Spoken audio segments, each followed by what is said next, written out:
Bon matin à tous. Je suis heureux d'être ici aujourd'hui à Saint-Jean-sur-Richelieu, où les territoires traditionnels de plusieurs nations se rencontrent, notamment ceux de la nation Wabanaki et de la nation Mohawk. I'm pleased to be here today in Saint-Jean-sur-Richelieu, where the traditional territories of several indigenous nations meet, including those of the Wabanaki Nation and of the Mohawk Nation. Bonjour et bienvenue au Collège militaire royal de Saint-Jean pour cette conférence Leadersphere 2026.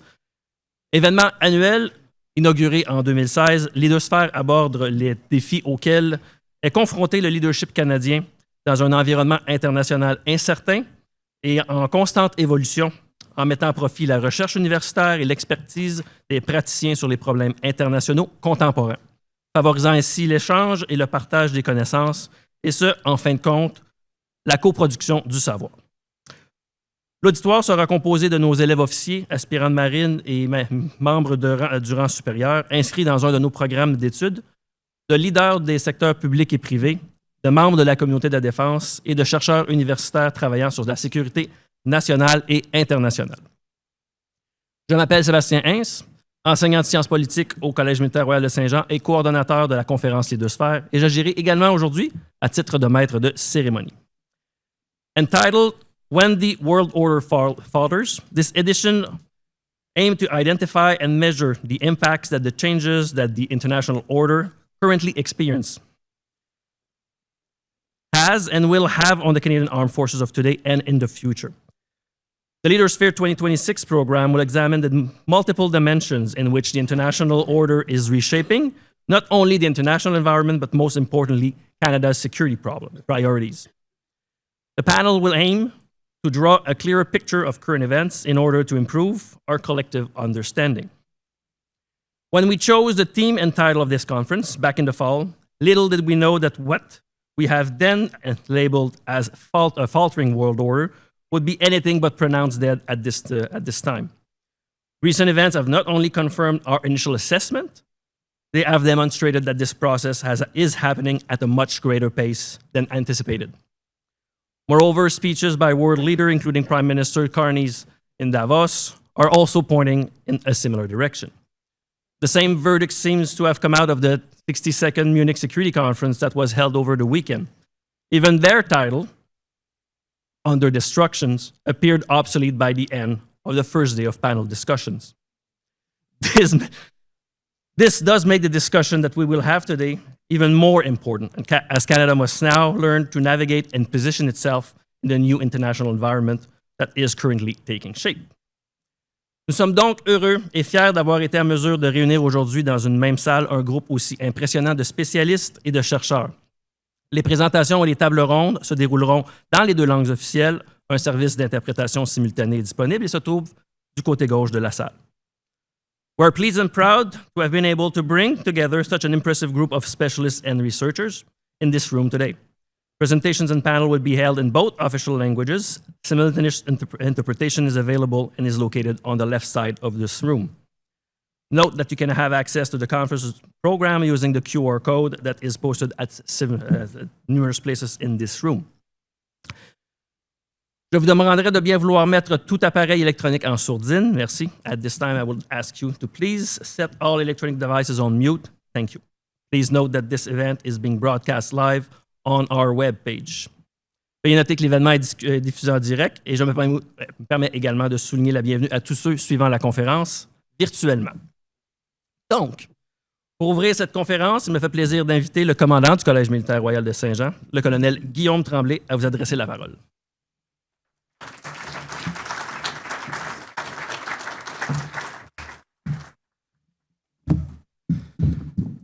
Merci Sébastien.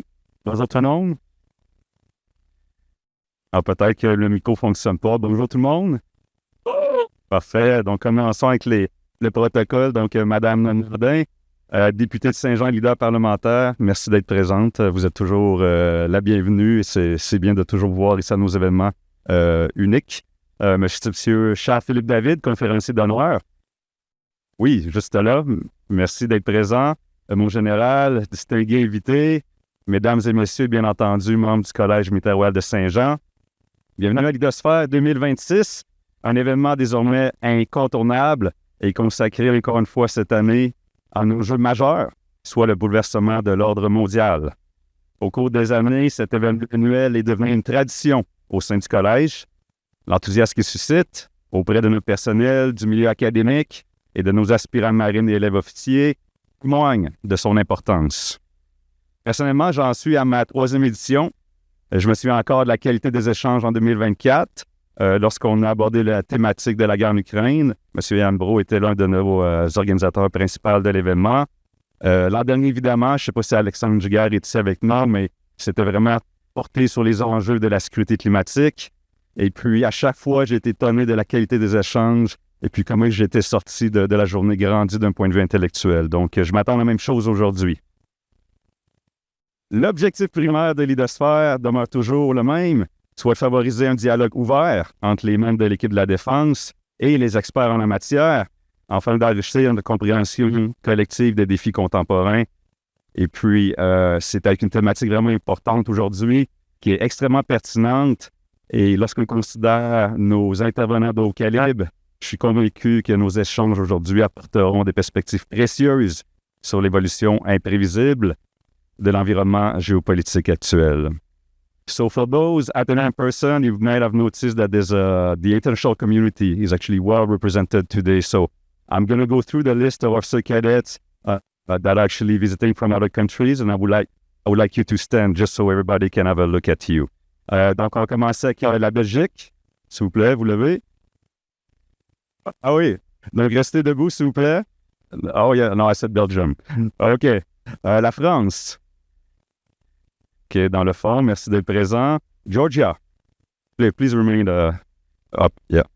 Restez debout, oui. OK, Georgia. Perfect. Thank you. Korea. Awesome. Kosovo. Perfect. Norway. The Philippines. Et puis, finalement, la Pologne. OK, on va faire un suivi sur ça. Donc, all that to say that all these officer cadets are here for two reasons. Either they're spending the winter semester here at RMC Saint-Jean, through our cadet exchange program that we're really proud of, or because they are involved in our Taylor weekend program called in French La Semaine Internationale du Richelieu. So thank you for being here today. And I think, it's really important that you participate and you also show your point of view, because that's going to be key to our discussion today. So thank you for being here. Thank you. You can. The one thing I want to ask the officer cadets and the Canadians too, because of course we have our naval officer cadets from RMC Saint-Jean. Most of them are at the university level, although I see right now there's a prep year, first year, which is great. So we have one degree here, one bachelor degree in international studies. And what I want from you and from the foreign officer cadets and the crowd in general, it's really that you ask very key questions. And for the officer cadet, more particularly, I want you to ask either difficult or very difficult questions to our panelists, because I know you are right in the middle of your studying. I know you are very smart and aware of the geopolitical challenges in the world. So please don't hesitate. And I'm not asking you to trick them, but I want you to ask tough questions so that we can all learn from their answers and from all the panelists today. So sur ce, merci tout le monde et bon Lidosphère 2026.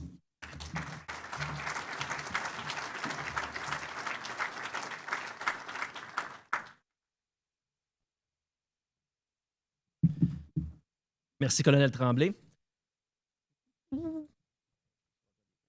And I would now like to invite Dr. Anne Comartin, Dean of Research, would say a few words on behalf of Dr. Danick Parenteau, Acting Academic Director of Royal Military Saint-Jean.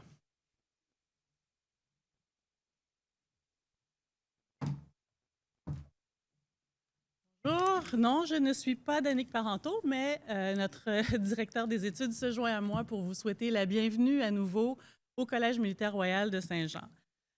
Depuis sa première édition en 2015, Lidosphère s'est imposé comme l'un des événements phares de notre établissement.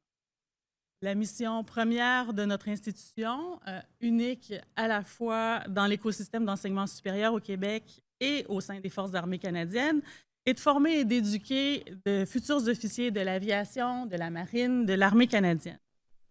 notre baccalauréat en études internationales, de même que les prochains baccalauréats qui seront offerts ici dans les années à venir, contribuent et contribueront à former, nous en sommes convaincus, de futurs commandants ou personnel d'état-major prêts à défendre les intérêts du Canada à l'international ou sur la scène domestique, avec une compréhension des enjeux géopolitiques qui affectent le pays. Le contexte géopolitique actuel n'a rien de rassurant. Au moment de la fermeture du CMR Saint-Jean en 1995, avant sa réouverture en 2008, le monde sortait de la guerre froide. Un monde relativement paisible, porté par des promesses d'une mondialisation heureuse, s'offrait aux pays occidentaux. Tous les pays occidentaux sabraient dans leur budget de défense. Those days are gone. The world order is faltering.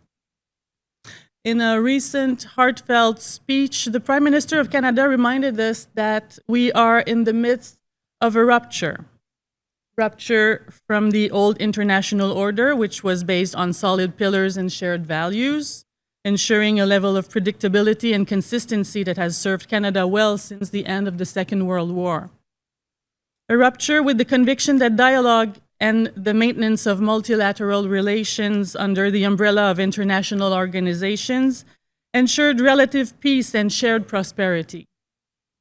The world in which will serve the future officers we train and educate today bears no resemblance to the world experienced by previous generations of naval and officer cadets. Aujourd'hui, plus que jamais, donc, former intellectuellement les futurs leaders des Forces armées canadiennes doit passer par le développement de leur esprit critique, soutenu par une vaste culture générale au service de la profession des armes. Et l'événement d'aujourd'hui contribue à sa façon à la mission éducative qui nous est confiée au Collège militaire royal de Saint-Jean. Alors, bon leadersphère à tous. Merci.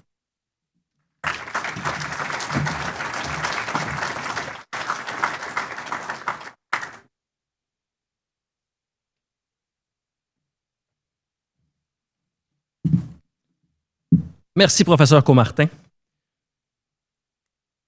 Il est donc maintenant temps de lancer les débats.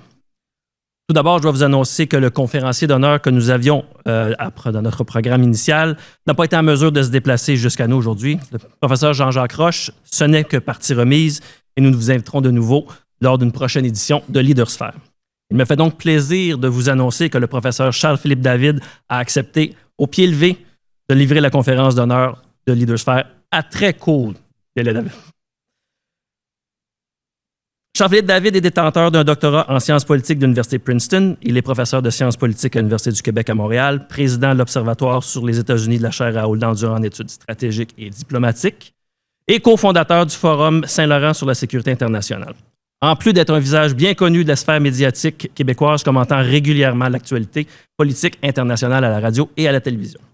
Mais surtout, il est un grand ami du Collège militaire royal de Saint-Jean, y ayant enseigné les études stratégiques de 1985 à 1995. En 1996, il a fondé la chaire Raoul Dandurand, dont il a été pendant 20 ans son premier titulaire. Il est l'auteur de nombreux ouvrages, dont les cités les plus récents, Comment Trump a-t-il changé le monde, l'effet Trump, Quel impact sur la politique étrangère des États-Unis et le recul des relations internationales, Théorie de la politique étrangère américaine. Auteur, concept et approche. Il publiera un nouvel ouvrage prochainement dont il saura sûrement nous parler durant sa conférence. Donc, sans plus tarder, je vous prie d'accueillir notre conférencier d'honneur, le professeur Charles-Philippe David.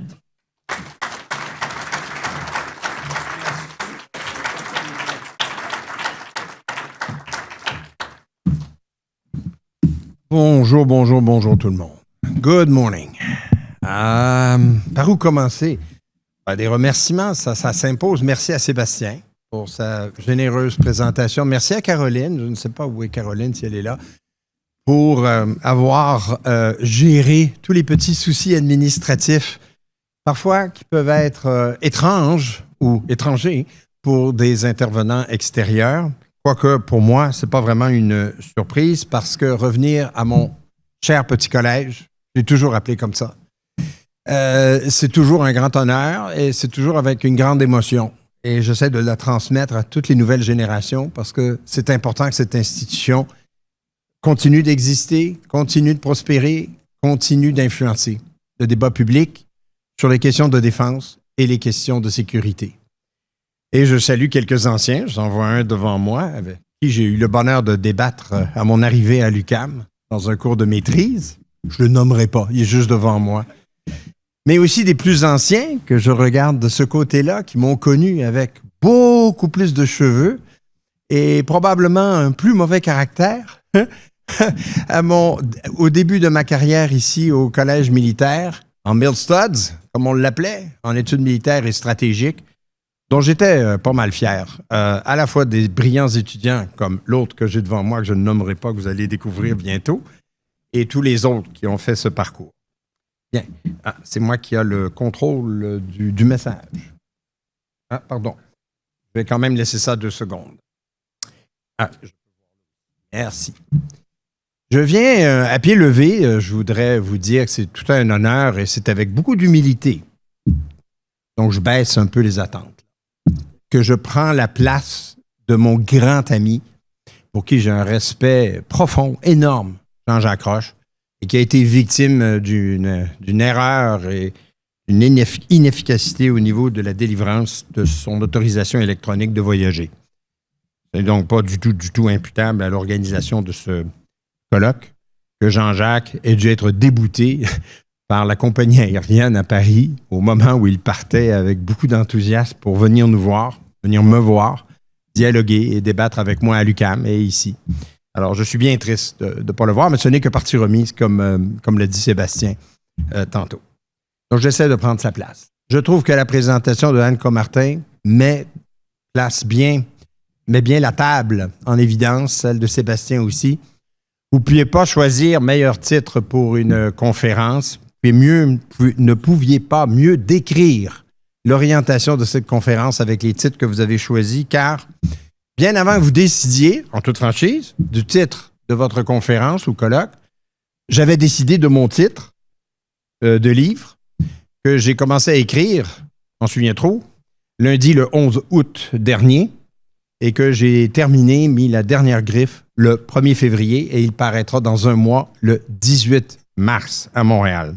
Intitulé donc « Le monde en péril », le sous-titre est tout aussi important que le titre, la fin de la Pax Americana. Je pense que c'est la radioscopie avec laquelle nous devons interpréter le monde géopolitique actuel. Point barre. I cannot be clearer than that. I'm not the only person, in fact, who says it's the end of Pax Americana.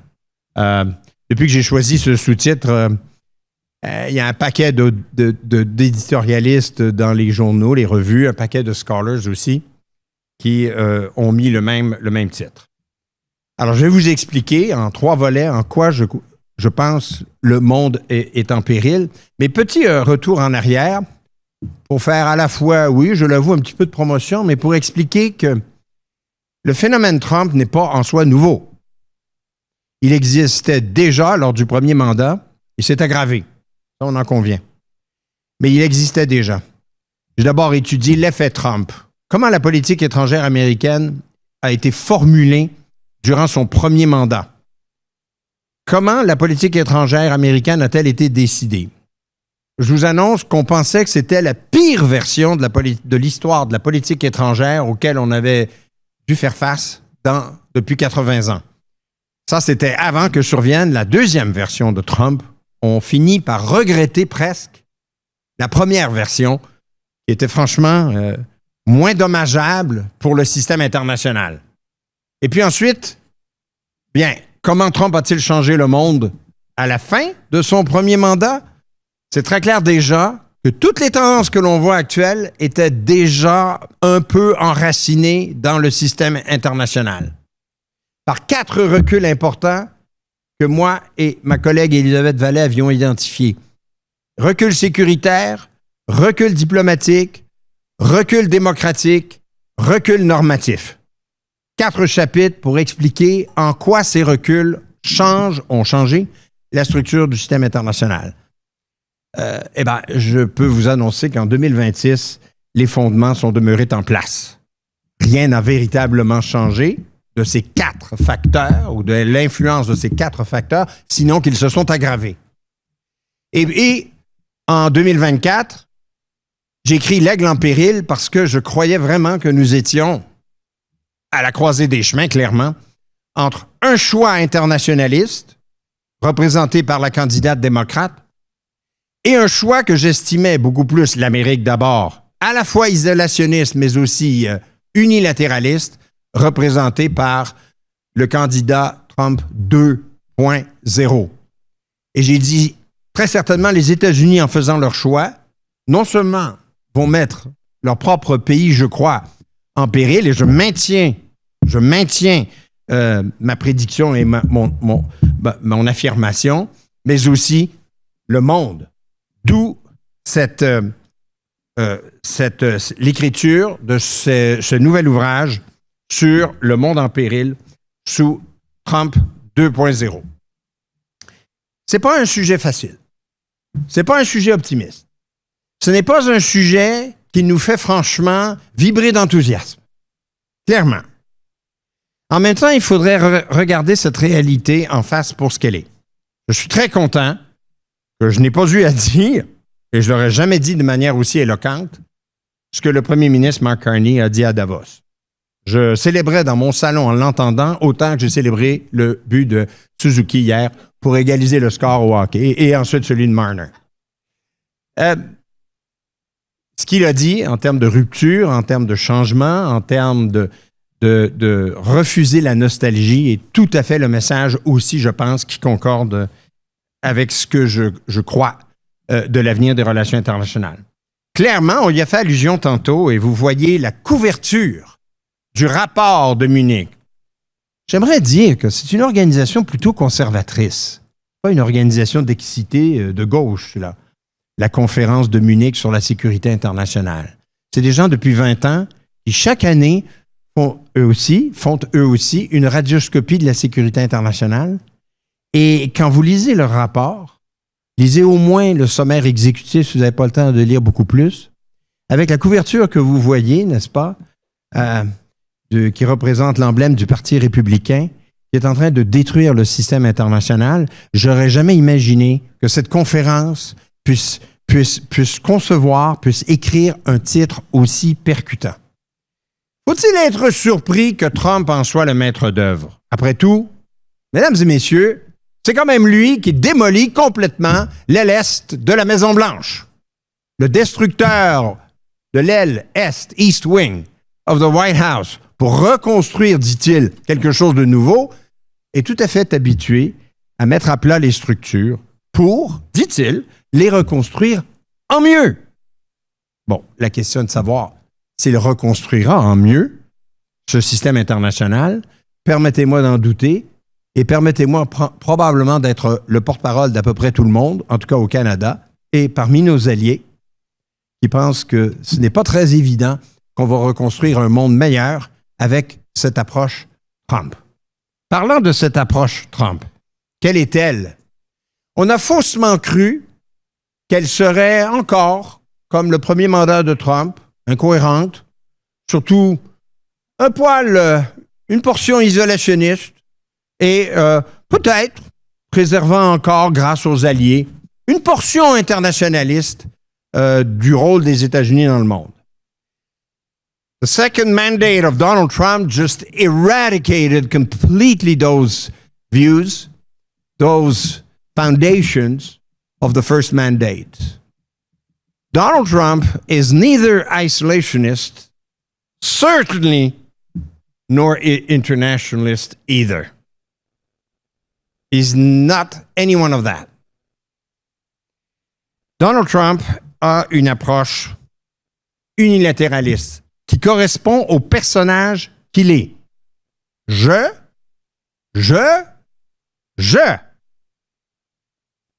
Dans la tête de Donald Trump, il est le seul concepteur et décideur de la politique étrangère américaine. À un point inégalé dans l'histoire des 80 ans contemporaines de l'histoire de la politique étrangère américaine. Et on en a connu des décideurs qui avaient le sentiment d'avoir raison, qui étaient sûrs de leur décision. à ce point-là, sans vraiment écouter les conseillers non plus qui l'entourent, plutôt exigeant des conseillers qui l'entourent, qu'ils obtempèrent à ses désirs et à ses décisions, avec cette intensité, nous n'avons jamais vu cela. L'unilatéralisme, eh bien, c'est la fameuse doctrine d'Unroe, qui est devenue tellement populaire depuis que ce mot a été utilisé par un journaliste américain au début de l'automne dernier. Ce concept s'est enflammé pour devenir une acception populaire presque. The Dunroe Doctrine reminds and recalls everybody of the Monroe Doctrine. Alors moi, ça rend mon travail plus facile dans les cours d'histoire de la politique étrangère américaine, parce que là, les étudiants, quand je dis la doctrine Monroe, ils disent « Oh, ça, on a entendu ça! » Parce que le président lui-même y a fait allusion pour justifier deux choses. Évidemment, la capture de Maduro au Venezuela, mais aussi le document de sécurité nationale, le National Security Strategy of the United States, published the 4th of December. That's not a long time ago, which is a turning point. Rocked, literally, the conception of the role of the United States in the world. Quand vous lisez ce rapport, vous comprenez que les priorités ont changé. Et d'ailleurs, pour illustrer cette priorité qui a changé, eh bien, ce n'est plus seulement l'Amérique d'abord, mais comme vous pouvez le constater sur la carte dans le coin en bas gauche, c'est les Amériques d'abord. Il se trouve, chers amis européens, chers amis du Pacifique qui viennent nous voir, que le Canada étant à côté des États-Unis, on a toujours pris pour acquis que les États-Unis étaient notre allié. Et maintenant, nous devons réaliser que les États-Unis ne sont peut-être plus autant qu'auparavant nos alliés et parfois une menace bien plus grande qu'on ne l'a jamais cru ou qu'on ne l'a jamais anticipé pour notre économie, pour notre sécurité, pour notre défense et pourquoi on a des forces armées? Pour notre souveraineté. Moi, ça m'a fait beaucoup réfléchir parce qu'en théorie des relations internationales, vous dites, il est normal quand il y a des failles sismiques géopolitiques ici et là dans le monde, qu'il y ait des crises entre pays, des crises entre alliances, mais normalement, la proximité de pays alliés comme les États-Unis et le Canada, qui ont partagé ensemble un siècle au moins, si ce n'est pas deux, de paix, ont travaillé ensemble, c'est totalement inédit, vraiment, presque inédit, dans l'histoire contemporaine des relations internationales. Et vous remarquez par cette carte que tous les territoires stratégiques dans les Amériques sont maintenant perçus dans ce document comme étant des intérêts de sécurité nationale pour les Américains. Et nous en faisons partie. Je pense que déjà, la conclusion qui s'impose de ce monde en péril sous Trump 2.0 et pour laquelle mon premier chapitre explique les raisons, d'une part, l'ordre libéral international n'existe plus ou peu, en tout cas pas avec comme leader les États-Unis, d'où cette deuxième conclusion que je tire, Rest in Peace, Pax Americana.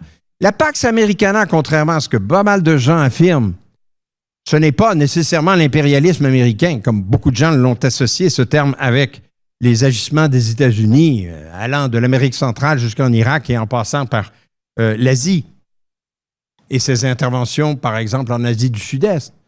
La Pax Americana, d'où le terme Pax, est la volonté de préserver un ordre international fondé sur une paix kantienne. Une paix kantienne repose sur trois gros piliers. Le pilier du multilatéralisme, coopérer, se parler. Il y a un problème, on s'en parle. On est ouvert à la discussion. On est ouvert au compromis. On veut comprendre le point de vue d'autres parties pour essayer de trouver des solutions communes. Bref, un bien commun de la sécurité perçu international dans lequel chaque membre a, du moins ceux qui veulent y participer ne sont pas des États révisionnistes, veulent construire cet ordre.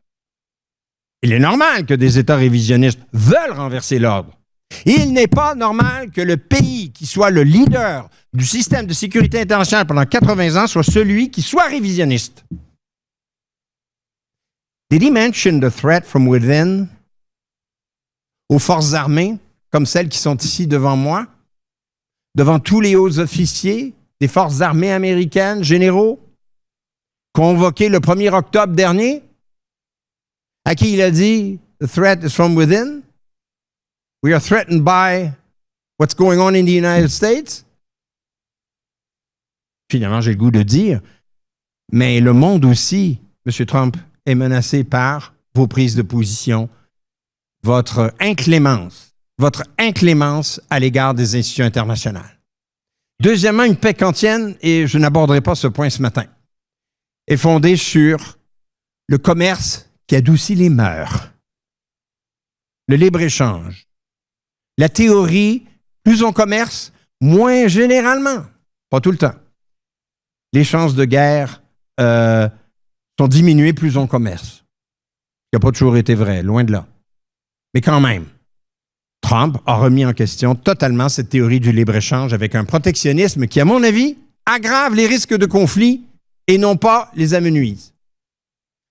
Troisièmement, et là, le bas blesse provenant du pays qui se réclame comme la plus vieille démocratie au monde, révolution de 1776 oblige, on peut évidemment reprocher tout ce qu'on veut à la manière dont tout ça a été fait et les suites, ça c'est sûr, mais selon leurs propres affirmations qu'ils sont le leader démocratique du monde, jamais assistons-nous présentement à autant de récessions démocratiques à l'échelle de la planète. La tendance, qui était déjà amorcée depuis au moins une dizaine d'années, s'est accentuée lourdement depuis l'arrivée de Trump en 2017 et le retour, surtout, de Trump en 2025. Et si le chef de classe ne donne pas l'exemple, peut-on excuser les écoliers et les écolières d'être dissipés sur le plan démocratique? Le chef de classe doit donner absolument l'exemple.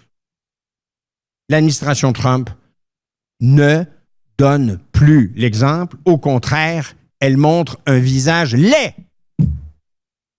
Pour quelqu'un qui a aimé les États-Unis et qui aime encore les États-Unis toute sa vie, qui a séjourné chaque année pour y faire des études, faire des recherches, y enseigner, être professeur invité, faire des conférences, aller participer à des colloques, des échanges informels, des visites de terrain, dans les bibliothèques présidentielles, à la frontière, dans les bars où sont plein de républicains avec qui on peut dialoguer du pourquoi ça va mal.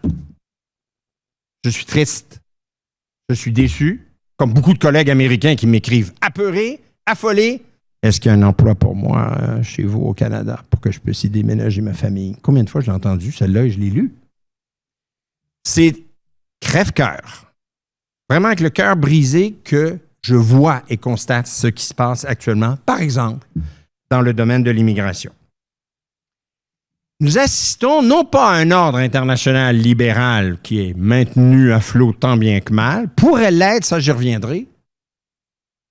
Nous assistons à un ordre international totalement nouveau. Et quel est-il? Je pense que c'est un ordre que j'appellerais néo-royaliste. Pourquoi? Vous avez l'impression de roi actuellement, qui s'appelle Trump, qui s'appelle Poutine, qui s'appelle Xi Jinping, qui mène le monde, parce qu'ils croient que la politique étrangère, chacun d'entre eux, est une propriété privée dont ils profitent. Trump est celui que j'étudie le mieux et le plus. Je laisserai d'autres commenter Poutine ou commenter Xi Jinping aujourd'hui. Trump s'enrichit, veut faire des deals. It's a deals-based world order. D'autres appelleraient ça un ordre kleptocratique. Si vous voulez en savoir plus, Foreign Affairs vient de publier un article expliquant ce que c'est qu'un ordre kleptocratique mondial. Celui de l'enrichissement, celui de la corruption et celui de l'acquisition et la transformation des territoires pour s'enrichir. Est-ce que c'est propice à la résolution des conflits? Est-ce que c'est propice au multilatéralisme? Est-ce que ça tient compte de la vie des autres? de Gaza, en passant par le Venezuela, l'Arctique, l'Ukraine? La réponse, c'est no. Categorically, no. I don't believe one crap of that. C'est beaucoup plus, à mon humble avis, un pourrissement et l'accroissement des inégalités dans le monde que provoque une telle approche, sans parler, et j'en parle un peu plus loin, de la remise en question des normes qui confirme le recul dont je parlais tout à l'heure du droit international sur le recours à la force, qui normalement devrait être autorisé et non pas décidé par les seuls leaders qui se prennent pour des rois. Je n'ai jamais lu autant d'articles qui parlent, par exemple, du retour de la présidence impériale, la présidence personnalisée, the return of the king. Quelle ironie d'avoir chassé la royauté d'un pays pour retrouver un petit, parce que c'est un petit roi aujourd'hui. J'ai déjà dit un mot sur Donald Trump. Dans le dernier chapitre de mon livre, j'aborde la prise de décision Trump. Il est un décideur totalement atypique. Vous ne pouvez pas, et là je parle aux scholars, vous ne pouvez pas mettre les lunettes habituelles d'analyse pour comprendre le phénomène Trump. Il y a même un danger à essayer de trop comprendre le phénomène Trump avec des arguments rationnels. C'est la surrationalisation. On essaie d'accorder un schème rationnel à ce qu'il fait. Je crois que c'est une erreur d'analyse épouvantable. Parce que lui-même n'a pas de plan. Lui-même n'a pas de stratégie. Il ne lit pas. Il n'écoute pas. Vous pensez que je dresse un tableau biaisé peut-être? Tout ce que j'entends, tout ce que je lis, tout ce qui est dit sur lui témoigne d'une incompétence décisionnelle. Ça ne veut pas dire que parfois on ne fait pas des bons coups, hein? Je le conçois et je l'admets. Absolument. Mais c'est tout sauf une prise de décision rationnelle. C'est une prise de décision irrationnelle. Ne tentez pas de surrationaliser Donald Trump en disant « Ah, il sait ce qu'il veut aller là, il veut faire ceci. » Il est capable de se contredire du jour au lendemain. And thank God sometimes, when I look at our friends from Europe, thank God that he backed up on Groenland. That time he was Taco again. You know, that's the nickname that people have given him when he comes back on his decisions. But it may be just temporary. Who is the next Groenland or Greenland?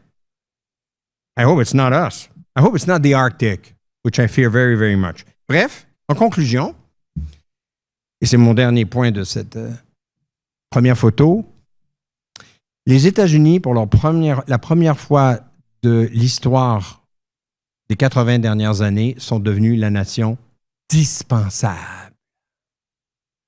This is heavy on word and heavy on consequences. Je me souviens très bien de Madeleine Albright, la secrétaire d'État en 1995, qui à l'ONU avait dit devant tout le monde en réplique à « Pourquoi vous faites ceci et pourquoi on fait cela ?» On regrette beaucoup ces années-là. Finalement, les critiques qu'on a faites à cette époque-là, on devrait se dire « Shut up, put up ». Ce qui s'en vient est bien pire que tout ce que vous pouvez vous imaginer en 1995. Elle avait répondu à « Je ne sais plus qui l'avait critiqué ». « But we are the inevitable, indispensable nation ». Et ça avait fait toller et puis ça avait été repris partout dans les médias. Nous sommes la nation indispensable. With Donald Trump, les États-Unis deviennent la nation dispensable. À la fois dispensable parce qu'elle ne veut peut-être plus être impliquée dans le système international et dispensable parce que nous-mêmes devons dire « Ah, on ne peut peut-être plus compter sur les États-Unis comme partenaire. » Les implications sont vraiment lourdes de conséquences et croyez-moi que dans les officines du premier ministre Carney, tout ça est très enregistré. Certainement à Paris, M. Macron a très bien compris aussi, le chancelier Metz également, Kate Starmer, les grands leaders de pays encore démocratiques ont compris il va falloir construire un monde, peut-être, prochain, à venir, sans les États-Unis. L'insécurité Trump s'est accrue. Il n'a rien fait pour arranger les choses, pour éteindre les feux ou pour trouver des manières qu'on puisse mieux s'en sortir avec la sécurité internationale. Le monde est de moins en moins post-westphalien. Qu'est-ce que ça veut dire? Post-Westphalie, c'était surmonter tous les petits malheurs et les vices associés aux États pour construire une communauté internationale, construire des institutions internationales, construire une vision de la sécurité internationale qui transcende les intérêts étatiques. Oubliez ça! Je l'ai moi-même enseigné ici au collège. J'ai continué de l'enseigner à l'UQAM. Toutes les théories critiques des relations internationales ont voulu démontrer qu'il fallait effectivement transcender l'État, mettre l'accent, par exemple, sur la sécurité humaine et non plus la sécurité étatique. Nous revenons à la période westphalienne. Des observateurs du 19e siècle qui se trouveraient ici diraient « Vous êtes bizarrement vêtus, vous avez des drôles de machines que je ne sais pas qu'est-ce que ça fait. Vous tuez des mouches avec ça? » On ne comprend pas grand-chose du monde technologique qui, franchement, nous entoure. Mais vous n'avez pas tellement changé. Aujourd'hui, en 2026, la géopolitique mondiale, si je comprends bien, c'est toujours pris avec l'État est roi, sauf qu'il peut, l'anarchie, ainsi de suite, ainsi de suite. Et il n'aurait pas tort. Nous assistons présentement à des courbes où c'est un indicateur solide que les choses vont moins bien. Il y a des gens qui se réjouissent qu'on va dépenser beaucoup en armement. Je ne dis pas que je ne suis pas d'accord. Mais ça ne me réjouit pas. Je ne le fais pas avec gaieté de cœur en me disant « Ah, youpi! On aura plus de tout. » C'est parce que tout le monde aura plus de tout. Et donc, les armes ne sont pas les causes des guerres. Mais c'est un fichu moyen pour en mener. Et une disponibilité de plus en plus grande les rend plus probables. Je le pense sincèrement. Et quand c'est associé avec le déclin de l'autre courbe, parce que la stratégie Mill Studs was not just about planning war, right? No. We remember our discussions, eh? It's about planning for peace, for Pete's sake. Because we don't like war. I've not met any generals who absolutely, like Dr. Strangelove, enjoys going to war. I've met none of them because they know what it means. Civilians sometimes are a little light on that because we don't know what it means. And I respect the military point of view on that. With some exceptions, but there are exceptions everywhere. Il y a de moins en moins de diplomatie, de sommets diplomatiques qui incluent plus ou autre que les 3 grands leaders que j'ai mentionnés. Pourquoi, si Volodymyr était ici, Zelensky, il dirait à l'aide. On est en train de faire une paix entre 2 grands leaders qui se fera presque sans mon consentement parce qu'on est en train de me forcer à des concessions, des compromis ou des conditions que peut-être d'autres leaders n'auraient pas consenti. On assiste au retour des sphères d'influence. Ça, c'est quand même assez étonnant. Si on avait un concept qu'on pensait mort en relations internationales ou sur le point de mourir ou en déclin, c'était celui des sphères d'influence. Et la doctrine Dunrow, l'invasion de l'Ukraine, les nombreuses mises en garde qui nous sont faites par beaucoup d'experts sur Taïwan ne vont pas du tout dans le sens de nous rassurer.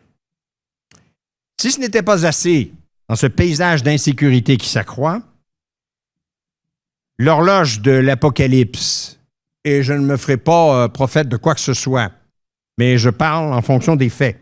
En bas, à droite, la Federation of American Scientists has decided a couple of weeks ago to declare that we are, except for Cuba, the closest to a nuclear war ever in our history. Don't take it from me, I don't know. 85 secondes avant minuit. Ce n'est pas tant la perspective d'une telle guerre, moi, qui m'effraie, que beaucoup d'autres choses associées à cela qui m'inquiètent beaucoup. Et notamment deux choses. Petit A, les armes nucléaires sont encore en très, très grand nombre. Et qui plus est, il y a un traité existant qui les enchâssait, qui régulait, on va appeler ça comme ça, le marché des armes stratégiques nucléaires depuis 1972.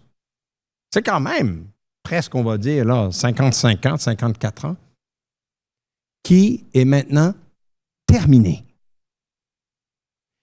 Même Poutine, que je ne défendrai jamais, a voulu consentir à une année de prolongation de ce traité. Trump l'a refusé. Et, qui plus est, veut reprendre les essais nucléaires. We haven't seen any since the 1970s in the United States. C'est quand même un changement de cap énorme. Les investissements consentis dans le nucléaire dans les 10 prochaines années équivalent à l'augmentation voulue par Mark Carney pour le budget de défense du Canada en entier. Et je parle seulement des armes nucléaires. Le budget américain de défense s'approche, et voire, je crois, d'ici 2027, va dépasser les 1 000 milliards. That's a whole lot of money, $1 trillion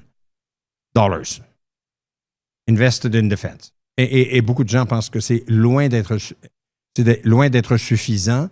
Donald Trump a déclaré l'autre jour, parce que, évidemment, Donald Trump, en plein milieu de la nuit, va déclarer à peu près n'importe quoi, qu'il veut un budget de défense de 1 500 milliards de dollars, 1 trillion 500, whatever, 1.5 trillion dollars invested in defense soon enough.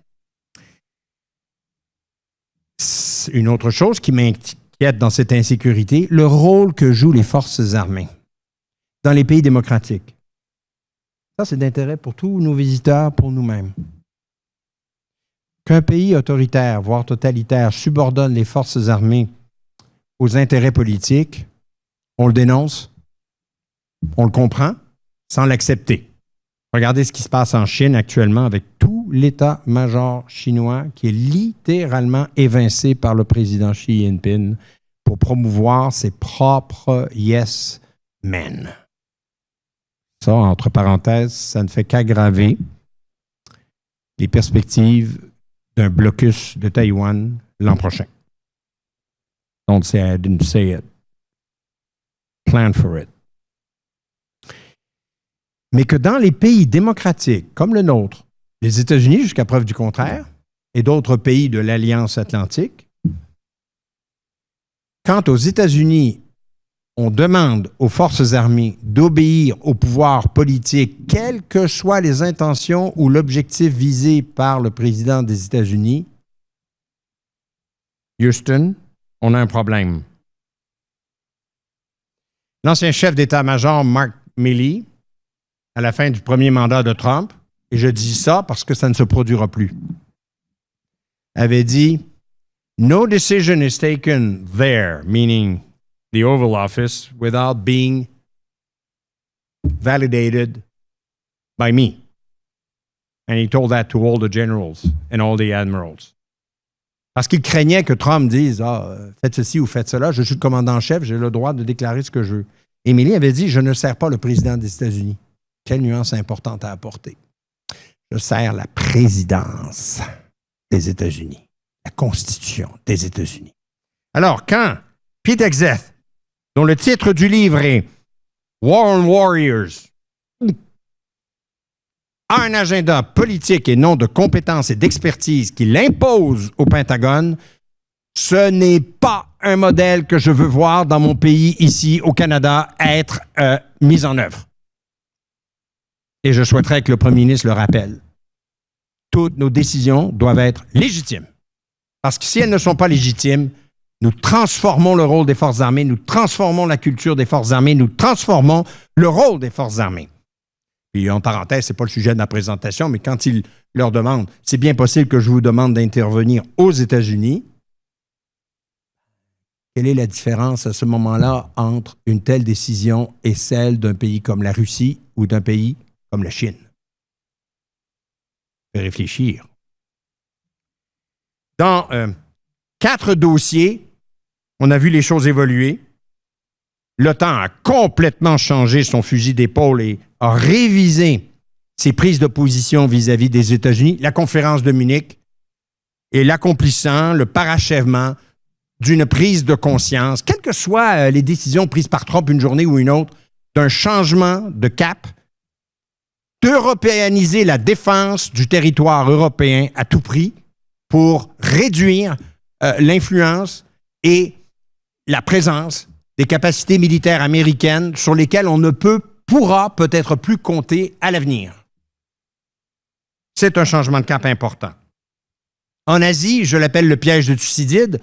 Comment gérer la puissance montante qu'est la Chine sur le plan militaire? Là, je ne parlerai pas même comme puissance économique, mais comme puissance militaire. La Chine rattrape rapidement les capacités américaines, surtout dans le théâtre qui compte pour eux encore, et beaucoup, le théâtre de l'Asie de l'Est, la mer de Chine méridionale, bien sûr Taïwan. S'assurer de gagner un conflit armé, s'il y en a un, entre les États-Unis et la Chine. Le piège de Thucydide pourra-t-il être évité? Le piège, c'est l'affrontement armé, inéluctable, entre la puissance montante et la puissance déclinante. Car les États-Unis sont une puissance déclinante en Asie de l'Est.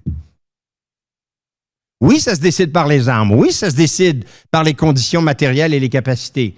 Mais ça se décide aussi par des objectifs politiques, des énoncés politiques que prononce le chef du bureau de la Maison-Blanche, le président des États-Unis, qui affirme que ça compte pour lui, cette défense et cette sécurité.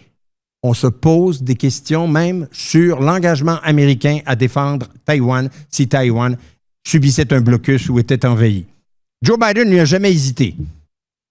À 4 reprises, il a répondu à la longue question. Mr. President, in case China attacks Taiwan, have you decided if you do, would you decide to come to the defense of Taiwan? Longue question. Sa réponse? Yes. 4 fois. Pour démontrer clairement la crédibilité de l'engagement américain. On n'a pas ça avec Donald Trump. Le sort de l'Ukraine, j'en ai déjà parlé. Donald Trump voulait tout ficeler lors du sommet d'Anchorage et les Européens se sont amenés à Washington pour lui expliquer que c'était un beau sapin, je ne sais pas comment on dit en anglais, que Vladimir Poutine avait passé à Donald Trump avec les conditions qu'il voulait être imposées à l'Ukraine. Est-ce qu'on a vraiment bougé depuis? Très peu. Très peu. Et la paix ne semble pas vouloir autant fonctionner que toutes les promesses qui nous sont faites à ce sujet. Le sort de l'Ukraine va déterminer le sort de l'Europe. I can't be clearer than this. The outcome of peace, if it ever happens in Ukraine, will determine the future of European security. Clearly, I sound like presidential. If we don't stand in Ukraine, there will be a next test. The Norwegians understand that. And if we're not with them, we hope you're with us. There will be a next target. I doubt very much Putin will be satisfied just winning Ukraine. I doubt it very much.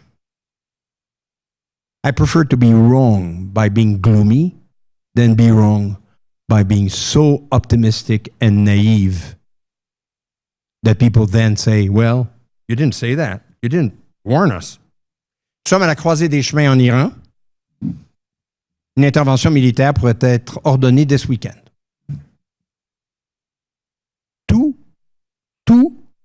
Tous les morceaux sont en place. Et là, pour une fois, je vais faire l'éloge de Donald Trump. Alors, vous allez me dire, Monsieur David, ça va bien. Mais je n'ai pas pris mes pilules anti-Trump ce matin. Il nous a dit ce qu'il a fait pour le Venezuela. Faut-il vraiment penser que c'est juste un show, l'Iran? Pas sûr de ça, moi. Je pense pas. Oui, il y a une chance à la diplomatie, mais souvenez-vous que pendant que son plénipotentiaire hors du commun, Steve Witkoff, négociait en nommant avec les Iraniens, l'attaque israélienne se produisait le 13 juin dernier. Et l'attaque américaine spectaculaire du 21 suivit. La guerre de 12 jours s'est conclue, on ne sait pas vraiment. Si c'est pas moi, là, si les États-Unis ont éradiqué la capacité nucléaire militaire iranienne. On ne le sait pas. Je ne pense pas que cette fois-ci, on ne parle que de ça. On parle, en effet, faut-il le dire, de provoquer la chute du régime.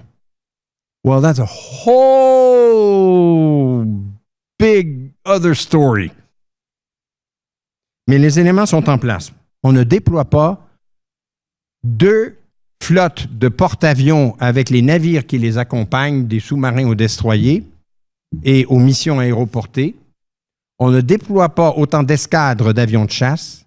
On ne déploie pas autant de défense anti-aérienne en urgence du Haut-Qatar à Bahreïn, en Israël, à la demande de M. Netanyahou qui disait « Je ne suis pas assez protégé en cas d'attaque cette fois-ci, M. le Président. Pouvez-vous retarder votre attaque? » Il dit « Sure, baby, I'll do that. » Et c'est la raison pour laquelle il n'y aurait pas eu d'attaque il y a 2 semaines.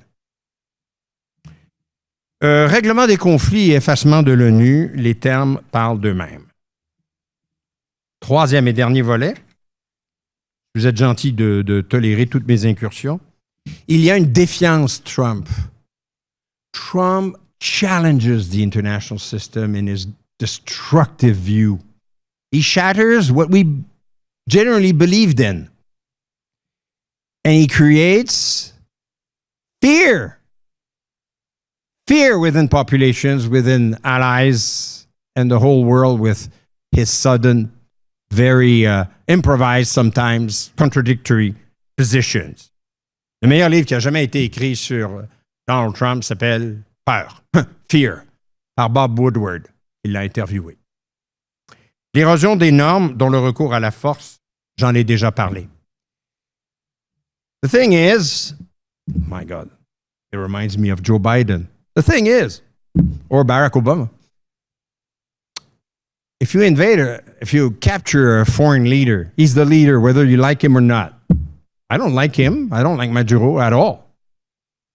I wish he had been kidnapped by his own people. If you do this, what message is this sending to Xi Jinping and Vladimir Putin? In our own spheres of influence, it's quite okay. I can go and maybe capture, well, the president of Taiwan or who else. On ne peut pas croire à une communauté internationale et du droit international et dire les exceptions sont plus nombreuses que la norme et l'emportent sur la norme. Ça marche pas en course en général. Oui, mais Madame la juge, j'ai fait ça pour le bien. Oui, mais attendez, là, je peux pas dire ça c'est une exception, ça c'est une exception, c'est une exception, et finalement, il n'y a plus de règles. On assiste à la récession démocratique. Le tableau de gauche en haut en est le témoignage statistique. La moyenne de démocratie mondiale, selon tous les organismes de recherche, prenez Freedom House, prenez The Economist Intelligence Unit, VDEM, they all concur, they all agree. Democracy now is a rare event. Very few countries are actually, the fewer ever since the end of the Cold War, are democratic.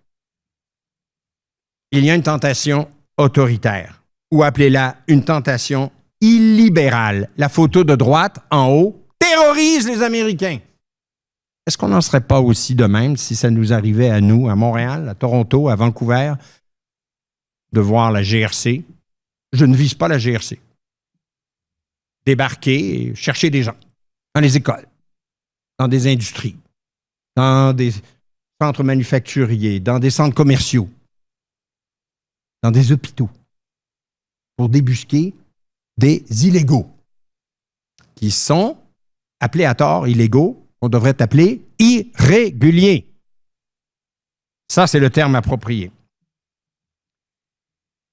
Et encore une fois, je le répète, rest in peace, si le leader démocratique n'accomplit plus ses responsabilités même s'il viole le principe de la démocratie lui-même, d'au moins prononcer les mots auxquels on croit de la défense et la promotion du modèle démocratique. Je m'inquiète aussi sur les assauts sur le droit international qui sont nombreux. Par exemple, des juges de la Cour pénale internationale qui sont sanctionnés, non, il faut le faire, par le département d'État et le ministère du Trésor américain dans leurs déplacements, dans l'utilisation de leur compte bancaire, dans leur utilisation de leur carte de crédit. Des juges. For Pete's sake, judges of the international, la Cour pénale internationale. Les assauts sur l'ONU sont nombreux. Le retrait des organisations internationales est vraiment fantastique. Même M. Gutiérrez supplie Donald Trump de payer les dus pour financer l'Organisation des Nations Unies qui coûte même pas 1%. Même pas 1% du budget du Pentagone. Et probablement plus 0,5, voire 0,4 très bientôt. Et enfin, le protectionnisme a pris une telle ascendance depuis la photo de droite Ruination Day, le jour de la libération du 1er avril dernier, qui était un moment d'euphorie pour Donald Trump qui présentait là, la liste interminable de pays, vrais et faux d'ailleurs, des pays même fictifs qui n'existaient pas. Qui a préparé la liste? Pas fort. De taux d'imposition, et vous voyez la différence en bas à gauche entre les taux d'imposition en moyenne avant Trump et depuis Trump, la première année de Trump, 2025, selon la Tax Foundation, pour lesquelles je trouve leurs statistiques étant très exactes sur l'état réel des tarifs douaniers. Le protectionnisme contre la Chine, l'érosion du système commercial international, évidemment la relation Canada-États-Unis, tout ça sont rudement mis à l'épreuve. Et le pire, c'est que ça n'apportera aucun bienfait à personne. Quand on les prend un par un, on ne voit pas véritablement en quoi ni les États-Unis ou l'économie américaine, ni le monde, l'économie mondiale, bénéficient, sortent gagnants de cet exercice protectionniste qui, dans l'histoire, nous l'enseignons tellement, a été toujours porteur de causes de conflits. Le protectionnisme, dans l'histoire, nous a démontré que c'est un facteur qui aggrave la sécurité et non pas renforce la paix. La relation Canada-États-Unis est rudement mise à l'épreuve. On en parlera certainement aujourd'hui. Je pense tant sur le plan commercial, je l'ai déjà évoqué, que sur le plan sécuritaire. Stephen Marsh, je m'attendais à le voir, a écrit des livres percutants sur la nécessité pour le Canada là, vraiment de se prendre en main. Il n'est pas le seul qui le fait. Andrew Coyne du Globe and Mail écrit chaque week-end de longs papiers pour témoigner de sa nouvelle vision qu'il voudrait voir son pays adopter, le nôtre, dans le domaine de la défense et de la sécurité. Nous ne pouvons plus compter sur les États-Unis pour nous défendre et nous devons craindre que les États-Unis nous agressent peut-être pour obtenir des ressources, pour acquérir des ressources.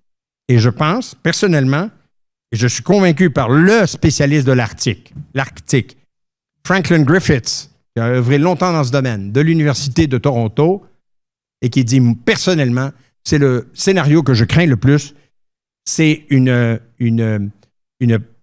attaque ou enfin une prise en main par les Américains du passage du Nord-Ouest en disant que ce n'est pas du tout, ils n'ont jamais reconnu, un territoire canadien et que c'est une eau internationale comme toutes les autres que les États-Unis peuvent explorer et exploiter pour fins économiques, fins d'obtention de ressources et affirmation de la souveraineté.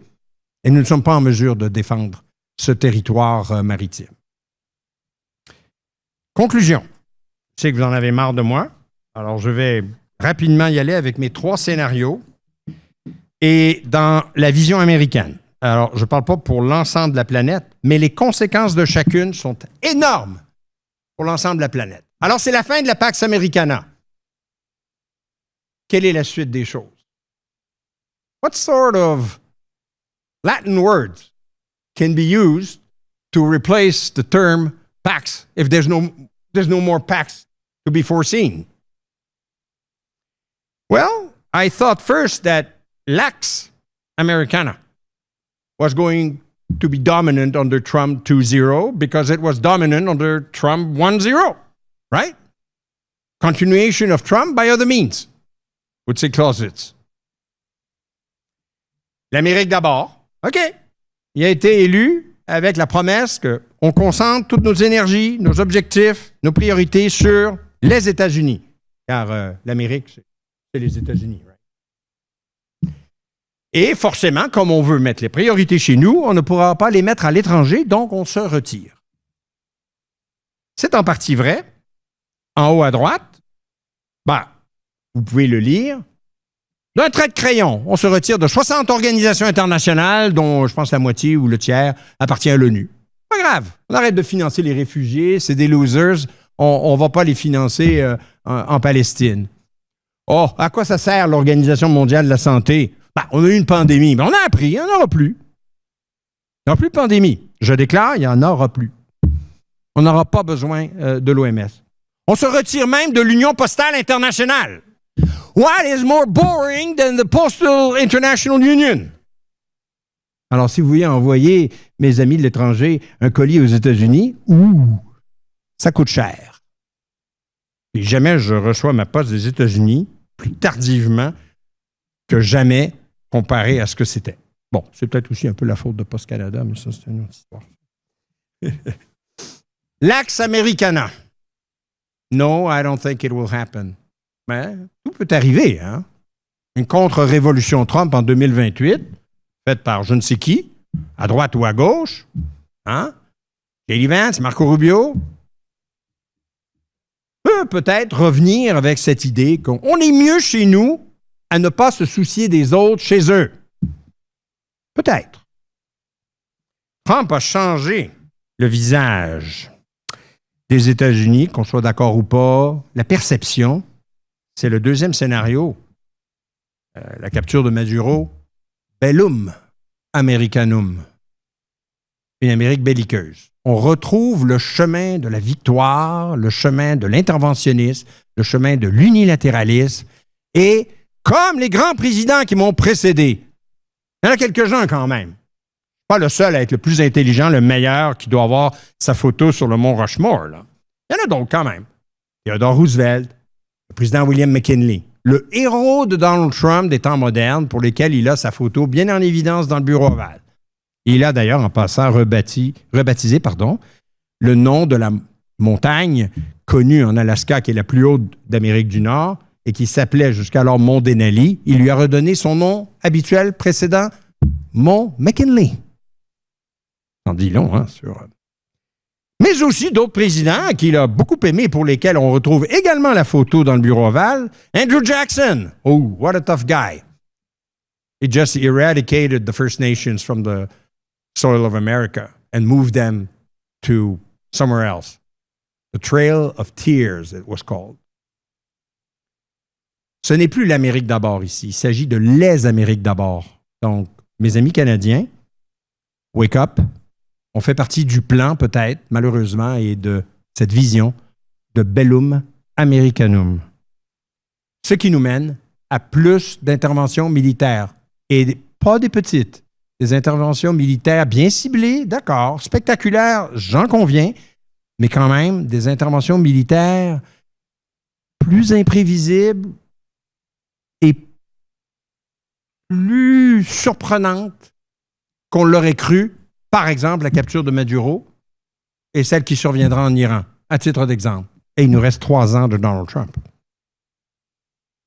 That's just in the first year. And je passe sous silence un tas d'autres choses. Évidemment, tout le monde me pose la question et je n'ai pas la réponse. Il pourrait y avoir un 3e scénario. C'est celui de Ruina Americana. Trump laisse vraiment des États-Unis en ruine. en ruine économique, en ruine sécuritaire, en ruine de perception de son rôle dans le monde et surtout des affrontements et une polarisation accrue au sein de la société américaine qui mènerait à des dérapages comme celui que vous voyez dans la photo du 6 janvier 2021 et qui dépend vraiment du sort que nous réservera la démocratie américaine déjà lors des élections de mi-novembre dans 8 mois, sans évidemment parler, et c'est encore bien loin, des élections présidentielles de 2028. On pourrait assister plus vite que prévu au déclin vraiment réel, qu'on annonçait depuis 30 ans, puis on disait « ouais, mais bon, ça peut se discuter ». Moi, je pense que c'est de moins en moins discutable qu'il y ait vraiment un déclin de la puissance américaine autre que militaire. Et ça, ce n'est pas des bonnes nouvelles parce que ça ressemble à la Russie. On met tout dans le militaire et pour le reste, on vit avec. Est-ce qu'il pourrait y avoir un effet boomerang? C'est ma note d'espoir. Je me suis dit, s'il va trop loin, l'histoire américaine nous a habitués à des sudden swings, à des mouvements de pendule spectaculaires. J'aimerais ça revenir de 2028 en espérant que cette année-là existe encore. Non. Pour vous dire, vous ne le croirez pas, les amis, mais comme si en 2004, en pleine guerre d'Irak, avec tous les morts, les déboires de l'intervention américaine durant cette guerre civile qui a coûté quand même la mort à 4200 jeunes soldats des forces armées américaines. J'avais dit, vous ne m'auriez pas cru, « Hope is on the way. Change we believe in. » Je dis de quoi il parle. En 4 ans, il y aura Barack Obama. Les gens auraient dit, il ne faut plus l'inviter, ce conférencier-là, mon commandant. Il est complètement starbé. Peut-être que dans 3 ans, on aura d'autres surprises. Mais peut-être aussi, on aura la confirmation, comme j'ai utilisé l'expression hier à l'UQAM, on ne pourra pas remettre le dentifrice, la pâte du dentifrice dans le tube. Alors, on verra bien dans 3 ans. Merci beaucoup.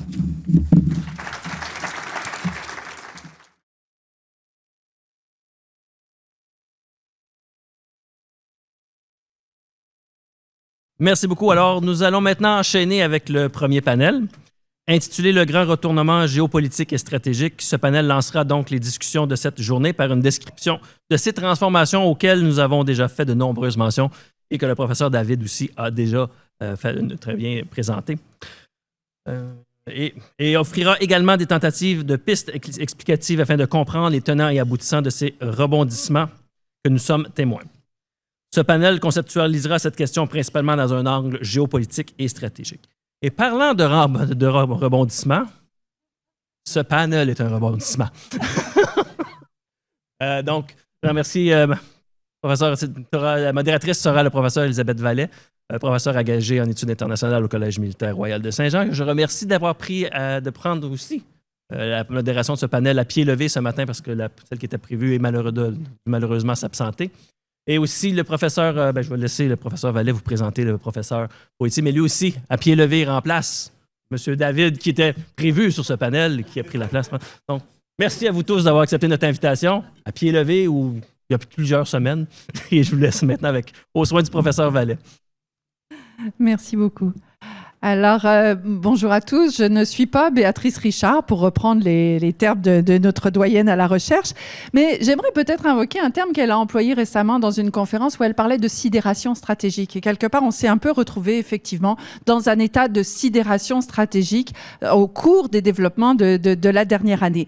Alors, pour essayer de prendre un pas de recul et regarder ce qui se passe dans le choc des titans, puisqu'on a parlé de sphères d'influence, donc de ces titans qui sont choisis d'occuper, de développer ces sphères d'influence.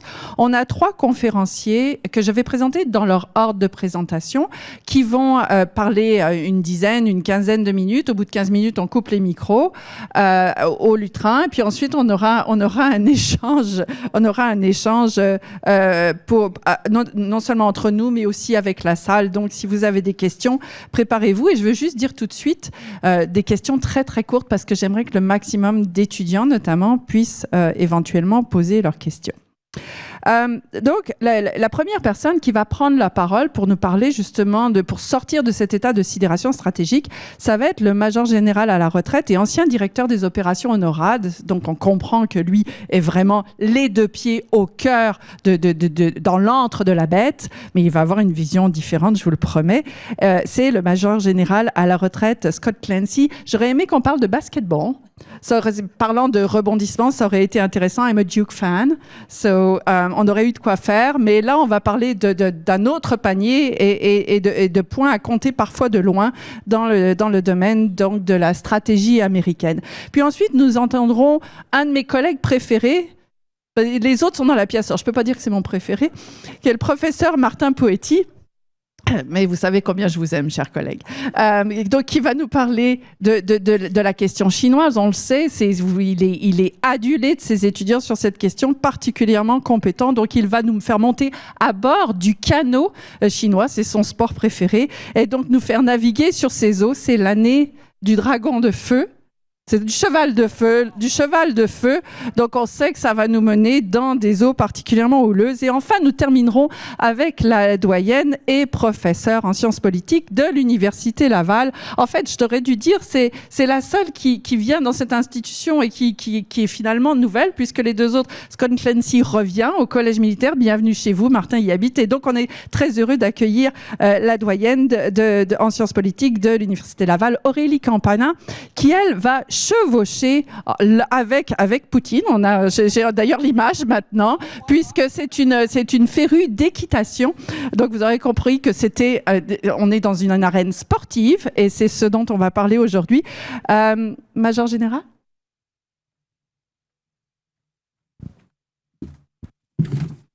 Non, mais je te remercie beaucoup. Merci beaucoup pour cette introduction très sportive. I want to thank Dr. Parenteau et Colonel Tremblay, Gus, surtout pour m'inviter ici aujourd'hui. C'est un distinct honneur d'être parmi les académiques très saisonnés sur cette panneau et surtout assis à côté d'un de mes vieux professeurs, soit le Dr. Charles-Philippe David, l'individu qui m'a enseigné le cours sur la défense de politique américain, parmi d'autres. Little did he know that the core understanding of that course and so many others that I learned here at CMR I would use daily while navigating my part of the CAN-US relationship. And Gus, you saw this, face front while I was in Alaska and in Colorado Springs. And was also central to my ability to deter the adversaries that we have and do this for decades later than what we were speaking about. So thank you very much for your service to our nation. Je suis pas un académique, not a political scientist. Je ne vois pas le monde au travers des systèmes ni de théories. I'm a practitioner. Et mon expérience relevante pour cet instant est garnie au travers des longues années acquis dans l'entreprise de NORAD US Northcom, experience alongside the other global combatant commands, whether it's US Indo-PACOM, whether it's US EUCOM, SACEUR, and especially US Northcom and NORAD. Conducting the daily business of competition, crisis, and conflict. I graduated from here at CMR in 1989 as the wall fell. L'idée principale dans le retournement du monde, écrit pas long après mon graduation, est que les changements de ce moment d'inflexion est un retournement dans la passé. 30 years later, the pillars of this period of inflection seem obvious, right? And Charles-Philippe, you described them, right? Liberal order, a rules-based order, international laws and institutions, democracy-ish, capitalism, and a globalized economy. Okay, but between the fall of the wall and now, we've experienced a unipolar moment. Indeed, POTUS and his MAGA compatriots think they're still in that unipolar moment. But the last 30 years has also seen an evolution of U.S. hegemony, hubris, responsibility, and ultimately limitations on their capability to sustain or even desire the order that we speak of. And by the way, our adversaries, we say that they changed, they never changed. Russia and China in the intervening 30 years never took their eyes off of great power competition and the realpolitik upon which it's based. They used and manipulated the international order as they saw fit, almost as if conducting a reconnaissance and force army, guys, you figure that out, right? Awaiting the time when the clock on this order ran out. So, reversal Transformation? Definitely upheaval. Instability for sure. In the end, more dangerous. This seems to be the moment that we're in. A return to what Thomas Hobbes would call, right, and refer to as the state of nations. Un chaos indicatif à l'environnement international. But is it?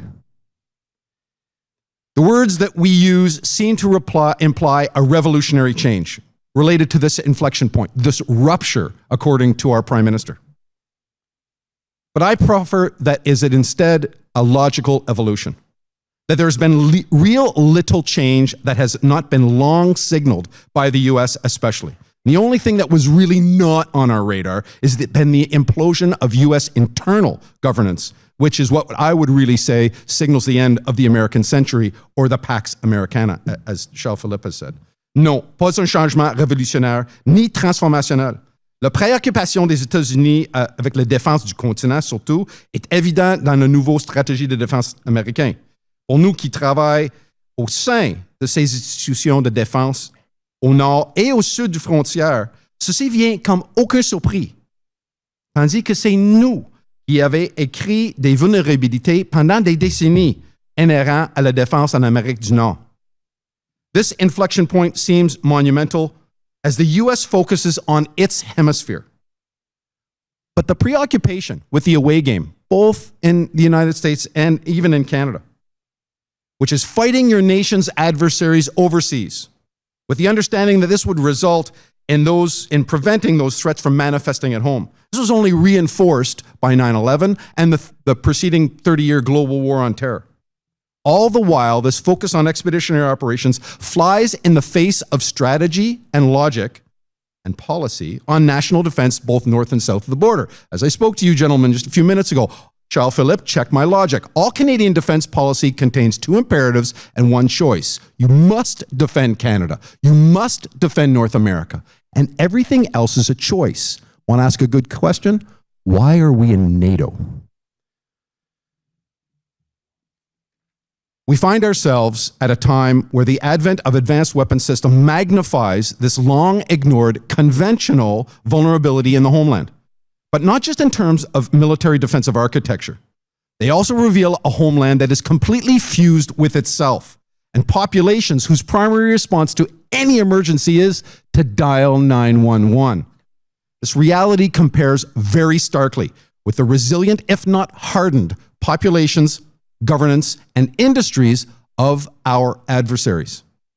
This normal evolution, for me, is rooted for the U.S. in the Monroe Doctrine, which I think academically I could make the case between its initial anti-imperialistic intent through the implicit U.S. primacy to justified intervention, both militarily and economically, which is the evolution of the Monroe Doctrine through, over time. What we see today is merely the logical evolution of an unchanged underlying sentiment. The forceful statements of U.S. hegemony and power in their hemisphere, the creation of the notion of the Golden Dome, it's a ridiculous idea, and the self-centered approach to allies seems to me to be very American. The other reason why I don't believe this is a revolutionary moment is because I believe that the perspectives are being skewed by being North American. The pillars of what we would describe of the time before this inflection point or supposed rupture, from the viewpoint of many countries, especially in the global south, would be untrue. Peace?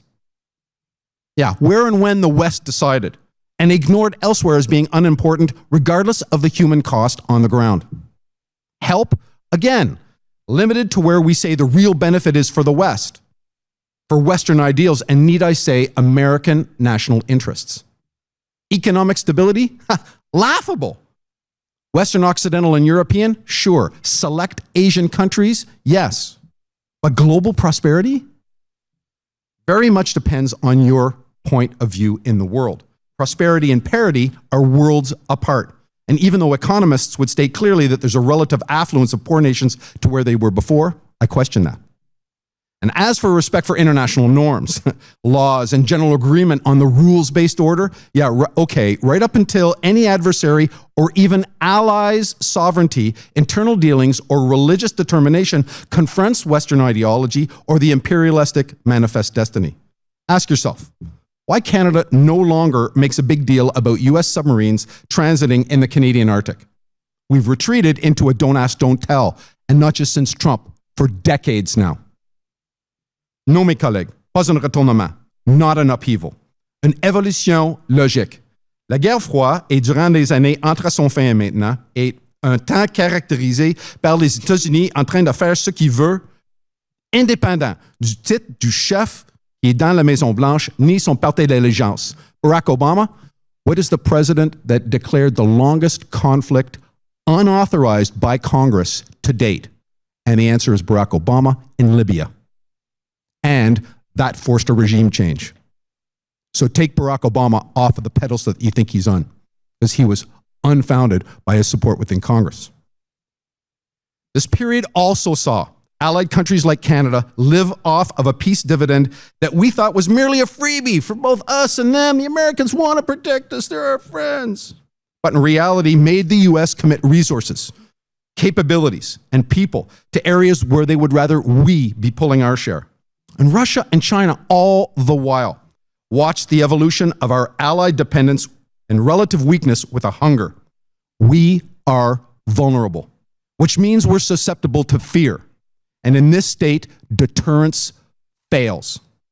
War becomes a much easier and better mechanism to achieve our aims. On that we agree. Almost an extension of policy by other means. So, not an academic, but I am a leader and ex-practitioner.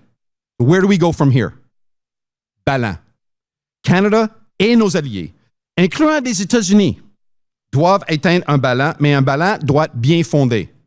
First, trust. Now, all leadership funnels through the fundamental essence of trust. Charles Feltman, in his book, The Thin Book of Trust, talks about 4 distinctions of trust. They're care, competence, sincerity, and reliability. Now, we need to look at the relationship with the United States, especially through this paradigm of the 4 distinctions of trust. But we as Canadians must also cast this assessment on ourselves and not excuse our own delinquency.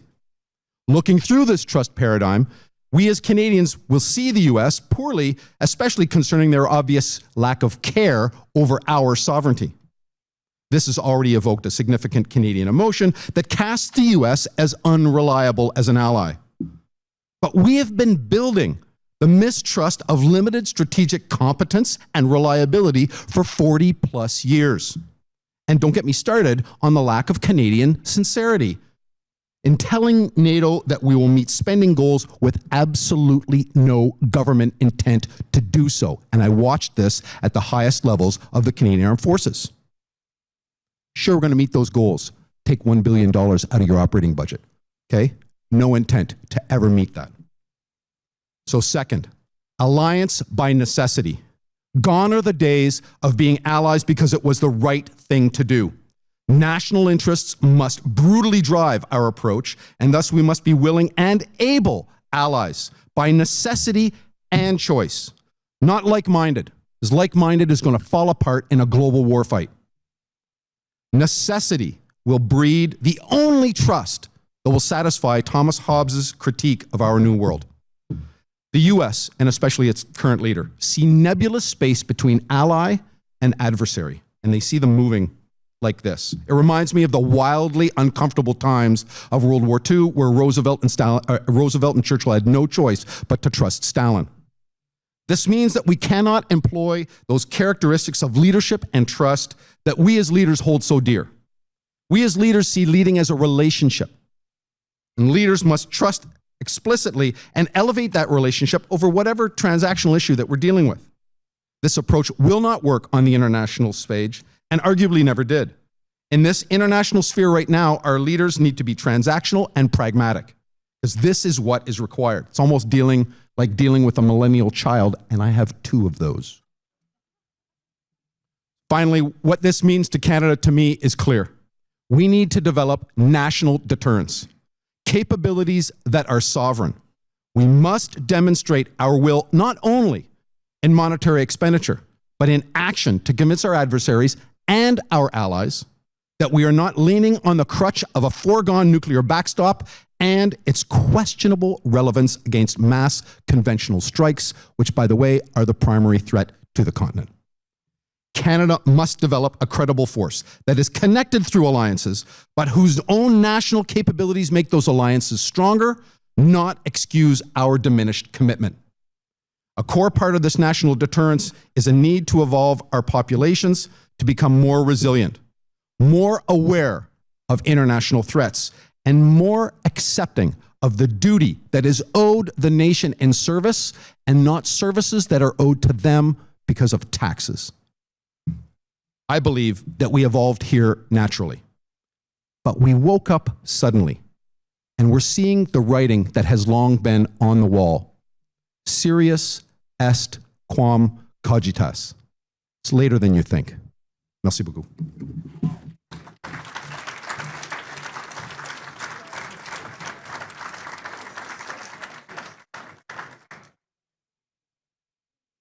« 12 minutes et 31 secondes. » Martin. On vous avait promis qu'on recrée la place, c'est fait. It's good. Yeah. We'll have some discussions, though. Martin. Merci. Donc, bonjour à tous. J'aimerais proposer deux lectures différentes de ce qui caractérise notre siècle, de ce qui se passe présentement dans le monde. Selon la première lecture, qui est très fréquente en Occident, on assisterait à une confrontation entre les démocraties et les autocraties. Et je pense que le professeur David, tantôt, a très bien mis la table lorsqu'il a parlé notamment du retrait des démocraties dans le monde. Et comme il l'a très bien mentionné, objectivement, on ne peut pas le nier. Si on regarde les grandes agences et tout ça qui vérifient ces choses-là, on voit très bien que présentement, il y a un retrait de la démocratie dans le monde. Non seulement à l'échelle planétaire, mais également à l'intérieur même de nos démocraties. Je pense qu'encore une fois, vous l'avez très bien mentionné, aux États-Unis, il y a définitivement un retrait de la démocratie. Ce qui m'intéresse davantage, par exemple, parce que mon travail, c'est de toujours montrer l'autre côté de la médaille, c'est de faire une seconde lecture de ce qui se passe dans le monde présentement.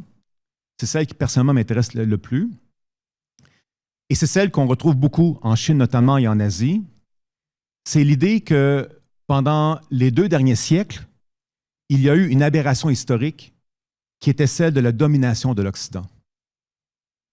Au cours des 20 derniers siècles, la Chine a toujours été la première économie mondiale, à l'exception du 19e et du 20e siècle. Le 19e siècle, comme vous le savez, était majoritairement, la première économie, c'était évidemment le Royaume-Uni, l'Empire britannique, et au 20e siècle, donc, les États-Unis. Et donc, pour les Chinois, lorsqu'ils regardent le monde, ce qu'ils voient, c'est la fin de cette aberration historique où l'Occident dominait. Et maintenant, c'est le retour de la normalité. Et mes étudiants savent bien, j'emploie souvent ce terme-là dans mes classes. Pour les Chinois, c'est le retour de la normalité.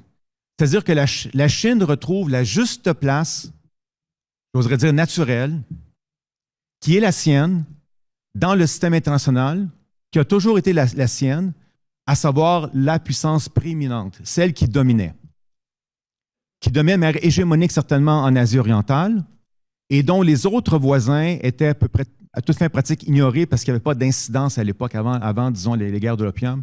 Il n'y avait pas une incidence géopolitique importante pour elles.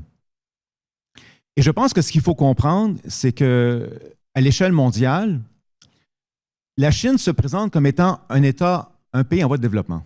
Bon, ça peut étonner, puisque la Chine est évidemment la deuxième économie mondiale, mais la Chine se présente elle-même comme étant un pays en voie de développement et comme un pays également qui a souffert du colonialisme occidental au 19e siècle et dans la première moitié du 20e. Et donc, le but de la Chine présentement, c'est de rallier autour d'elle ce que j'appelle la majorité globale, plutôt que le Sud global, c'est-à-dire 88% de l'humanité, essentiellement l'Asie, l'Afrique, l'Amérique latine, qui également, avec la Chine, partagent également cette idée d'avoir été victime du commerce occidental et de vouloir retrouver la juste place qui est la leur à la table. Autrement dit, ce que la majorité globale veut, c'est être à la table plutôt que d'être au menu, comme l'a mentionné employé l'expression d'un premier ministre canadien récemment. Or, non seulement c'est l'objectif, mais ils y réussissent très bien, car l'Occident, c'est 12% de la population mondiale. Essentiellement, ce que je finis par l'Occident, donc l'Amérique du Nord, l'Europe, l'Australie et la Nouvelle-Zélande, 12 %. Le 88 % qui reste, Afrique, Asie, Amérique latine. Et eux pensent que l'heure a sonné. Maintenant, enfin, ils vont pouvoir retrouver la juste place qui est la leur. Et ici, la Chine a un rôle historique à jouer, puisque la Chine se voit comme étant finalement le moteur de l'histoire. Elle est finalement la porte-parole des déshérités. Elle est la porte-parole de ceux qui ont souffert, et maintenant, elle va rétablir la justice dans le monde, en remettant à sa place, donc, à la fois l'Europe et les États-Unis. Je pense que c'est important de garder ça à l'esprit. Maintenant, il y a un autre acteur qu'on parle peu, selon moi, qui est également très important, et qui est l'Inde. L'Inde est désormais la première puissance démographique au monde, comme vous savez, depuis 2023. Elle a dépassé la Chine. L'Inde a dépassé en janvier le Japon. Elle est désormais la 4e puissance économique mondiale. C'est ce que dit le gouvernement indien. Le FMI dit que ça va plutôt arriver au mois de juillet, qu'importe à quel mois. Mais enfin, on sait qu'en 2026, l'Inde va dépasser le Japon. Et donc, l'Inde va devenir la 4e puissance économique mondiale, où elle est déjà. Et dans 2 ans, 2028, elle sera la 3e économie mondiale. C'est extraordinaire, car quand moi je suis né, quand j'étais enfant, c'était le G7 qui dominait. C'est le G7 qui dictait les règles. Aujourd'hui, en 2026, sur les 5 premières économies mondiales, 3 sont asiatiques. Le monde a complètement changé. On parle beaucoup de la rivalité, avec raison de la rivalité sino-américaine. Presque à chaque fois, on pose des questions. Qui va gagner finalement? On pose la question. C'est une vraie question qui est importante, mais j'aimerais attirer votre attention sur un autre aspect qui, selon moi, est négligé. C'est le fait qu'au fond, qu'importe si la Chine ou les États-Unis l'emportent, ultimement, l'Asie est déjà, présentement, en 2026, la plus grande zone de richesse au monde, devant l'Amérique du Nord et l'Amérique du Nord devant l'Europe. Donc, présentement, la richesse est d'abord et avant tout en Asie et que le momentum économique joue également en leur faveur. Regardez les 3 économies mondiales, les 3 économies nationales présentement qui dominent au niveau de la croissance économique à plus de 6 %. Vous avez l'Inde, l'Indonésie et le Vietnam. Tous des États asiatiques. Donc, la croissance de l'Asie, elle est montante, alors que l'Amérique du Nord et l'Europe ne connaissent pas évidemment une croissance aussi stupéfiante. Donc, le momentum économique joue fortement en faveur de l'Asie. Le professeur Kishore Mahbubani de l'Université nationale de Singapour disait récemment que la Chine, en 2050, sera le double du produit intérieur brut de l'Europe. 2 fois l'Europe, uniquement pour la Chine. Mais attention, la Chine n'est pas seule. Si vous ajoutez avec la Chine, le Japon, l'Inde, l'Asie du Sud-Est, on en parle très peu, mais qui est important, c'est 650 millions de personnes, l'Asie du Sud-Est, avec une croissance économique qui est très, très importante, souvent supérieure à la Chine. Vous avez une zone qui part du Japon et qui se rend jusqu'à l'Inde, qui est une zone en plein basculement, qui va basculer finalement le rapport de force à l'échelle mondiale. Donc, pourquoi je vous dis ça? Parce que s'il est vrai qu'il est important de penser à la rivalité sino-américaine, il faut penser que quoi qu'il advienne, pour moi, c'est déjà clair et décisif, c'est que l'Asie va dominer. Que les Américaines gardent ou non leur prééminence, l'Asie va l'emporter. Même si la Chine demeurait à long terme la 2e puissance mondiale pour plusieurs décennies, l'Asie va demeurer la région qui, elle, a un momentum et qui va croître en puissance et en croissance. Ça, pour moi, c'est une évidence absolue. Et on a un grave problème en Occident, non seulement parce qu'on représente seulement 12 % de l'humanité, mais parce que contrairement aux puissances précédentes, je pense à l'Espagne au 16e siècle, je pense à la France après l'époque de Louis XIV, Napoléon, je pense au 19e siècle à l'Angleterre, je pense au 20e siècle aux États-Unis, le passage du relais se faisait entre puissances occidentales. On ne s'aimait pas, on compétitionnait, on s'entretuait, mais on se comprenait. Même avec les Russes, on lit Tolstoï et Dostoïevski. On écoute Tchaïkovski. D'accord? Mais qui connaît l'empereur Taizong? Qui connaît Hu Zetian? Qui connaît Shi Huangdi? les gens ne les connaissent pas. Et ça, c'est un gros problème que nous avons. Il y a un déficit culturel important avec la Chine. On ne comprend pas la Chine. On ne sait pas qui est la Chine. On ne comprend pas ses intérêts. On ne comprend pas ce qu'elle veut. On ne comprend pas exactement où elle va. Et son système, un système hybride qu'on ne comprend pas. Je ne sais pas si vous connaissez l'économiste d'origine chinoise, Kei Eugene, qui donne des cours donc, à London School of Economics à Londres, c'est ça, à Londres, et qui parle beaucoup. Elle est née en Chine, elle a grandi en Chine, donc elle connaît très bien la Chine. Son père est un éminent membre du Parti communiste chinois. Et elle dit constamment, vous ne comprenez pas la Chine parce qu'à chaque fois, vous collez sur la Chine à chaque fois cette lecture démocratie-autocratie. Vous avez des lunettes occidentales. L'analyse qui est faite toujours, c'est est-ce que c'est un régime communiste? Est-ce que c'est un régime capitaliste? Est-ce que c'est une démocratie? Est-ce que c'est une autocratie? On ne sait pas c'est quoi le régime. On n'est pas capable de saisir la Chine.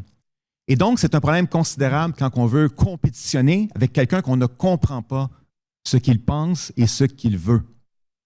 Et donc, je pense que ce sera l'un des grands défis de l'avenir, c'est de comprendre la Chine, de comprendre ce qu'elle veut.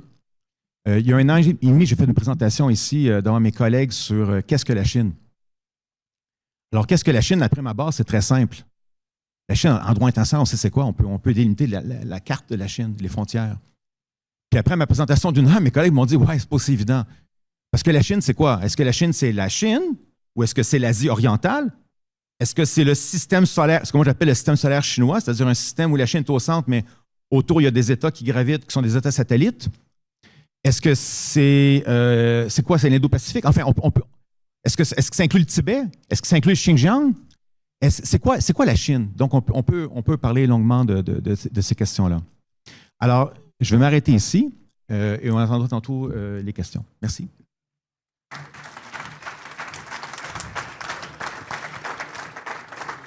Et c'est vrai qu'on ne lit pas la littérature, que ça soit en chinois ou en russe. Et j'ai de mes collègues qui sont spécialistes de ces régions-là qui disent attention, on passe à côté de pans entiers de la conversation mondiale. Puis comme tu le disais, Martin, c'est une conversation qui a aujourd'hui plus de locuteurs qu'il y en a de l'autre côté. Alors peut-être justement pour faire le pont et continuer à ajuster nos lunettes, j'ai l'impression que finalement on est sorti du terrain sportif, qu'on est plus chez l'optométriste, qu'on doit redéfinir nos lunettes. Aurélie Campana sur la zone d'influence russe. Oui, alors moi je ne suis pas sûre de voir très clair au sens propre comme au sens figuré. Parce que la question, c'est connaît-on véritablement la Russie? Oui, on lit Tolstoï, on lit Dostoïevski, on écoute Tchaïkovski, mais est-ce qu'on lit aujourd'hui les penseurs russes? Est-ce qu'on lit aujourd'hui les universitaires russes qui sont pour la plupart dans la ligne droite de ce que produisent les idéologues du régime qui entourent Vladimir Poutine? Non, pas vraiment. Pas vraiment, ou peut-être pas assez. Parce que c'est vrai qu'il diffuse aujourd'hui une vision de la Russie, de la place de la Russie sur la scène internationale qui rentre en confrontation totale avec ce que l'on pense être la Russie, ce que l'on pense être la vision de la Russie sur la scène internationale. Alors, je vais peut-être commencer quand même par des remerciements. Merci à Sébastien pour l'organisation de la conférence. Je sais que ce premier panel a été un réalignement stratégique permanent depuis 3 jours. Très contente de revoir ma collègue Elisabeth Vallée également dans ces circonstances, même si elle prend au pied levé la modération de ce panel. Merci également au commandant de la base de m'accueillir. Alors, je ne sais pas trop comment orienter mon intervention parce que j'avais très hâte d'entendre le conférencier d'honneur. Puis je vais essayer de me raccrocher à certaines des choses qu'il nous a dites, puis également ce que mes collègues ont avancé juste avant moi. La question se pose, souvenez-vous de la caricature que Charles-Philippe David a projetée tout à l'heure. Trump, torse nu, sur un ours polaire qui maîtriserait, qui chevaucherait l'ours russe. Alors, ça fait un petit peu référence aussi à ce que tu as dit tout à l'heure, chevaucher avec Vladimir Poutine. Non. Non, pas vraiment. Mais vous pouvez la reprojeter, c'est peut-être pas nécessaire, là, mais elle est jolie, c'est vrai, elle est jolie, parce que ça renvoie finalement à cette image dont vous vous souviendrez peut-être, qui date d'il y a plusieurs années, Vladimir Poutine à cheval dans les steppes de Sibérie, torse nu, homme viril, cette image que certains Russes et certaines Russes aiment particulièrement voir de leur présidence qui avait servi la propagande russe à l'époque, mais ça remonte à peu près au milieu des années 2000. Alors, comment est-ce que la Russie aujourd'hui se positionne dans ce mouvement de tectonique des plaques géopolitiques? On a évoqué tout à l'heure des failles sismiques de plus en plus importantes, des fossés qui se creusent entre des alliés. La Russie, depuis, je vais le situer, 2007, le discours de Vladimir Poutine lors de la conférence sur la sécurité à Munich, joue un rôle ou a une position sur la scène internationale que beaucoup d'analystes ont qualifié de révisionniste, de perturbatrice. La Russie, effectivement, depuis donc le milieu des années 2000, construit un discours qui vise à asseoir cette position sur la scène internationale.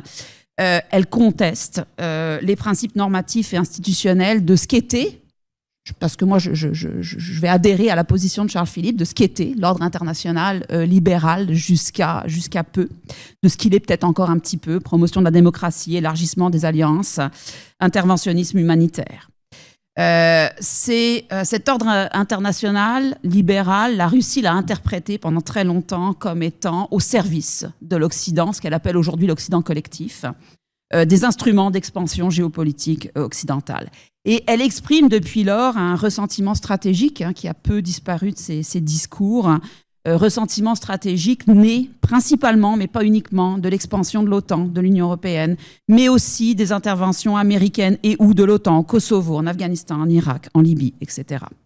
Ressentiment qui a été largement alimenté par la perception que les autorités russes ou le gouvernement ou les gouvernements russes ont eu des révolutions de couleur.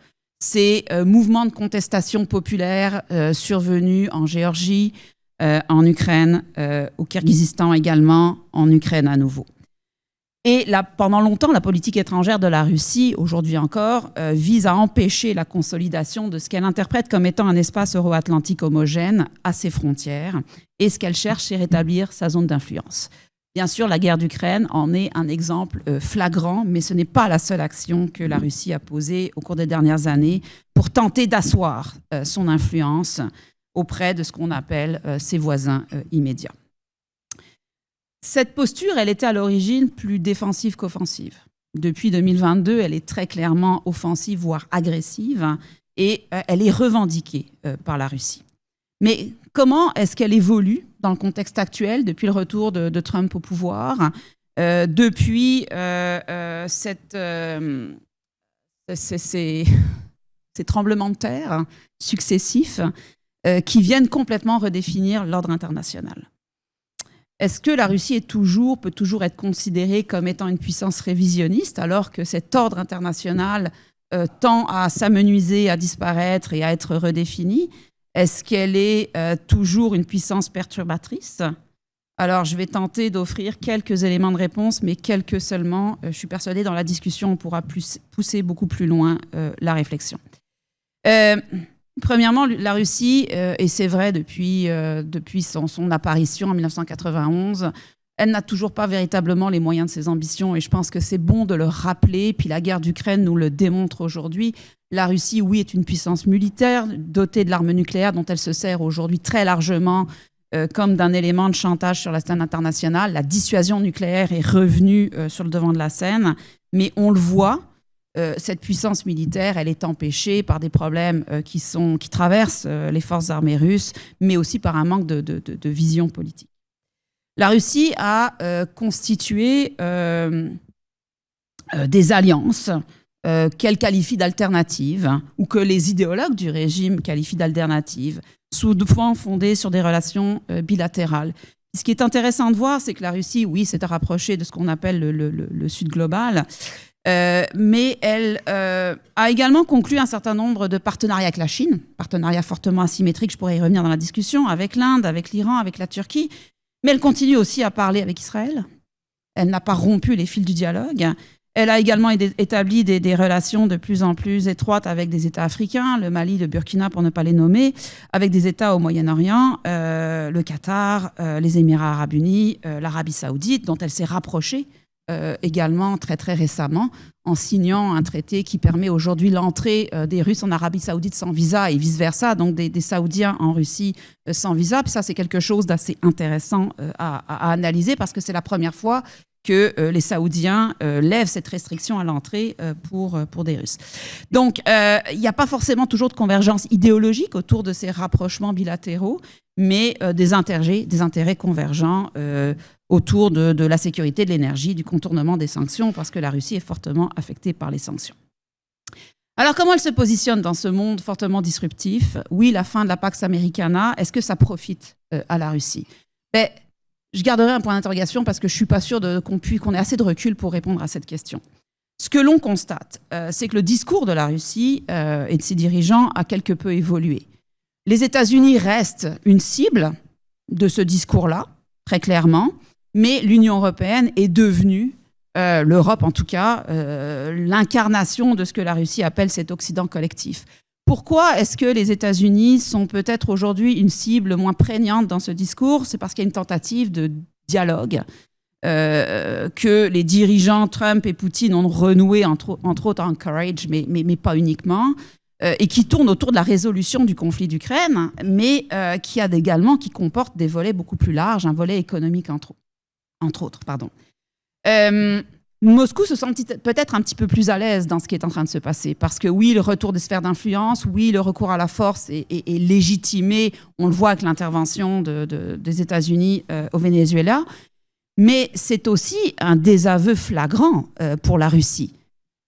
Qui sont les alliés principaux de la Russie dans les sphères dans lesquelles les États-Unis interviennent ou menacent d'intervenir? Venezuela, l'Iran, Cuba. Donc, ça montre que la puissance de la Russie, elle est fortement entamée et qu'aujourd'hui, elle n'a plus forcément voix au dialogue. Alors oui, la guerre d'Ukraine reste, l'événement qui cristallise aujourd'hui ce pseudo-rapprochement entre les Américains et les Russes. Mais ça ne veut pas dire que la relation entre les Américains et les Russes est apaisée, loin s'en faut. Et d'ailleurs, ces négociations aujourd'hui autour d'un cessez-le-feu potentiel en Ukraine, elles montrent que c'est un piège à la fois pour la Russie, pour l'Ukraine bien sûr en premier lieu, parce que le prix à payer est potentiellement très très élevé, mais pour la Russie et potentiellement pour les États-Unis. Pourquoi je parle d'un piège? Parce que les prétentions russes restent maximalistes. Trump, dans ses interventions nocturnes ou diurnes, nous a habitués à une position que je vais qualifier très proche de celle des Russes. Encore récemment, il invitait Volodymyr Zelensky à se bouger, et là je mets des guillemets, donc à faire des concessions territoriales, mais aussi peut-être, parce qu'il y a un certain nombre de non-dits dans ces négociations, à remettre sa démission ou à quitter le pouvoir, parce que c'était une des exigences premières des négociateurs russes aujourd'hui. Oui, il y a une proximité, il y a une convergence, il y a une compréhension commune aussi de ce que devraient être les relations internationales. Charles-Philippe, tu as parlé tout à l'heure de politique personnalisée, d'unilatéralisme. Là, la Russie s'y retrouve pas forcément parce qu'elle défend plutôt une position multilatéraliste. Et en tout cas, elle n'a pas les ambitions pour aller plus loin. Du recours de la force, je l'ai mentionné, de la dissuasion nucléaire. Hein. Mais mis à part ça, les négociations sur le volet économique sont excessivement difficiles, puis impliqueraient un retour en arrière qui mettrait la Russie en porte-à-faux par rapport à ses alliés ou ses nouveaux alliés, les rapprochements qu'elle a effectués. Puis c'est un piège aussi, ces négociations, parce que si Trump arrive à faire plier l'Ukraine, Zelensky et les négociateurs ukrainiens qui sont aujourd'hui à la table des négociations concèdent des territoires, acceptent une réduction de l'armée, ce que la Russie demande, la fin du nationalisme russe, le rapprochement entre l'église orthodoxe ukrainienne et russe, et qu'au final on impose une paix qui n'en est pas une, mais que la population ukrainienne sabote cette paix par des mouvements insurrectionnels qui pourraient émerger très vite, on n'y arrivera pas. Et là, ça se retournerait à la fois contre Vladimir Poutine, mais aussi potentiellement contre Trump.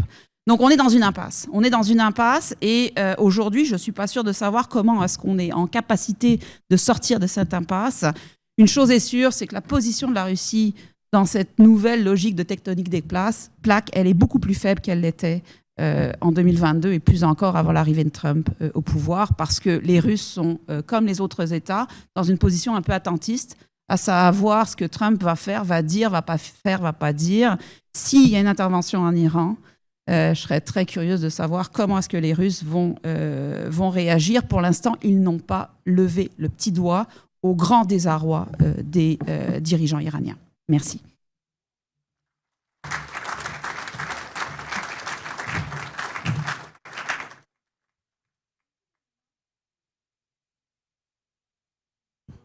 On a l'impression d'être sur Zoom. À chaque fois, j'oublie de remettre mon micro. Je vais commencer à poser des questions, mais je ne veux surtout pas monopoliser la parole. Donc, je pense que c'est Sébastien qui fait le mic girl. OK, parfait.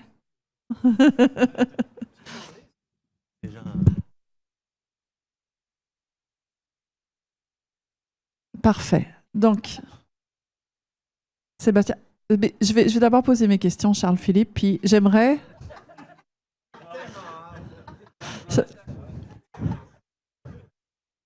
Puis j'aimerais beaucoup qu'on accorde la priorité aux étudiants. Donc manifestez-vous. Peut-être une série de questions. Pour commencer, pour lancer la discussion, je vais essayer de formuler les trois et puis vous verrez comment vous voulez répondre. Martin, on ne connaît pas la Chine, mais est-ce que finalement, parce que tu as omis l'éléphant dans la pièce qui est Taïwan, est-ce qu'au fond, ça, c'est pas justement quelque chose d'assez classique dans les relations internationales? Elles se comportent au fond comme d'autres pays avant. Donc, comment est-ce que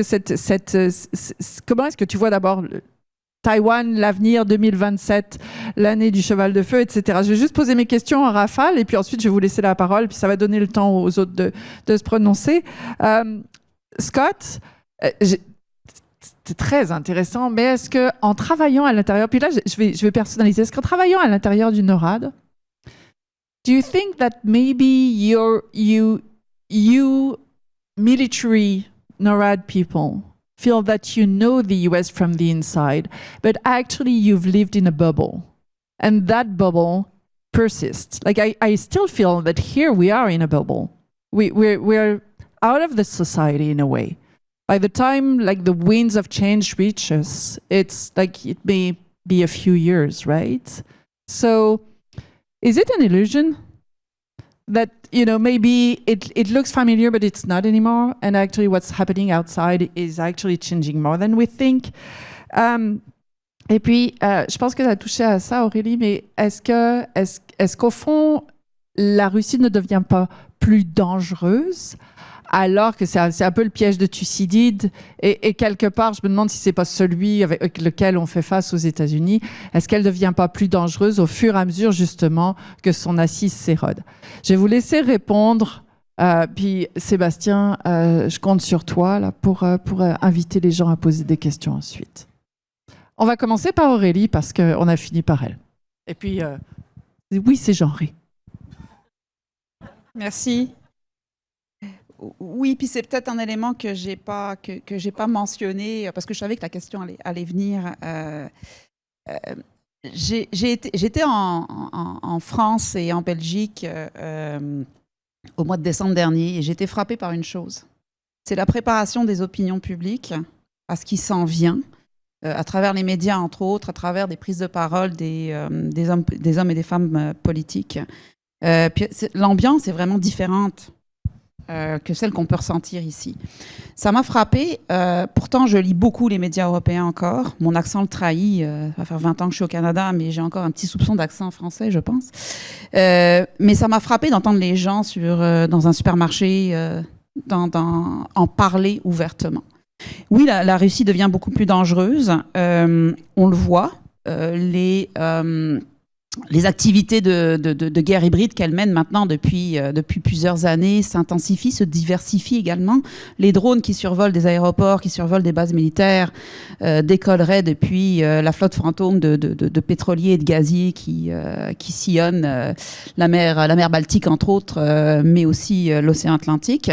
Et progressivement, elle renforce la pression. Alors après, il y a aussi les éléments de cette guerre hybride, la guerre de désinformation qui est menée, les guerres d'influence à laquelle la Russie se livre depuis des années déjà, hein, aux États-Unis, au Canada, mais aussi dans l'Union européenne. Et il y a plusieurs échéances électorales qui s'en viennent, avec un risque que ces guerres d'influence contribuent à augmenter la polarisation dans les sociétés et contribuent aussi, ce ne sera qu'un élément, mais un élément qui peut être déterminant dans certains cas, à promouvoir l'arrivée au pouvoir de partis d'extrême droite ou de leaders d'extrême droite qui seraient plus favorables à la position russe.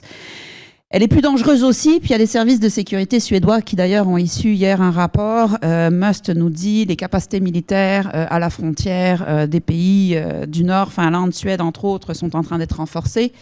Il y a un risque de plus en plus grand. Les pays baltes avaient émis les mêmes avertissements au cours des 2 dernières années. Et il y a un véritable risque que le conflit en Ukraine aujourd'hui ne se limite pas malheureusement à cet état-là. Et j'en reviens à ce que je disais au début de mon intervention, d'où la préparation des opinions publiques à ce qui s'en vient. La probabilité d'une guerre en Europe est plus forte que jamais et la Russie ne sera plus simplement un élément perturbateur, mais l'élément déclencheur de ce conflit. Donc oui, elle devient de plus en plus dangereuse. Et je pense qu'on ne mesure pas bien ce qui est en train de se jouer parce qu'on n'a pas accès non plus à toutes les informations. Mais je rajouterais juste un élément d'un analyste militaire qui disait la Russie est en train de produire un certain nombre de chars, de missiles. Moi, je ne m'y connais rien en cacaillerie, désolée devant cette audience, qu'elle n'utilise pas sur le terrain ukrainien. Qu'est-ce que ça veut dire, point d'interrogation? Ça veut peut-être dire qu'elle se prépare à autre chose. Et elle apprend beaucoup aujourd'hui de son expérience en Ukraine. Ah, pardon. En fait, c'est parce qu'il y a un micro là-bas, donc on se facilite la vie comme ça. Oui, j'aime bien l'idée justement de ce qu'on ne voit pas venir, et peut-être que c'est exactement ce dont il s'agit, Scott. Le micro est là-bas. OK, je vais commencer à répondre à l'idée de la friction qui peut exister entre notre perception à l'intérieur d'une alliance qui est très proche, qui est fusée par l'idée de bilatéralisme. Puis je vais juste expliquer pour le monde qui est ici, jusqu'à la point que c'est binational. Go back to 9/11. The morning of 9/11, the commander of NORAD was not in charge. It was the Canadian commander that was in charge of NORAD. In the continental NORAD region, which is stationed in Tyndall Air Force Base, but is responsible for the skies over New York, it was the Canadian general, Charlie Bouchard, that was in charge in that moment. In the Canadian NORAD region, on the morning of 9/11, the American general, Steve Lucas, was out of pocket, was not there. Our commander for NORAD was the American One Star, which was shepherding over the skies, and nobody blinked. An eyelash was blinked when I commanded in Alaska, confronting Russian bombers constantly on our periphery. Nobody blinks. So in the middle of that, on peut regarder une perception qui est continuellement stable. Avec mes conversations avec soit des exécutifs de fonctionnaires au sein des 2 pays, mais aussi des leaders de business, ça devient un élément stabilisant pour les relations diplomatiques. Qu'est-ce que tu veux avec des diplomaties? Tu vas conduire des diplomaties même s'il y a une crise entre les 2 pays. Et la stabilité binationale ajoute à cette stabilité-là, mais aussi ça ajoute à la discussion politique. Je m'explique. You should be proud of the military alliance because they follow strategy and orders from both governments, subordinate to. They're not trying to be politicized. They're not going outside of their lanes. They're staying very clearly within the civil control of military power. This is the genre de stabilité que vous voulez soit à l'extérieur ou à l'intérieur du bub. But there's a distance between ally and adversary. What the U.S. is coming to grips with right now, because my friends that are inside the NORAD alliance right now are saying it's stronger than ever. And that's an odd thing to say when we see the kind of differences between Canada and the United States, especially on a political, economic, and military level with tariffs and everything else. The reality is the U.S. is coming to grips with the fact that focused on themselves and defending North America, they need Canada. They need Canadian resources, and they can't do this alone. Golden Dome's a ridiculous idea, but integrated air and missile defense, IAMD, is not. Localized air defense systems that have layered defenses are what's coming to defend the critical assets of North America, and they're not costly. Golden Dome wildly costly. Defend the top 25 critical national interests in Canada, United States, cost you millions, not billions. And that is where Canada and the U.S. align themselves. And this is where I think that we widen that distance between ally and adversary. Tantôt, quand j'ai parlé de l'opposition entre deux visions du monde. D'une part, la vision plutôt occidentale qui oppose démocratie et autocratie, et d'autre part, une vision qui est peut-être plus chinoise, qui est celle à partir de l'angle du colonialisme occidental et du développement économique. Il me semble que la question taïwanaise doit s'insérer exactement entre les deux pour comprendre le point de vue respectif des uns et des autres. Je pense que du point de vue occidental, la question taïwanaise, c'est une question d'abord et avant tout démocratique. C'est-à-dire, monsieur, que veulent les Taïwanais? C'est comme ça en classe. Que veulent les Taïwanais? S'ils veulent être indépendants, qu'ils le soient. On pense en termes de légitimité démocratique. Et aussi, pour nous, Taïwan représente, ou les Américains représentent un atout stratégique. C'est-à-dire de fermer essentiellement l'accès aux profondeurs des mers de l'océan Pacifique, donc aux Chinois. Je ne peux pas parler trop longtemps, mais il y a une question de sous-marin là-dedans, parce que les sous-marins chinois sont enfermés dans la mer de Chine. Ils n'ont pas accès donc aux profondeurs de l'océan à cause de Taïwan. Donc ça, c'est le point de vue occidental. Mais il faut réinsérer la question taïwanaise du point de vue chinois pour comprendre, encore une fois, je militais pour toujours comprendre l'adversaire, entre guillemets, stratégique. Pour les Chinois, Taïwan, la prise de Taïwan signifierait la fin de la guerre civile qui a commencé en 1945-1946 contre les nationalistes. Et ce serait enfin la fin du siècle de l'humiliation qui a commencé en 1839 lors de la guerre de l'opium. La réunification du territoire chinois dans l'histoire de la Chine ouvre la porte à une ère d'unité nationale, de paix et de prospérité économique. Donc, je pense qu'il faut le voir de ce point de vue-là. Souvent, les commentateurs occidentaux disent, mes collègues, les profs, disent, oui, mais Taïwan n'a jamais fait partie de la Chine communiste, ce qui est vrai. Mais ce qu'ils ne disent pas, c'est que Taïwan a fait partie de l'Empire sino-mandchou entre 1683 et 1895. Ça, ils ne disent pas. En 1895, après la première guerre sino-japonaise, Taïwan est tombé, a fait partie de l'Empire japonais jusqu'en 1945. Et en 1945, donc, la guerre civile a fait en sorte que, vous connaissez l'histoire, que les communistes ont finalement trouvé refuge sur Formose, l'île de Taïwan, éventuellement, pour mener la lutte contre une Chine continentale communiste. Donc, je pense qu'il faut encore une fois réinsérer le conflit, non seulement à travers la lunette légitime de la légitimité démocratique, ce qui est tout à fait légitime pour l'exemple de le faire, mais il faut également réinsérer le conflit à travers l'histoire de la Chine, à travers la pensée chinoise, pour comprendre pourquoi Taïwan, c'est fondamental et c'est non négociable pour les Chinois. C'est non négociable. La légitimité démocratique ne compte pas en Chine. Je ne vous apprends rien. Stratégiquement, c'est un atout important, mais surtout à Taïwan, vous avez des gens qui sont linguistiquement, culturellement et spirituellement chinois. Tradition confucéenne qui parlent un dialecte chinois, qui sont culturellement chinois. Moi, je m'intéresse beaucoup aux confucianistes. Les plus grands livres sur les confucianistes sont écrits par des Taïwanais. D'accord? Donc, il y aurait beaucoup à dire, mais juste, je pense que c'est ça qui est important, c'est si on veut comprendre vraiment le conflit, il faut essayer de voir des deux côtés les prises de position des uns et des autres. Dernier élément, je ne veux pas parler trop longtemps, mais c'est important que je le mentionne. À l'automne dernier, il y a eu un conflit de haute intensité verbale entre la Chine et le Japon sur la question taïwanaise. Le 7 novembre dernier, la nouvelle première ministre japonaise, donc Sanae Takaichi, a pris la parole pour dire, selon moi, ce qui est une banalité du point de vue japonais. Encore une fois, il faut voir le point de vue japonais avec sa différence par rapport au point de vue chinois. Du point de vue japonais, si jamais la Chine prenait Taïwan par la force, pour le Japon, c'est un drame. Les intérêts vitaux du Japon sont engagés. Très rapidement, regardez sur la carte, Taïwan, c'est à peu près à 80 km de l'île la plus proche, japonaise la plus proche de Taïwan, Yanugi-shima, à peu près 80 km. Donc là, vous auriez les deux vraiment très, très proches l'un de l'autre. Et du point de vue du Japon, le Japon se sent coincé à juste titre Au nord, les îles Kouriles par les Russes et au sud maintenant par les Chinois. Très inconfortable le Japon. Vous êtes enrôlé par 3 puissances nucléaires hostiles, Corée du Nord, Chine, Russie. Ce qui fait que maintenant, je finis là-dessus, il y a des voix qui s'élèvent au Japon qui disent que peut-être que le Japon devrait penser maintenant à s'approprier l'arme nucléaire, ce qui est absolument révolutionnaire. Toute personne qui a vécu au Japon moindrement, qui connaît la culture japonaise moindrement, qui a assisté aux commémorations d'Hiroshima, sait jusqu'à quel point au Japon, la charge émotive de l'arme nucléaire, c'est quelque chose de métaphysique. Un peu trop longtemps. Non, c'est parfait. Il nous reste une quinzaine de minutes. Je vais continuer à poser mes questions jusqu'à ce qu'il y ait quelqu'un qui lève la main. Ah ben non, finalement. Oui, Charles-Philippe, je m'excuse.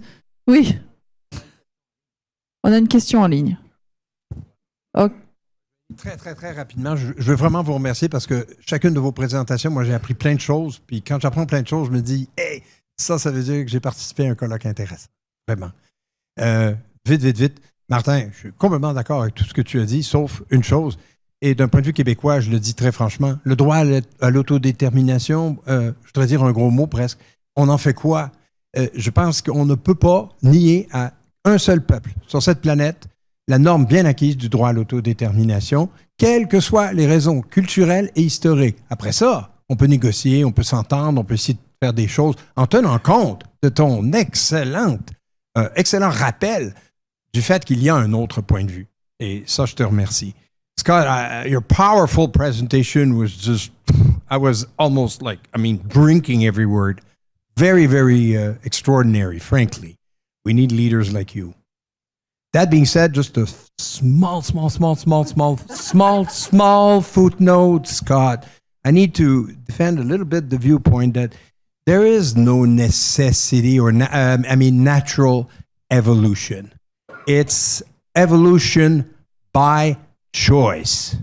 And some of the choices made by some of the presidents regarding Latin America and the Americas have been extraordinarily different than some others. And I will take, for example, since you mentioned Barack Obama, I don't dare to challenge him on Barack Obama. Let's say maybe not Barack Obama after all. Jimmy Carter was the first president to give back the Panama Canal to Panama. And he was heavily criticized by the Republicans for that. Just to let you know, to tell everybody, by choice, you can say, I am not imperialist, and it's not normal that we think the Americas belong to us, right? So there have been examples, contradictory examples of your extraordinary, powerful argument that Trump is like maybe the others have preceded. I think he's not. I maintain my viewpoint on that. Thanks.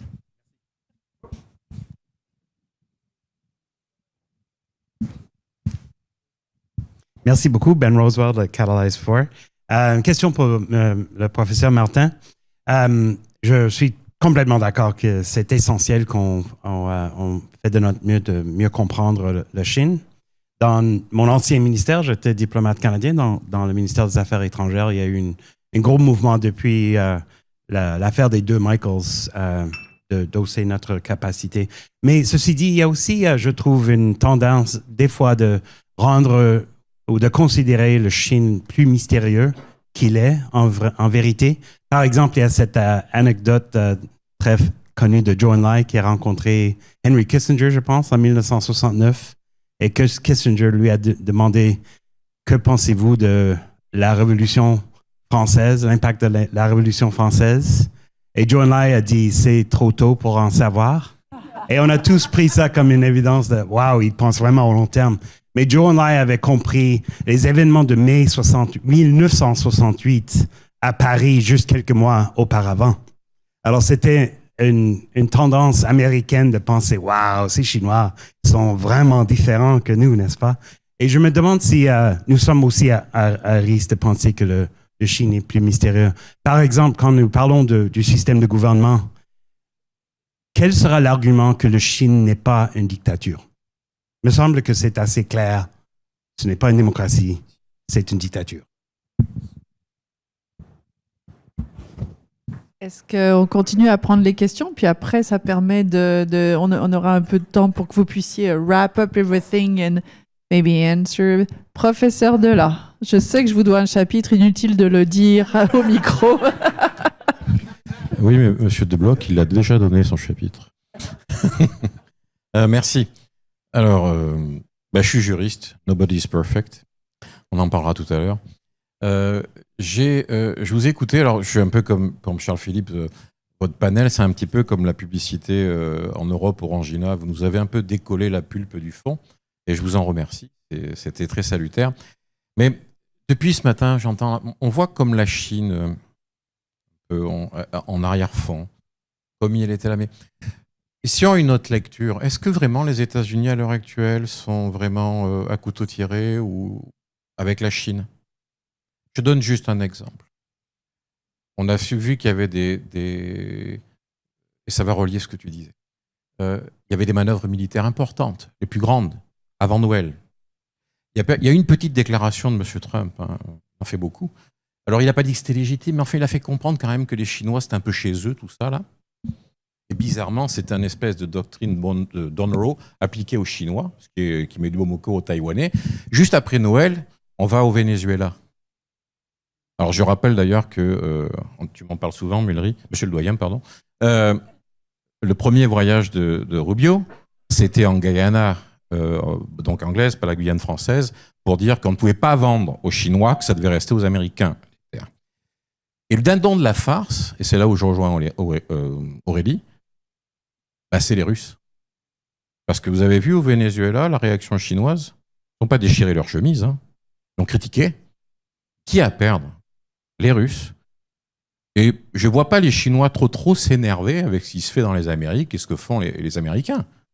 La seule chose, ça je vous le prédis, c'est le jour où Trump, s'il continue, d'ailleurs vous l'avez entendu, ça sort de son discours, Panama. Parce que ça, Panama, ça ne passera pas pour les Chinois. Parce qu'il y a un passage. Alors ça, c'est mon premier point. Est-ce qu'il y a vraiment une réelle, pour l'instant, quand on voit la volonté de l'administration de Trump d'avoir cette rencontre en avril, est-ce qu'on se partage le gâteau? Est-ce qu'on entend ça à Washington, le G2? Je serais plus inquiet si j'étais M. Poutine. Scott, vous avez fait une très bonne intervention qui nous a secoués. Elle m'a secoué aussi sur certains points parce que je me disais, oui, effectivement, on peut faire reproche au Canada mais enfin, le Canada a laissé son territoire. C'est-à-dire, oui, on bénéficiait du parapluie américain, mais il n'y a pas un État au monde qui a laissé un autre État étendre son système de défense parce que c'était vitaux pour les États-Unis. Et le Canada a joué le jeu massivement. Et moi, ce qui m'inquiète, c'est, oui, vous avez raison, vous nous donnez des exemples de militaires, et c'est ça mon deuxième point là dans notre discussion, on parle de ce qui est. On parle des institutions, de ce qui est remis en cause. On parle de M. Trump, on parle de M. Poutine. Mais il y a des forces, et je ne veux pas tomber conspirationniste, mais il y a des forces latentes qui dépassent tout cela. Et moi, j'ai confiance en mes militaires. Mais je vois une chose, c'est que le principal objectif de l'administration de Trump, elle n'a pas été réalisée par des forces régulières.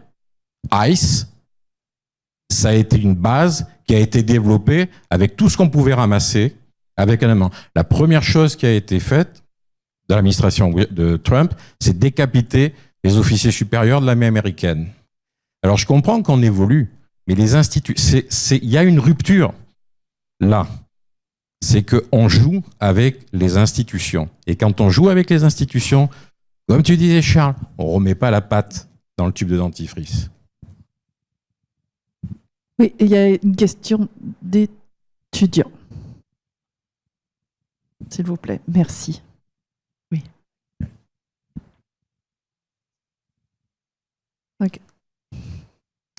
Professeur Poiti, la Chine performe régulièrement des cyberattaques contre les infrastructures canadiennes, place des postes de police clandestins sur notre territoire, pose des bouées espionnes sous la glace dans l'Arctique et menace nos partenaires en Asie du Sud-Est. Paradoxalement, le premier ministre canadien vient de conclure un premier accord avec la Chine pour les véhicules électriques. Est-ce que le Canada devrait vraiment tenter de se rapprocher d'une nation qui menace constamment notre stabilité et notre position internationale? Merci. Et on a une dernière question, puis ensuite je vais vous donner la parole. Là, on joue au Mikado. On commence à retirer des pailles de l'équilibre global, puis on voit où est-ce que ça va. Le Mikado, oui, je peux demander. Oui, donc une dernière question, Sébastien. Et puis ensuite. Ah, oui. Go. Dans la même lancée. Est-ce que tu te présenterais? Désolée. Bonjour, mon nom est Anne Guérin-Lévesque. Présentement, je fais un stage à la Fondation Asie-Pacifique. Donc, dans la même lancée que mon collègue, que pensez-vous de la récente normalisation des relations sino-canadiennes? Dans ces conditions, comment pensez-vous que ça peut influencer la relation Canada et Chine? Parce que pour l'instant, ce qu'on voit, c'est plutôt un retour des discussions après avoir eu un froid de quelques années. Et encore plus précisément, comment vous pensez que ça peut affecter la perception du Canada par rapport à Taïwan? Oui. Sébastien, on aurait une dernière question parce que j'ai sauté à piège. Je m'excuse. Et après, vous avez chacun 35 secondes d'écart pour répondre. Frédéric Labarre du Collège militaire royal de Kingston. Dernièrement, on a eu M. Rubio à Munich, pas M. Vance comme l'année passée. Est-ce qu'on pourrait dire que c'est une réalisation de la part de l'administration Trump qu'ils sont déjà allés trop loin, qu'ils essaient de recalibrer? Moi, je dirais non, mais ça, c'est mon point de vue. On commence peut-être par Martin, avec lequel on a fini tantôt, et puis on va revenir de mon côté. Je pense que j'ai reçu 4 questions, donc je peux essayer de répondre rapidement. Tantôt, quand j'ai parlé de légitimité démocratique par rapport à Taïwan, je parlais de l'autodétermination. C'est-à-dire que le fait que par des urnes, la population locale décide d'elle-même de son destin. Donc, pour nous, la légitimité démocratique, c'est ce qui est le plus important. Mais du point de vue chinois, évidemment, la légitimité démocratique, ça n'a aucune espèce de valeur ou d'importance. Donc ça, c'est un élément. Par rapport à Carney, écoutez, je comprends les résistances qu'en Occident, on peut avoir à négocier et à commercer avec une dictature. C'est effectivement une dictature, il n'y a aucun doute là-dessus, la dictature chinoise. Mais pour paraphraser Jean de Gaulle, on ne peut pas isoler, à l'époque, ce n'était pas 1,4 milliard, maintenant ça l'est, on ne peut pas isoler 1,4 milliard de la population mondiale. Si on commerce et négocie uniquement avec les gens qui pensent comme nous, on va rester tout seul. Alors, la réalité du monde dans lequel nous sommes, c'est que la deuxième économie mondiale, c'est la Chine. Elle est puissante, elle est influente, elle est en train de façonner le monde de demain.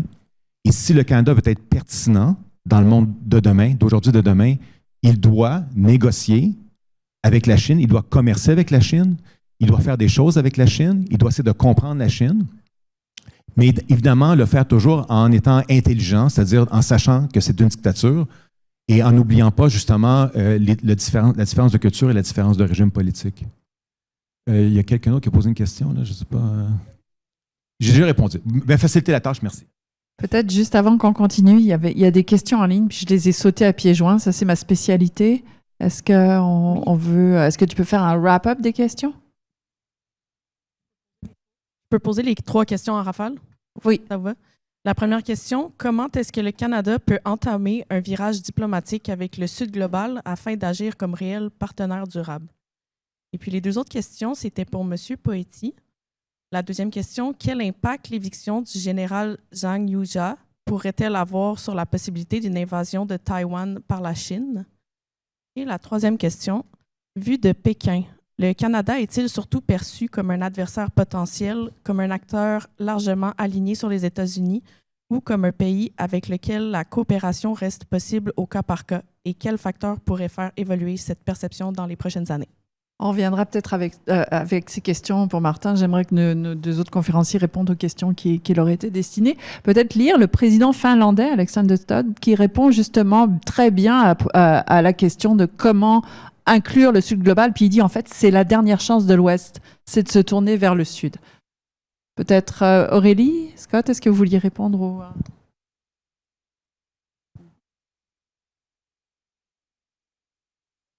OK, peut-être je vais aller en premier, répondre à une couple de préoccupations.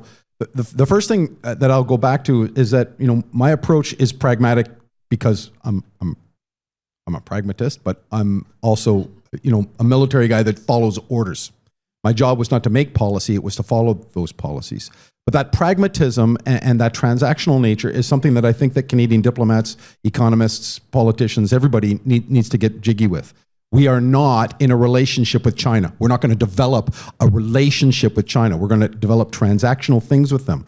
Not when they're flying bombers for the first time last year off of our coastlines, preparing to launch missiles into our homeland. And where you see Chinese and Russian military cooperation, you worry, and there is more Chinese military cooperation now than there ever has been in the past. Where you see military action, you see national interests.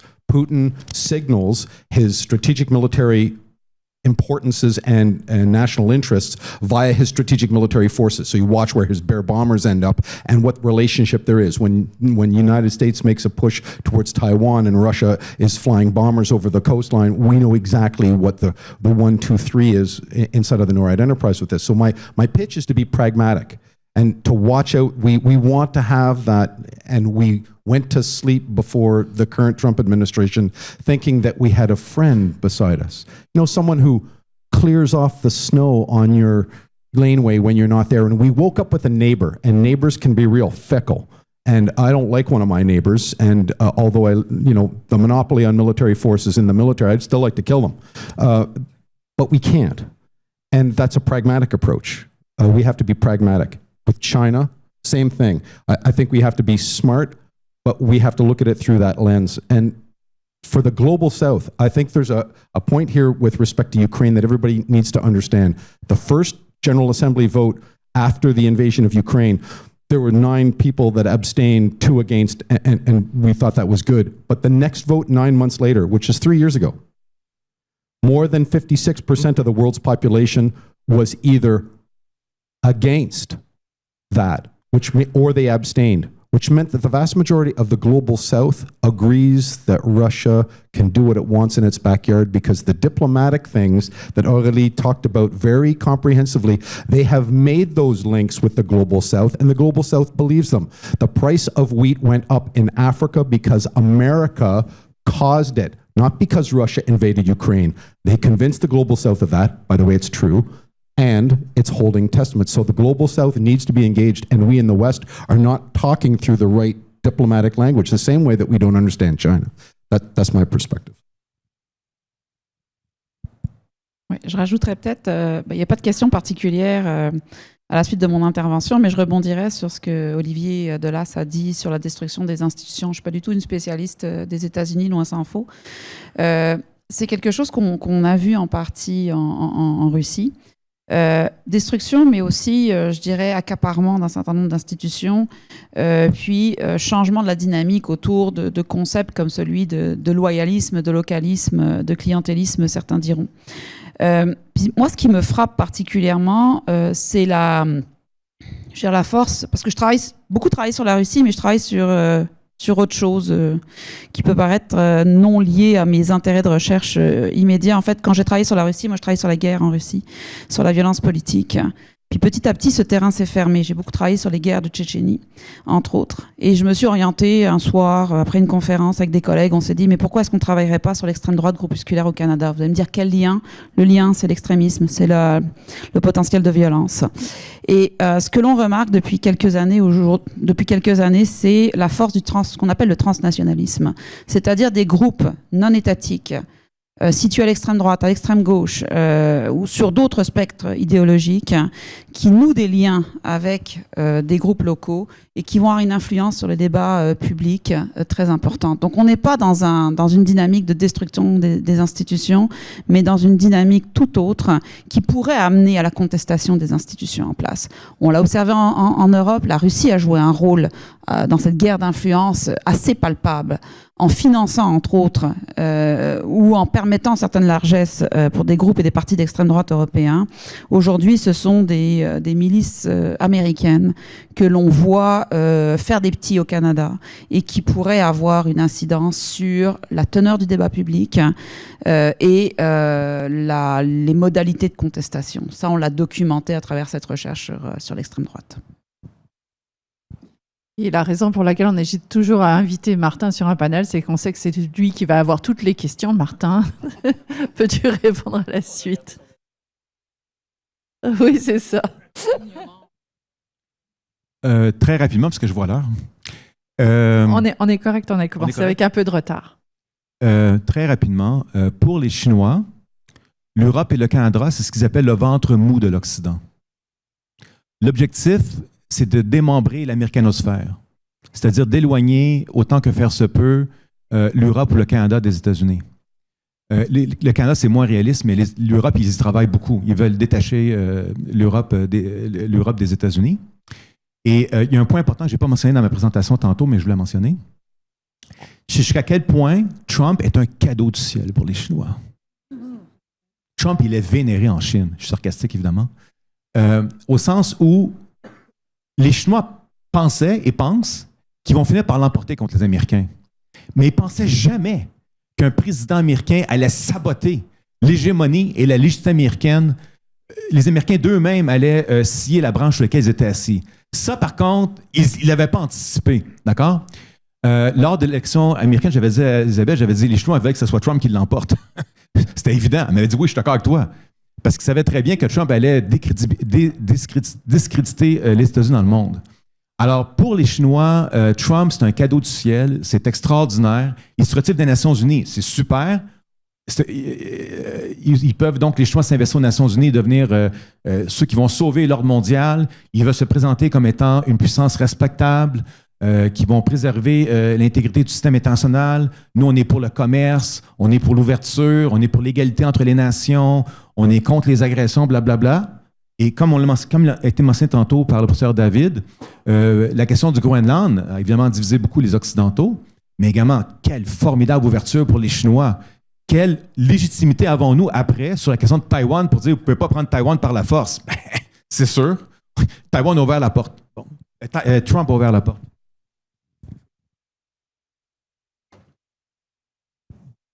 Je veux juste faire un commentaire parce que Charles-Philippe, vous m'avez fait penser comme vous avez fait pendant très longtemps, pendant que j'étais élève officier ici. On sent le traumatisme là. Hein? très traumatisé. Look, Dave Cochran on Power and Politics and Vashi Keppel got together, a few weeks back, and they agreed on one thing, and I think that this is key here, and all Canadians need to get a hold of this. Trump was not elected, as an anomaly.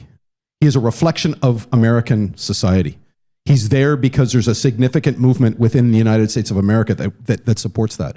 Those of us who are working inside the enterprise saw the orgueil, the hubris of the Americans, to the point of saying that we will compromise your laws in your nation, our military. This is the Americans telling us. And I watched Steve Bowes, the commander of Canadian Joint Operations Command, literally in a fight by saying, you will not use deadly force to protect equipment on Canadian soil. It's against Canadian law. An American general saying, just watch us.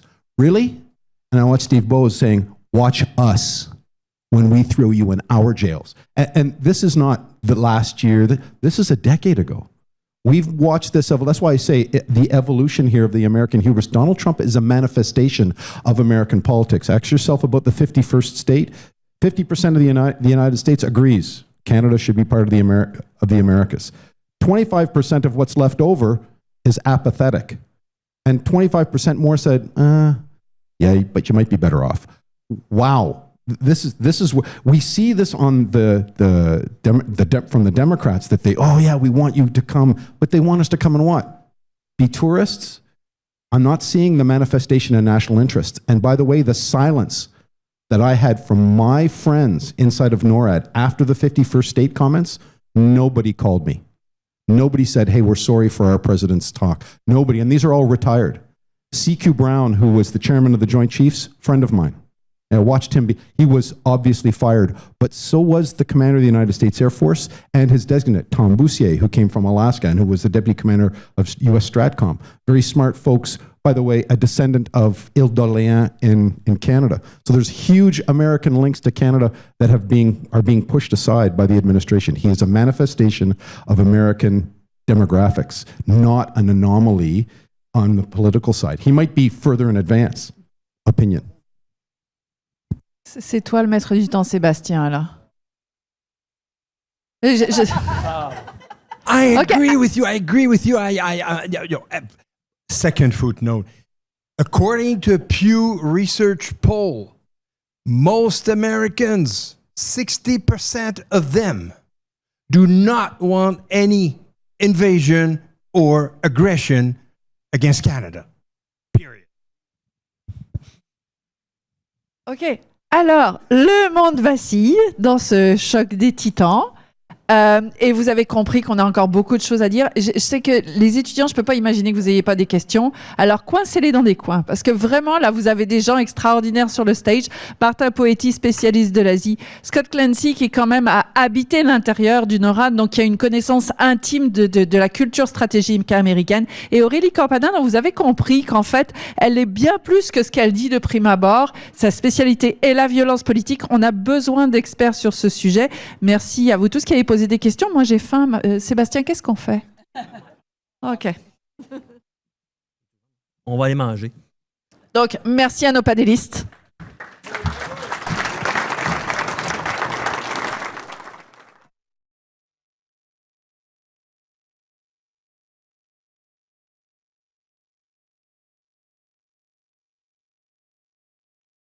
J'espère que vous avez apprécié le service de repas de la Corporation du Fort Saint-Jean, partenaire quotidien essentiel du Collège militaire royal de Saint-Jean, que nous tenons également à remercier pour leur participation et leur soutien dans l'organisation de cette conférence. J'espère également que les échanges que vous avez pu avoir pendant le dîner ont été enrichissants. Parlant de discussions enrichissantes, il est maintenant temps de lancer le second panel. Celui-ci abordera évidemment notre sujet de la journée, soit la vacillation de l'ordre mondial dans deux domaines fonctionnels spécifiques, soit le droit international et le commerce mondial. Le professeur Mulry Mondélis, doyen à l'enseignement et professeur agrégé au Collège militaire royal de Saint-Jean, agira donc à titre de modérateur et je lui cède la parole. Merci beaucoup, cher Sébastien. Alors, bienvenue à ce panel consacré notamment à la remise en cause du droit international des institutions internationales. L'introduction a été déjà faite ce matin, à la fois lors de la conférence d'ouverture, mais aussi à plusieurs reprises. Bon, la place du droit international dans les relations internationales, comme on les observe aujourd'hui, quelle est cette place?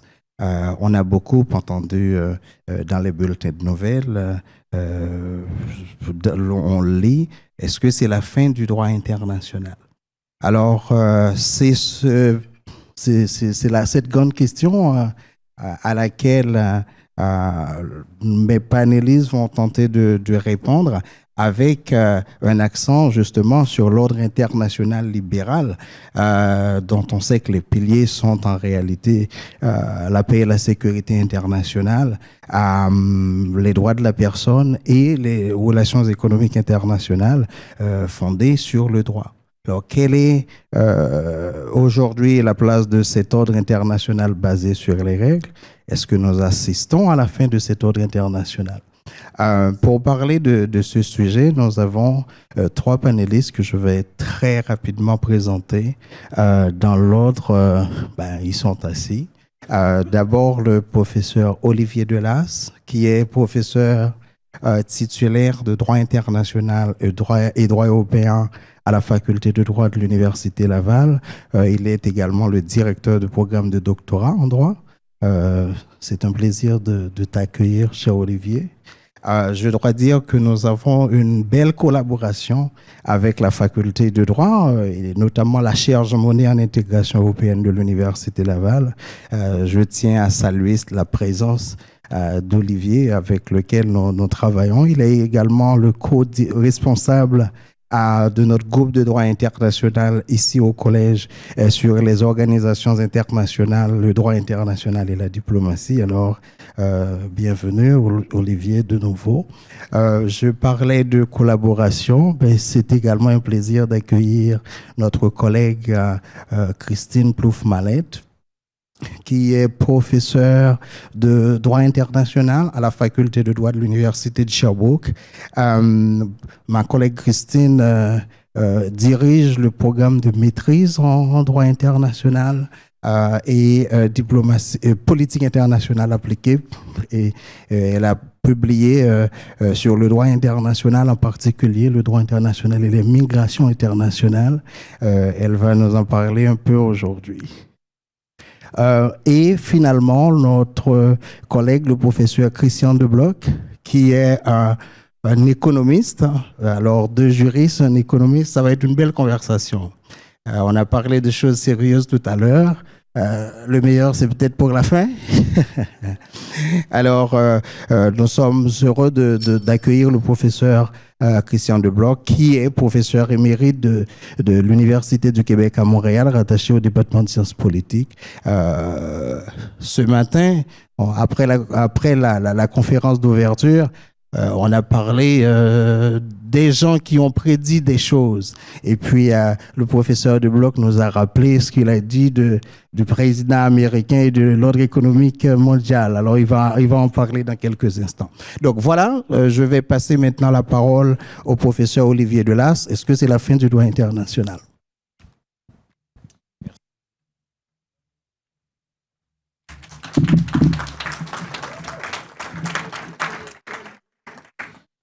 Merci.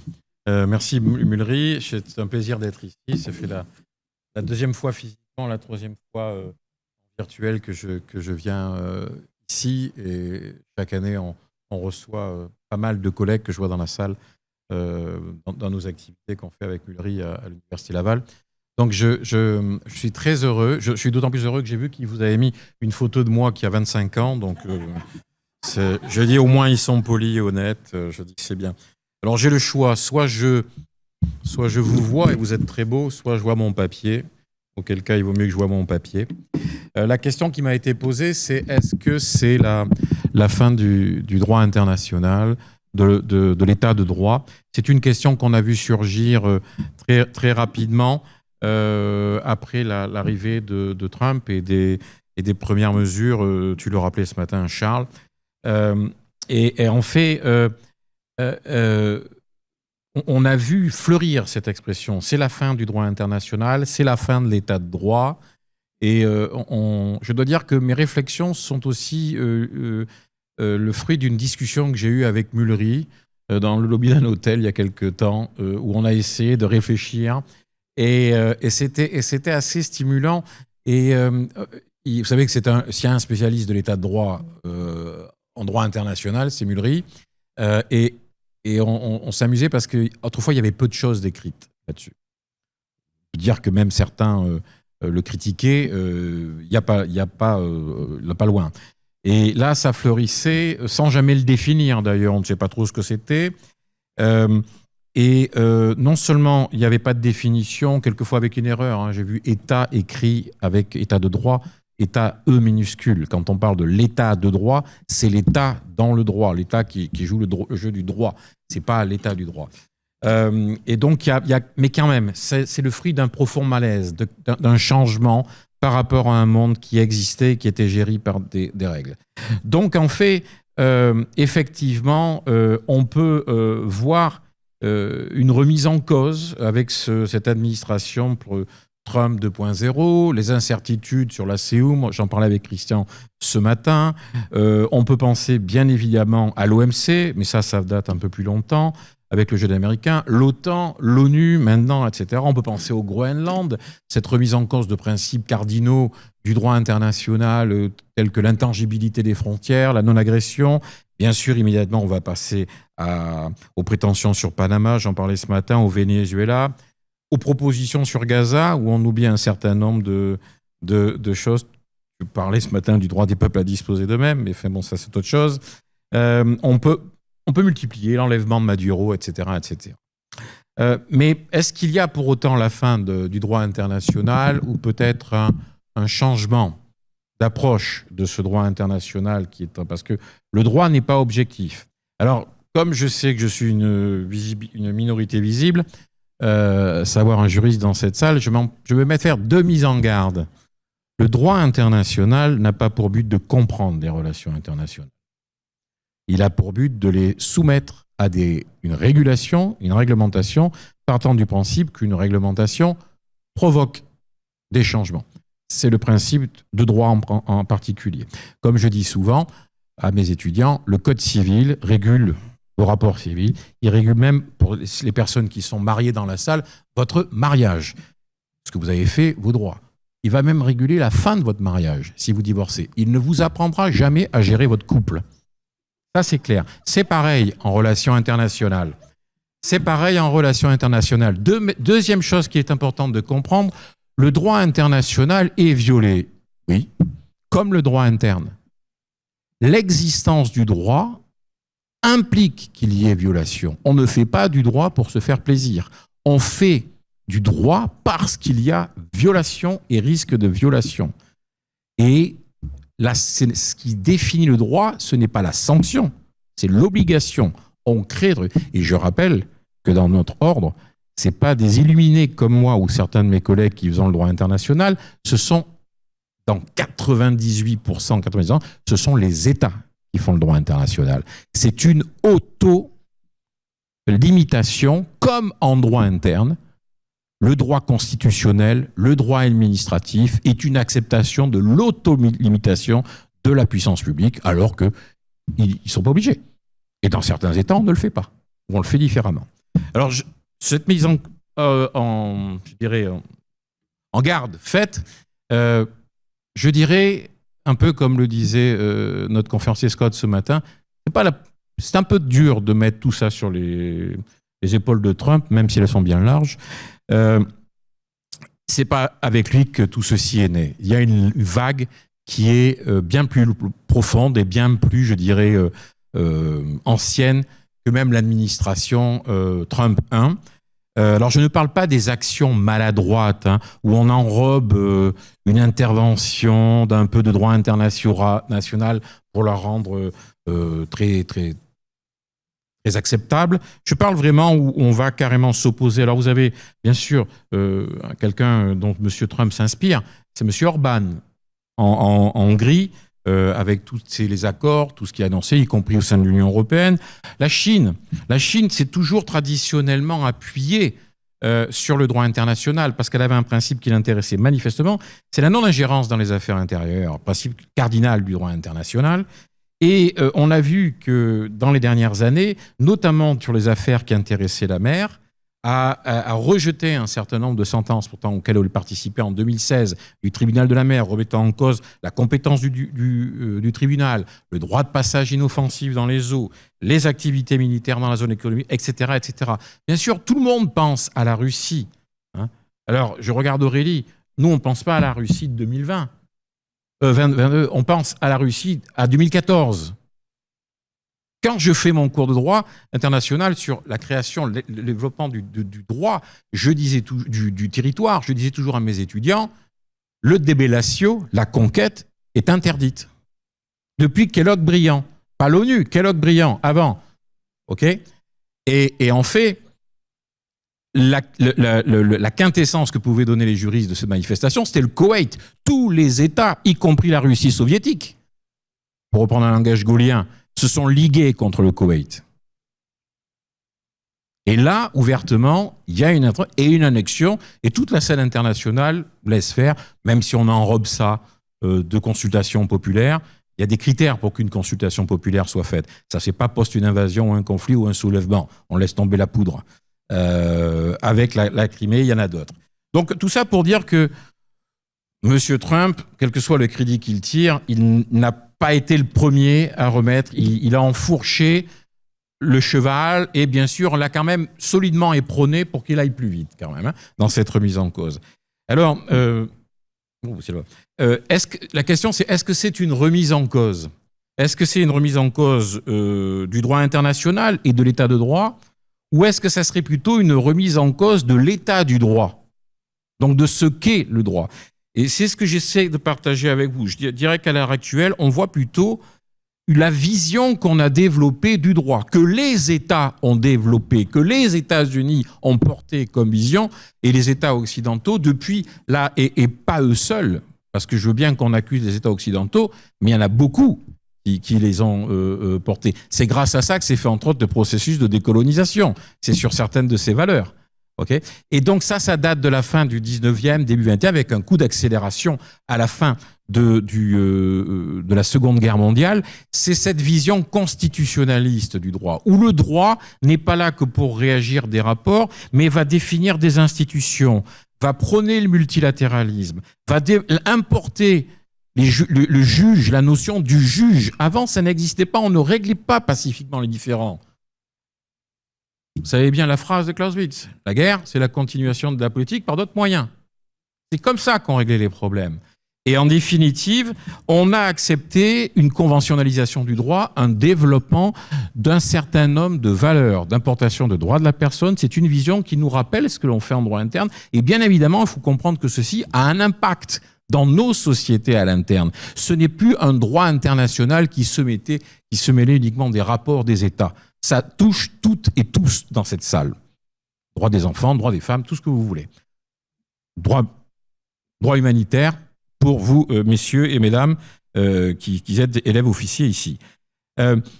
Et ça, c'était cette idée qu'il y avait un droit, non plus pour la société internationale, mais un droit qui visait à gérer la communauté internationale. Mais dit communauté, dit valeur en commun.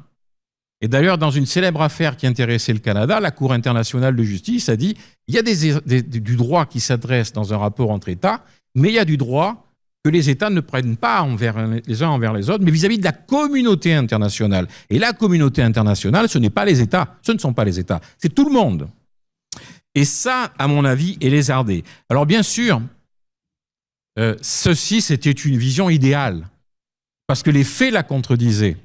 Alors, est-ce que j'irais comme à dire à notre Premier ministre que c'était une fiction? En tout cas, il y avait une part de trompe-l'œil, indéniablement. Regardez la place des pays du Sud à l'OMC, la part de comment l'agriculture a pu être poussée pour ces pays à l'OMC, non.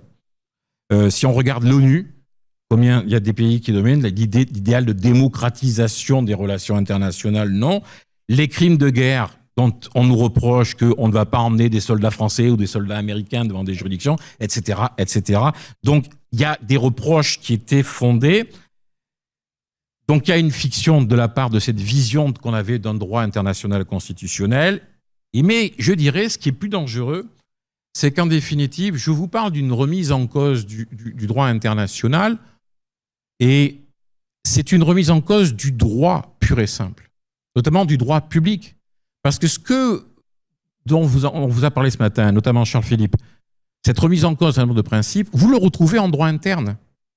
La remise en cause des décisions et rassurez-vous, c'est pas M. Trump qui a fait que ça. Quand vous avez un ministre français de la justice qui vous dit c'est pas grave, je vais pas respecter la décision de la plus haute juridiction française, il y a un problème. Il y a un grand problème. Et c'est pareil pour Orban, il y en a d'autres comme cela. Donc on voit qu'il y a des pans entiers. Quand on vous dit les juges ne sont pas élus, donc ils ne peuvent pas rentrer une majorité parlementaire, ne peuvent pas renverser une volonté de parlementaire, c'est tout l'inverse de notre construction. Tout à l'heure, quelqu'un citait le doux commerce de Montesquieu, je pense que c'est toi. J'en citerai une autre, il faut que par la disposition des choses, le pouvoir arrête le pouvoir. Et ça, vous le voyez cassé dans le droit international, mais vous le voyez cassé aussi dans le droit interne. Alors, mais mon point, c'est, et j'en finirai par là, est-ce pour autant que le droit va disparaître? Mon point, c'est que non, le droit ne va pas arrêter. Cette vision du droit, mais le droit change. On va, en définitive, si vous permettez cette vulgarité, c'est back to the future. On est en train de redevenir à un droit non pas un droit qui qui vise l'intérêt commun, une certaine valeur, avec des fois plus ou moins de l'hypocrisie, mais avec beaucoup de sincérité dans certains cas. On est dans un droit plus classique, dont l'objectif premier serait la défense des intérêts de l'État et sur la scène internationale de chaque État. Et vous trouvez ça dans les États de l'ASEAN, qui vous dit, nous, on veut encore du droit, on veut encore du multilatéralisme. Mais s'il vous plaît, laissez-nous avec vos histoires d'effets extraterritorial de vos normes internes, de vos valeurs. On ne veut pas en entendre parler de cela. Donc, un droit plus de rapport entre États que l'on avait mis 2 siècles, je dirais, à domestiquer. Donc, un retour en arrière, un retour en arrière. Et même sans vouloir rouler sur d'autres plates-bandes, je m'interroge. Parce que, est-ce que ce n'est pas un piège pour certains États? C'est à mon avis un piège pour toutes les puissances moyennes, parce qu'en fait, il y avait un révolutionnaire français qui disait l'accordaire entre le fort et le faible, c'est la loi qui libère et la liberté qui opprime. Et c'est valable, pareil, en relations internationales. Et on a des acteurs non étatiques qui sont extrêmement puissants, qui sont beaucoup plus puissants que la plupart des États de la société internationale. Vous avez à l'heure actuelle des fortunes privées qui dépassent largement des budgets publics. Je dis souvent à mes étudiants, souvenez-vous, Louis XIV aimait beaucoup Fouché. Quand Fouché est devenu trop puissant et trop riche, il l'a foutu en prison. Et il a saisi tous ses biens. Parce qu'on ne peut pas, un État ne peut pas laisser développer. Il y a une question de ratio et d'équilibre de puissance. Et surtout, entre les États. Entre les États, ce n'est pas vrai que ce retour de ce droit transactionnel, on va voir ces puissances moyennes pouvoir tirer beaucoup plus facilement leur épingle du jeu. Peu importe, quand il y a la guerre en Irak avec les États-Unis, tu te souviens, après la seconde intervention en Irak, les États-Unis acceptent finalement, avec Colin Powell, d'aller aux Nations Unies. La France répond. Le discours de Villepin est applaudi. Dans le droit qui est en train de se mettre en place, je ne suis pas sûr que M. de Villepin demain aurait pu prendre la parole. Merci.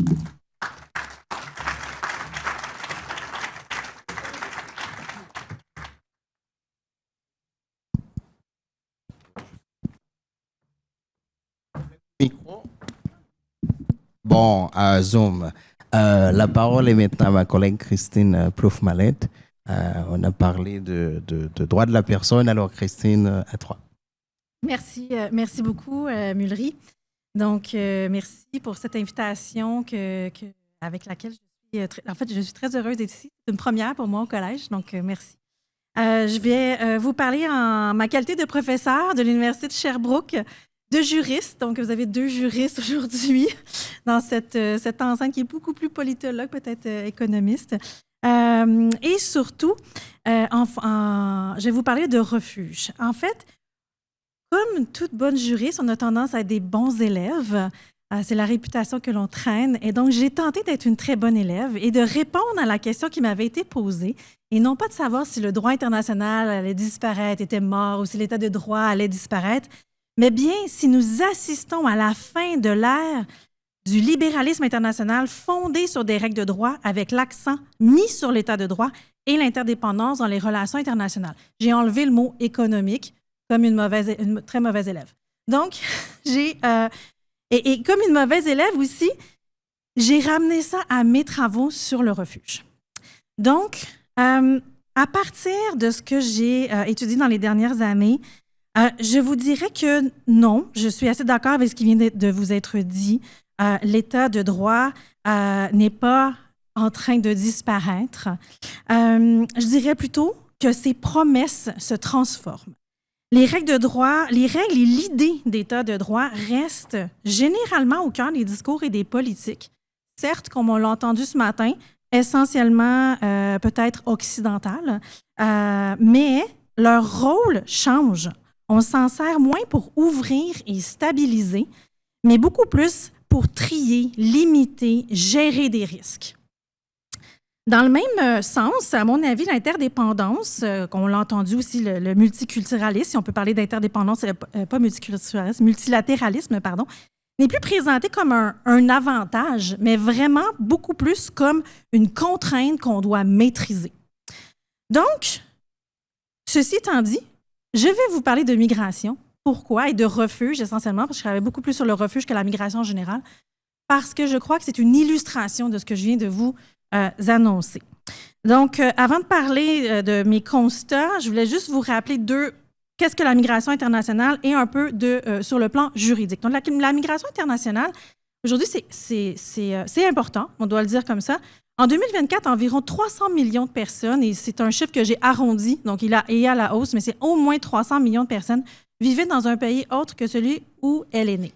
Donc, à côté de cette mobilité qu'on pourrait qu'on pourrait dire de volontaire, il y a cette mobilité forcée, et je sais que nos spécialistes de migration vont nous dire que c'est très limité comme choix, mais il en demeure pas moins que ça schématise les choses. Et donc, à côté de cette mobilité volontaire, on a une mobilité forcée qui progresse aussi très largement. À la fin de 2024, on comptait plus de 123 millions de personnes déplacées de force dans le monde, alors qu'elles étaient 82 millions en 2020.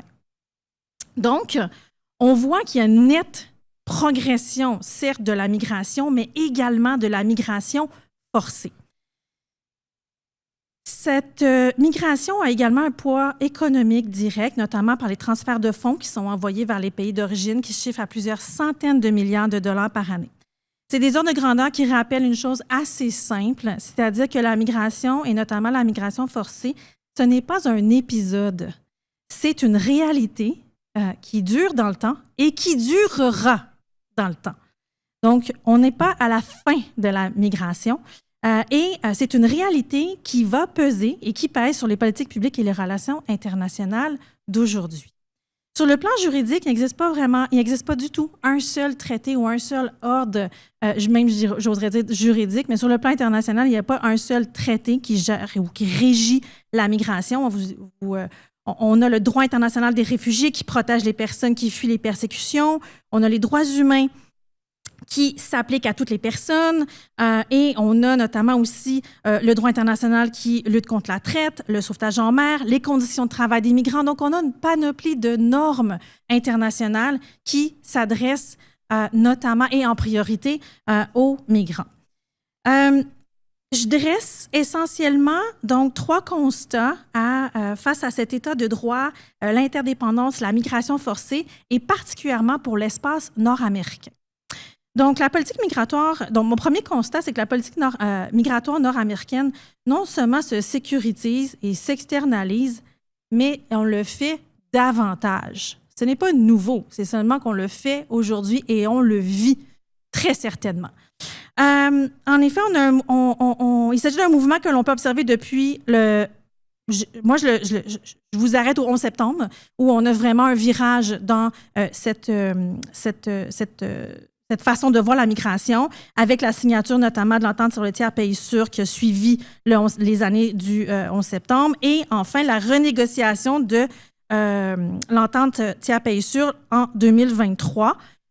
Et à ceci s'ajoutent les développements récents en matière migratoire au niveau américain des politiques de l'ère Trump 2, qui manifestement participent très certainement au renforcement de la sécurisation et de l'externalisation de la frontière canado-américaine. Donc, on ne se contente plus de gérer la mobilité au moment de l'arrivée, on cherche à agir plutôt par des règles, par des contrôles, par une coordination accrue, mais surtout plus loin. Donc, on tente de repousser toujours plus loin cette fameuse frontière. Dans le même mouvement, je vous dirais que l'entente tiers pays sûr qui a été signée et qui est élargie maintenant à toute la frontière a modifié rapidement les trajectoires migratoires. Et ça, on a pu le voir par la chute des passages irréguliers. Donc, on a réellement une baisse des passages irréguliers à la frontière, mais cette baisse ne peut pas être interprétée comme le fait de faire disparaître une certaine migration. Au contraire, ça montre surtout qu'on a comment une règle de droit et une coopération bilatérale peuvent déplacer la pression et réorganiser les parcours migratoires pour un temps donné seulement, et vers d'autres points d'entrée, soit réguliers, irréguliers, soit vers des canaux, notamment criminels, ou d'autres formes en entraînant d'autres formes de présence sur le territoire. Deuxième constat, si on considère la fin de l'état de droit face à la fin du droit ou de la norme ou des normes juridiques, alors là, on ne peut pas prétendre que l'état de droit est en train de disparaître en matière migratoire. Bien au contraire, il n'y a jamais eu autant de création de normes que maintenant, en matière migratoire, bien entendu. Donc, on voit vraiment une démultiplication des règles qui servent 2 objectifs parfois contradictoires et je vous dirais qu'en ce moment, l'un semble quand même l'emporter sur l'autre. Donc, d'abord, on a un droit qui devient un outil de gestion, ou en fait, je devrais dire qu'il continue d'être un outil de gestion, mais dont cet outil est renforcé. Si on pense notamment à la fixation des critères, à la fixation des délais, des seuils, donc on organise, on trie de plus en plus ces personnes, et je vous rappelle qu'on parle de personnes ici. Pour vous illustrer ces chiffres aussi, ces critères ne sont pas en train de diminuer les nombres de demandes d'asile, bien au contraire. La Commission de l'immigration du statut de réfugié a finalisé en 2024-2025 plus de 78 000 dossiers de demande d'asile, notamment, et alors qu'elle en a enregistré 173 000 nouveaux. Donc, les critères n'amènent pas nécessairement, et la gestion par le droit n'amène pas nécessairement une meilleure gestion concrète. En même temps, le droit reste un outil de protection, et c'est là que l'État de droit peut-être se mesure d'autant plus. C'est-à-dire qu'au Canada, on tente par un processus quasi-judiciaire de protéger, de recourir, en fait, de protéger ces personnes qui se présentent à la frontière. Et ceci témoigne d'un engagement international de la part du Canada, engagement que le Canada n'a pas dénoncé, non plus que les États-Unis. Donc, les États-Unis et le Canada sont toujours partis aux grandes conventions de droit international en matière de migration, particulièrement de refuge. Et ça, c'est ignoré, littéralement ignoré par l'administration, particulièrement l'administration Trump. Et donc, si on a entendu ce matin aussi que les États-Unis se retirent des traités, retirent des Nations unies, ils se retirent, certes, ne se retirent toujours pas des conventions internationales qui génèrent des obligations internationales en matière de refuge. Finalement, troisième constat, je vois que mon temps file. Je suis à 9 minutes 45 secondes. On m'a donné 10 minutes. Je vais dépasser un petit peu, M. le Président. Mon troisième constat, c'est l'interdépendance qui reste déterminante. Mais aujourd'hui, on est beaucoup dans la gestion de risque et de moins en moins dans cette coopération qui est importante. Je vous rappelle, on compte 123 millions de personnes déplacées dans le monde de force, déplacées de force dans le monde. Ces personnes cherchent la protection, généralement, fuient des conflits, fuient des changements climatiques, fuient des situations de pauvreté, fuient toutes sortes de situations. Ce ne sont pas nécessairement tous des personnes qui sont appelées à être des personnes réfugiées au sens juridique du terme, mais ce sont quand même des personnes qui vont se déplacer et qui vont continuer de se déplacer. La coopération devient nécessaire et lorsqu'on est sous l'angle de cette capacité ou de cette gestion de la pression, nous ne sommes pas dans l'interdépendance et dans cette coopération entre les États. Alors, j'en conclus brièvement. J'espère qu'on aura cette conversation qui suivra sur ces différents aspects. J'en conclus que je ne pense pas, donc, qu'il y a une disparition de l'ordre fondé sur les règles et sur le droit. Ce qui change, en revanche, c'est la confiance, notamment dans la promesse qui avait été associée à ces règles et à ce droit.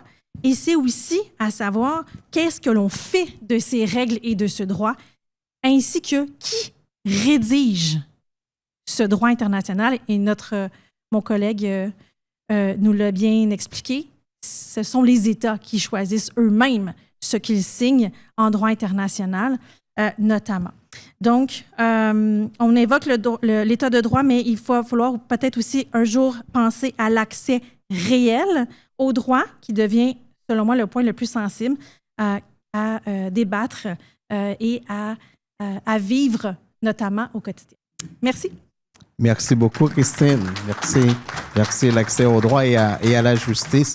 Alors, on a beaucoup parlé d'économie. Alors, maintenant, la parole est au professeur Christian Debloc.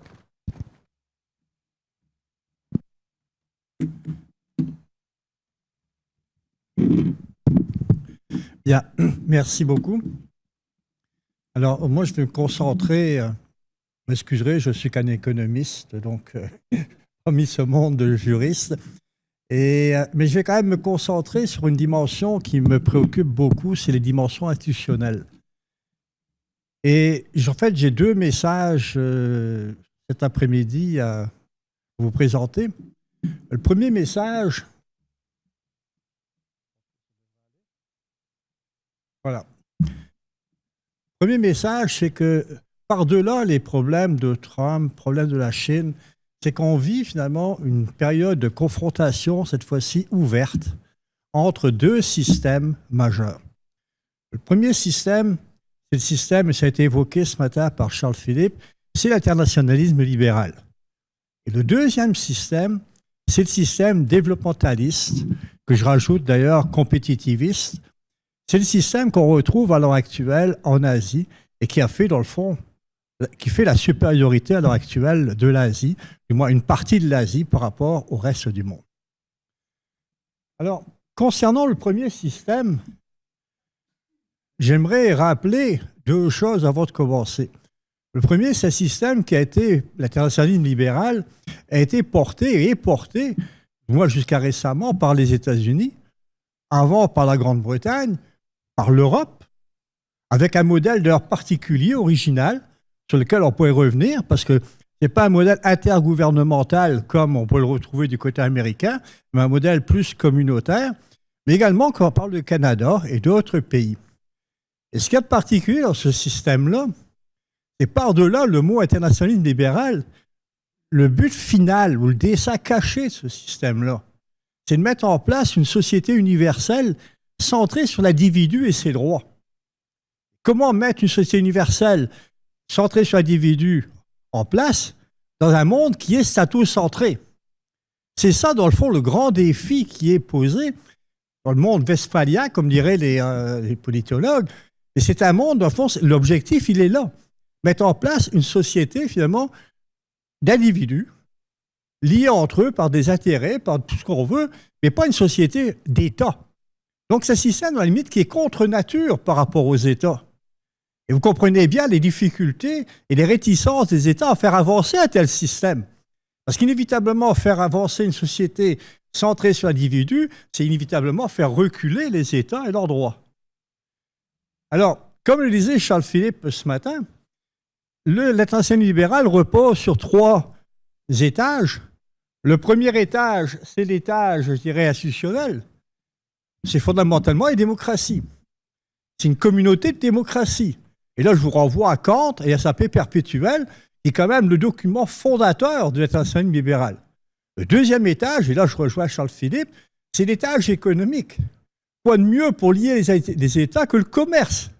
On vient d'évoquer le doux commerce, mais le commerce, dans l'esprit finalement de l'internationalisme, c'est quelque chose qui est uni, qui rattache et finalement qui lie le monde entre eux.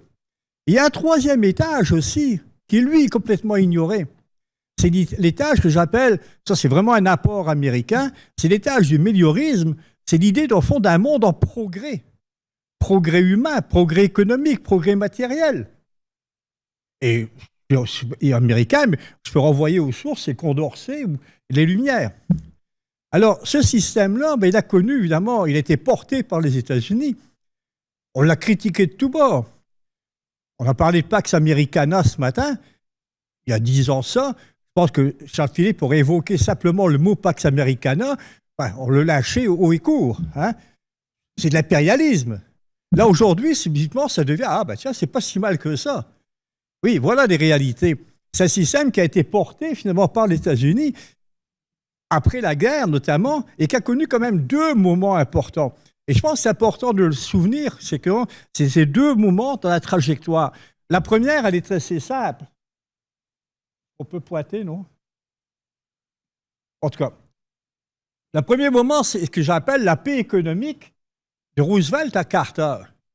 L'idée, finalement, est très simple. On va faire reposer la paix, le progrès, sur le multilatéralisme et mettre aussi essentiellement, rappelez-vous quelque chose qu'on a complètement oublié aujourd'hui, de mettre le commerce au service du plein emploi et du développement. Pas un commerce qui va tirer le plein emploi, non, un commerce au service d'eux. Et enfin, deux autres étages, c'est la libéralisation ordonnée des échanges. Le mot libre-échange après la guerre est un mot honni, haï. Et enfin, troisième point aussi, c'est l'idée de régulation par les États eux-mêmes et de liberté positive. Comment faire pour que les individus puissent, dans le fond, avoir non seulement les droits de quelque chose, mais les moyens de faire quelque chose. Alors, cette trajectoire-là, elle va durer jusqu'à Carter. Quand qu'arrive, finalement, Ronald Reagan. Ronald Reagan va donner un nouveau souffle à l'internationalisme libéral. Mais il va le transformer aussi. D'abord, premier changement qu'on va faire, c'est qu'on va passer du multilatéralisme au régionalisme. Les États-Unis vont s'engager dans des multiplications d'accords régionaux avec toute la planète entière en disant on va faire avancer finalement le système du bas vers le haut. On va également ici mettre en place non plus finalement le commerce au service de l'emploi, mais mettre en place des institutions du marché. L'idée de marché universel, soumis à la concurrence, qu'on rappellera par la suite la mondialisation heureuse. Hein? Bon. Au niveau économique, on passe de libéralisation ordonnée des échanges au libre-échange, de l'interdépendance à l'intégration. C'est comme ça qu'on va voir le monde. Et enfin, troisième élément, et là je rejoins ce que disait Christine tout à l'heure, l'individu, on l'oublie. C'est plus finalement la régulation et la liberté positive. Non, c'est la liberté négative. Mes droits, mes droits, mes droits, mes droits. Je fais ce que je veux. Le marché va réguler tout ça après. Le marché ne régule rien du tout. Alors voilà ce système, finalement, qu'on avait peut-être beaucoup critiqué, qu'on n'avait pas prévu du tout. C'est que le pays qui l'a mis en place, qui l'a poussé de l'avant, merci Charles-Philippe, il l'a fait sauter. Ça, c'était la surprise du chef, comme on dit. Alors donc, ça, c'est le premier système, on en est là. Le deuxième système, ben lui, c'est son frère ennemi, son frère jumeau. C'est le système développementaliste. Et là, je rappellerai deux choses avant de commencer. Le premier, c'est que le système développementaliste n'est dans le fond que la suite du système mercantiliste, la suite du système protectionniste, mais vue et revue à l'heure de l'internationalisation. On a changé les règles du jeu, et fondamentalement, l'unité de base, ce n'est pas l'individu, c'est l'État. C'est la nation, la puissance de la nation, la richesse de la nation. Ça, c'est ma première remarque. Ma deuxième remarque, elle va dans le même sens. Je dirais qu'en tant qu'intellectuel, on a un sacré, je dirais, une faute grave à nous faire reprocher. On n'a jamais étudié le développementalisme en Asie. Ça ne nous intéressait pas. Le Japon, oh, ben ça c'est les États-Unis. Les tigres, oh, ben ça c'est pas trop. Hein? Les dragons, bon. Il a fallu finalement que ce soit un Américain, Chalmers Johnson, qui sorte un livre magistral sur le MITI pour nous rappeler qu'il n'y avait pas simplement le développementalisme en Amérique latine à la Prébiche, pas simplement le développementalisme, le modernisme à la Rostov, mais il y avait un développementalisme qui était beaucoup plus efficace, qui était en Asie et qui était compétitiviste, avec des modèles. Et le modèle, d'ailleurs, à l'époque, c'était le Japon. Le Japon qui ouvrait la voie à tout le monde. On a parlé du miracle économique japonais. On parle aujourd'hui du miracle économique chinois. Et voilà les réalités. Alors, ce système, finalement, il a connu, je dirais lui aussi, deux trajectoires. La première, évidemment, c'était centré sur les développementalistes. Et là, je vous renvoie à cet ouvrage magnifique de Chalmers Johnson sur le Japon, sur les samouraïs économiques, hein, comme on les appelait, ceux qui dirigeaient le Japon. Des samouraïs, mais économistes. On va insister sur quoi? Essentiellement sur l'innovation et le développement extraverti. Troisième élément également, insertion compétitive dans l'économie mondiale. On n'a pas peur d'affronter la concurrence. Et ça va être quelque chose qui va être marquant, parce que c'est un système qui va se développer, si vous me permettez l'expression, à l'intérieur même du système internationaliste.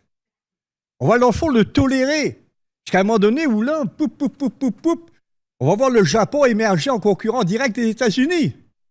Et là, Ronald Reagan va dire, ça suffit. Je rappellerai les accords du Plaza. Les accords du Plaza qui ont littéralement miné la puissance japonaise. On était tranquille, on peut repartir pour un tour avec un système libéral. Oui. Sauf qu'entre deux, le développementalisme en Asie va muter, il va promouvoir des nouveaux leaders. Et le nouveau leader, c'est la Chine. Je vous renvoie ici, je vous donnerai tantôt la référence à l'ouvrage de Dan Wang, qui parle d'État-ingénierie. Un État d'ingénieurs. Toutes les nations qui sont développées dans l'histoire de l'humanité ont été des nations d'ingénieurs. Je vous donne un chiffre. Vous l'avez peut-être déjà vu passer. pouvez voir dans Internet le classement du nombre d'ingénieurs produits par année. Okay? Chine, Inde, entre 1 300 000 et 1 500 000. États-Unis, 200 000. Je dis, ah, mais le Canada là-dedans. 10 000. 10 000. 1,3 million, 10 000. Ça fait quand même une méchante différence. Et c'est ça la thèse de Dan Wang. Il dit, qu'est-ce qui explique le succès de la Chine? 3 choses. Un tiers du développementalisme qu'on a emprunté aux Japonais. Un tiers d'ingénierie. Et un tiers, ce qu'il appelle des chinoiseries, c'est-à-dire des pratiques chinoises. Toujours est-il que la Chine s'est développée en attirant les investissements, en imposant des modèles de coproduction, en imposant des transferts de technologie. Encore une fois, pour monter en puissance. Et plus que tout autre, la Chine va orienter l'économie en termes de planification, en termes de développement. Et surtout, on arrive au point aujourd'hui où la Chine contrôle les routes de la mondialisation. Toutes les routes de la mondialisation passent par la Chine, d'une manière comme d'une autre. Alors, ça m'arrive à mon point. Système internationaliste, système développementaliste. Quel est le gagnant? Ben voilà. En haut, l'excédent commercial de la Chine en pourcentage du PIB. En bas, le déficit commercial des États-Unis en pourcentage du PIB. Comprenez les angoisses de M. Trump. Comment faire pour inverser les choses? Ben non, mais le problème, c'est qu'on ne peut plus inverser les choses. Alors, en ce sens-là, d'ailleurs, Charles-Philippe parlait ce matin de 3 scénarios. Le scénario, pour moi, le plus probable, c'est le crash financier. Non seulement un crash financier à cause de la dette extérieure, en passant, les Chinois, tranquillement, ils vendent les bons du trésor qu'ils ont du côté des États-Unis. Et il y a un autre point aussi qu'on n'est même plus conscient de ça. La Chine est en surproduction, surcapacité de production. Donc la Chine est prête à tout pour vendre ses produits à des bas prix, faire du dumping. Voilà les réalités.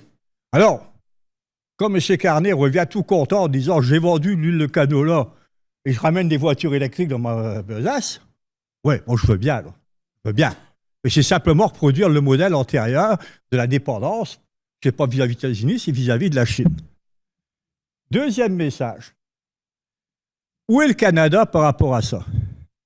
Ben, je dirais qu'au Canada, on navigue entre géoéconomie, du compétitivisme. Bien sûr, subitement se réveiller, il faut qu'on rentre dans la game. Mais également aussi, renouvellement du multilatéralisme. Alors, en la matière, la première route, c'est la route du compétitivisme. Là, je rappellerai quand même une chose. Le compétitivisme à l'asiatique, ce n'est pas simplement diversifier nos échanges commerciaux. Ça implique au moins 3 choses.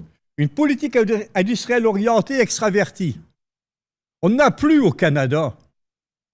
On l'a foutu à la poubelle le jour où on a accepté le libre-échange avec les États-Unis. Oublions le reste. Il n'y en a plus. 2, investissement dans la recherche et l'innovation. Oui, parce qu'il faut investir, c'est là que ça se passe. Où sont les investissements canadiens? Oh, ben, ils sont aux États-Unis, ils sont un peu partout. Ils sont au Mexique. Oui, mais au Canada, ils sont où? 3, le soutien au milieu d'affaires. Est-ce qu'on est prêt, finalement, au niveau du côté milieu d'affaires, à appuyer ce modèle-là? Pas sûr de ça. On voit d'ailleurs aux États-Unis, le monde des affaires ne sont pas du tout prêts à appuyer Donald Trump avec ses stratégies à la mort moelleuse, si vous me permettez l'expression. Hein? Bon. Donc, on est de ce côté-là. Je dirais, ou on assume la route du compétitivisme et on s'engage fermement dedans, ou alors on assume l'autre route, c'est celle du multilatéralisme. Et là encore, on ne peut pas faire comme si il ne s'était rien passé. On le voit bien, les choses s'accélèrent dans le monde. La compétitivité s'accélère. Les technologies avec l'intelligence artificielle, ça s'accélère. On est en train de voir finalement le commerce bouleversé par l'intelligence artificielle. On est où là-dedans? Donc il faut réfléchir à ça. Alors je rappellerai quand même simplement 3 choses peut-être. Il y a des pistes quand même de futur là-dedans. Mais je rappellerai ce que nous disait Rodgy. Dans le multilatéralisme, c'est pas ce qui compte, c'est pas le nombre des acteurs. C'est pas qu'on soit beaucoup. C'est sur quel principe on fonde notre coopération. Est-ce qu'on est prêt à s'engager dans l'internationalisme libéral encore plus, revoir les choses à l'heure d'aujourd'hui, pas simplement à l'heure de 1945? Voilà un défi qui est beau à poser. Voilà un défi que le Canada pourrait relever. Mais ça implique aussi peut-être de réfléchir sur 3 choses. On a beaucoup prêté attention à Trump et ses tarifs le jour de la libération. Donc, on parlait ce matin, Charles Philippe m'a toujours fait sourire, cette affaire-là. Il était tellement mêlé dans ses chiffres. De toute façon, je ne sais plus trop quel tarif. Comment ils avaient calculé ça? C'est pas grave. Un chiffre, en voilà, puis 12% et 15%. Allons-y, mon kiki. Ouais, mon note. Oh non, mais non, mais je rigole, mais c'est pas drôle, la limite. Mais je pense qu'il faut se rappeler quand même la période de Biden. La période de Biden a peut-être été la première période dans l'histoire américaine récente où les Américains ont vraiment essayé de repenser la logique du monde. Repenser finalement leur manière de voir leur relation au monde. Et notamment en insistant sur 3 dimensions. D'abord, le laboratoire des chaînes de valeur. Vous vous souvenez du fameux, on avait très bien traduit ça au Canada, le French shoring, l'ami-localisation. Ben, on négocie avec nos amis. Le problème des États-Unis, c'est qu'ils n'ont plus d'amis maintenant. Donc ça, c'est notre problème. Mais nous, on essaie d'en voir. Où on existe, on est là, mais en même temps, il faut quand même aller de l'avant. Donc le French shoring était quand même quelque chose qui était intéressant. Le deuxième élément sur lequel il faut également travailler, c'est la question de la sécurité, la fluidité, la résilience des chaînes de valeur. Des règles partagées, quelles règles voulons-nous? Et veuille ou ne veuille pas, ça implique, c'est quelque chose qui est nouveau, ça implique les milieux d'affaires. Aujourd'hui, les milieux d'affaires sont présents, omniprésents. Autant en faire des alliés, surtout si on raisonne en termes de repenser la coopération internationale. Et enfin, un 3e élément, ben peut-être repenser la coopération au niveau régional. C'est-à-dire, on est mal parti, ça c'est vrai avec la CEUM. Bon, mon pronostic, peut-être que je peux avoir, je vais peut-être me tromper, je vais tout finir, Monsieur le Président, c'est qu'en fait, les États-Unis et le Mexique sont en train de régler tranquillement leurs affaires entre eux, et puis on va arriver, comme d'habitude, pour le Canada, voilà, c'est à prendre ou à laisser. Mais toujours est-il qu'il y a quand même là, au niveau, je dirais, régional, une autre manière de penser l'internationalisme. Et là, je vais renvoyer la balle dans la cour de mon ami Olivier. L'Europe a créé un précédent. On est capable d'avancer dans l'international libéral en contournant les États, en transférant des pouvoirs vers des institutions communes. Là, au Canada, on l'a toujours refusé. Peut-être qu'il serait temps de commencer à y penser, à réfléchir de fond sur un axiome qui ne soit pas simplement quelque chose, une soumission ou autre chose. Alors, juste pour terminer, ben, voilà le livre que je vous recommande d'ailleurs. C'est le livre de Dan Wang, Breakneck, un livre remarquable qui vous ouvre justement, c'est le premier ouvrage, je dirais, très éclairant que j'ai lu sur les raisons du succès de la Chine à l'heure actuelle. Et enfin, un petit message, ça vient finalement des robots chinois. Merci.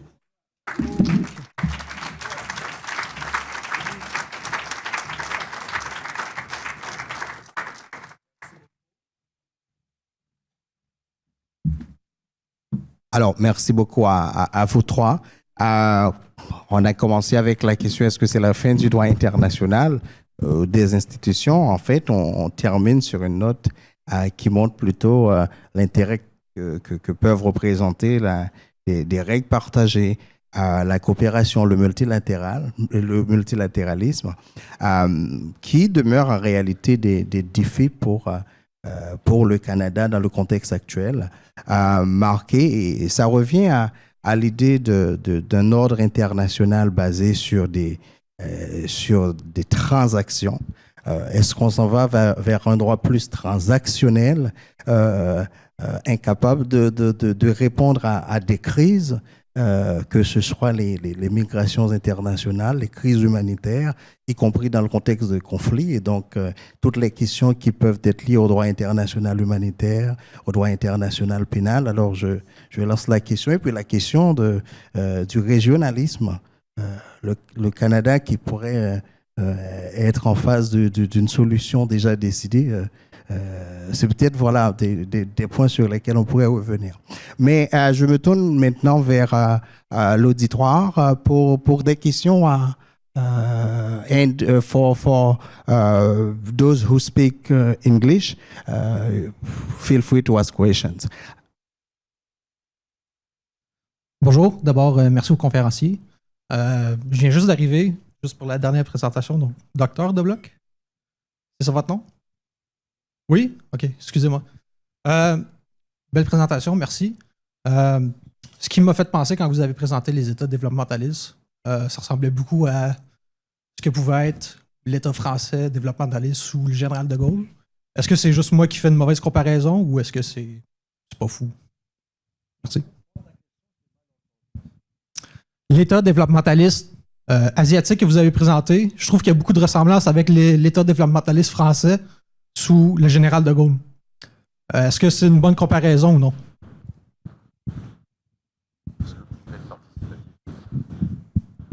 Je suis très hésitant. Parce qu'en fait, on a souvent dit le développementalisme en Asie peut être lié aussi à la manière de penser en Asie. On évoquait ce matin la difficulté de comprendre la Chine. Je me souviens d'un Américain qui posait la question, est-ce que nous parlons chinois? Dans le sens, est-ce que nous comprenons la pensée chinoise? Et c'est quand même pas un hasard, au fond, si on retrouve un peu le même modèle du côté, je dirais, du Japon, aujourd'hui du Vietnam, par exemple. Les États-Unis parlent beaucoup de l'excédent commercial du Canada ou de la Chine. Mais regardez la manière dont le Vietnam s'est développé. Bon, certains vont dire que c'est les produits chinois qui passent par la Chine ou qui passent par le Mexique. Peut-être, mais c'est les réalités qui sont là. Et donc, il y a quand même certaines exigences du côté démocratique en particulier, qui a été souvent pointé du doigt par les auteurs qui sont intéressés au développementalisme en Asie. Disons que la démocratie n'est pas forcément toujours au rendez-vous.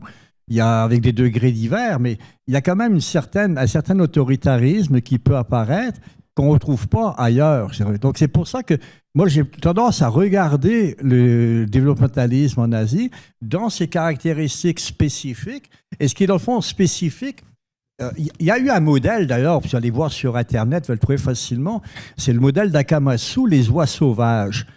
C'est très joli, les oies sauvages. Mais les oies sauvages ont cette particularité, finalement, quand elles volent, il y a toujours un leader. Et à un moment donné, le leader, il fatigue, il y a une autre oie qui prend la suite, etc. Et c'est un peu comme ça qu'on a vu le développement en Asie, où les secteurs se suivent les uns après les autres. Il y en a un, mettons, on commence par le textile, après ça, on passe par la construction navale, par les télévisions, par ci, par ça, etc. Et à la fois au niveau sectoriel, mais également aussi au niveau de chacun des pays. C'est le tour du Japon, après ça, c'est le tour de la Chine. Bon, vous voyez, il y a ces idées-là. Alors, il ne faut pas pousser les comparaisons trop loin, mais il y a quand même quelque chose, dans le fond, pour moi, qui est marquant en Asie. C'est peut-être une vision différente du monde. C'est une vision statocentrée du monde. Le but, au fond, c'est quelle est ma place, moi, comme nation, dans l'international, dans le monde des nations. Comment je vais faire pour arriver en haut de l'échelle? Je ne veux pas pleurer comme victime, etc. Non, je vais m'arranger pour grimper en haut de l'échelle. Et en ce sens-là, d'ailleurs, j'étais très surpris quand j'ai beaucoup travaillé ces questions-là, de voir l'influence d'un auteur, d'un économiste, en l'occurrence Schumpeter, qui a formé finalement la plupart des principaux dirigeants japonais. Et donc, à l'idée d'innovation, à l'idée de concurrence, on se voit sur les marchés internationaux, on sait que ça fera mal, on sait qu'il y aura des dégâts, mais en même temps aussi, ça va nous permettre d'avancer, ça va nous permettre de s'améliorer et de progresser. Et si vous regardez justement la clé du succès, c'est pour ça que je disais tout à l'heure, on a une part de responsabilité comme intellectuel. Le nombre de bouquins qui ont été écrits dans les années 60, 70 sur le modèle structuraliste, à la Prebisch, à Dependenza, etc. Mais pour donner quoi? Pendant ce temps-là, on ne regardait pas ce qui se passait en Asie. Ça ne nous intéressait pas. Et pourtant, ils ont écrit beaucoup de livres en anglais. On avait quand même moyen de comprendre ça. Et ce qu'on a toujours refusé de comprendre, au fond, c'est que on était dans un monde à la fois statocentré, westphalien, comme disait Charles Philippe, mais également aussi dans un monde d'économie. Aujourd'hui, on est passé à la mondialisation. La mondialisation, finalement, c'est plus l'internationalisation, je vais arrêter là. C'est plus l'internationalisation. On est dans un monde mondial, un ordre mondial. Et ça, c'était la force des pays d'Asie.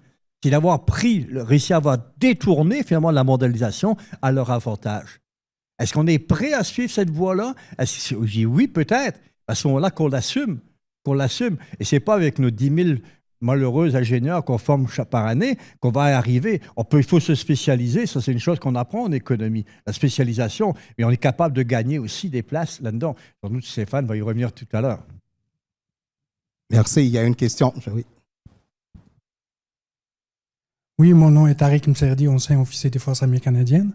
J'ai quand même une nuance au niveau du terminologie, libéralisme, du point de vue économique, du point de vue relations internationales. Peut-être je me trompe, au point de vue économique, peut-être le libéralisme, si je simplifie, c'est le marché commun. Le libéralisme au niveau des relations internationales, c'est avoir un monde sans guerre, la paix perpétuelle selon Kant, et ainsi de suite. Et d'ailleurs, votre exemple de l'Union européenne était éloquent parce que eux, ils ont réussi leur intégration économique, mais pas leur intégration politique. Comme il disait le général de Gaulle, on peut bien sauter sur sa chaise comme un cabri, mais si on ne peut pas gouverner avec des réalités, cela ne mènerait à rien. Est-ce que le monde et l'Union européenne font affaire à des réalités autres? C'est-à-dire que les acteurs sont les États et non pas les organisations internationales comme les Nations Unies, comme d'autres organisations internationales. Et c'est dans ce cas-là que le droit international est très affaibli. Et que l'environnement qu'on vit au monde, c'est un environnement réaliste du point de vue relations internationales. Et il faut faire une nuance du libéralisme du point de vue économique. Je ne sais pas si ma question est claire. Ben, merci pour votre question. Est-ce qu'il y a d'autres questions dans la salle? J'en prendrai une autre, oui. Simple citoyen de Saint-Jean. L'ONU, le BRICS, le Conseil de la paix, ça vaut quoi ces instances-là maintenant? Merci beaucoup d'avoir posé cette question que j'avais pour mes panélistes. Une question ici. Officer Cadet from Norway. My French isn't that good, so hopefully I can take it in English. We see that the global superpowers, such as America, their actions in Venezuela, Russian war crimes, and China's soft power in Africa, are the international laws challenged, and who is going to uphold them if not the global superpower does it? Ah, pardon. Tu veux poser? Oui. Alors, je laisserai Christian vous répondre sur le libéralisme. Quoi qu'à mon avis, dans le libéralisme, dans les relations internationales, c'est aussi une vision du droit. C'est cette vision d'un droit pour une communauté avec des valeurs, où on voit effectivement que les États ont commis une grossière erreur pendant la Seconde Guerre mondiale. Le principe de base du droit international, c'est que l'État protège ses ressortissants. Ça ne veut pas dire qu'il ne peut pas les envoyer faire la guerre. Vous en êtes le brillant exemple dans les forces armées, c'est quelque chose qui peut vous arriver. Mais à l'interne, l'État protège. Or, quand une population est massacrée, le droit international, c'est là où les États ont dit qu'il faut s'en mêler. Et c'est les États qui ont décidé, ce n'est pas le droit, ce n'est pas des individus. Donc c'est les États eux-mêmes qui se sont auto-limités. La question sur... mais je vous ferai un commentaire. On peut pleurer sur le droit international, mais 95 à 97% des droits internationaux est appliqué, y compris par les États-Unis. On se focalise un peu trop sur ce qui ne marche pas. C'est énorme. Il y a plein de choses. Il y a personne. Les États-Unis ne vont pas se pointer et considérer que, par exemple, que leur ambassadeur n'a pas de privilège diplomatique, n'a pas d'immunité, n'a pas. Quand ils se font convoquer, ils les répètent. Quand ils se présentent devant une organisation internationale, ils disent vous n'êtes pas compétent, on n'accepte pas. Ils se sont retirés de 60 organisations internationales, mais ils savent pertinemment qu'ils sont prêts par un préavis de 1 an. Il n'y a que M. Trump qui l'a pas compris quand il est sorti pendant la crise du Covid de l'OMS, et il se l'est fait rappeler, puis on lui a dit où est ton chèque, et tout ça. Donc, je rappelle que les États-Unis ont un arriérage énorme à l'ONU de leurs cotisations. Mais c'est quand même le premier bailleur sur toutes les actions. Pas les autres États, ce sont les États-Unis qui paient sur toutes les actions ponctuelles qui sont payées. Le financement est énorme. Donc il faut quand même voir, c'est-à-dire le gros budget des Nations Unies, c'est pas le budget de fonctionnement régulier. Donc monsieur, pour votre question qui va lentement me faire glisser sur la... Qu'est-ce qu'on fait avec les superpowers? C'est un point, c'est-à-dire que je crois que tu me disais ce matin qu'ils étaient en train d'inaugurer là leur machin le Conseil de la paix. Ils sont en train de sabrer le champagne, là en ce moment. C'est assez marrant d'ailleurs parce que pour quelqu'un, alors c'est tout croche son affaire. Hein. Moi je l'ai lu cette charte, ça part dans tous les sens. Je suis même pas sûr que certains personnages autoritaires auraient, même Louis XIV aurait rédigé ça. Mais c'est assez marrant de voir quand même comment on essaie de faire du droit.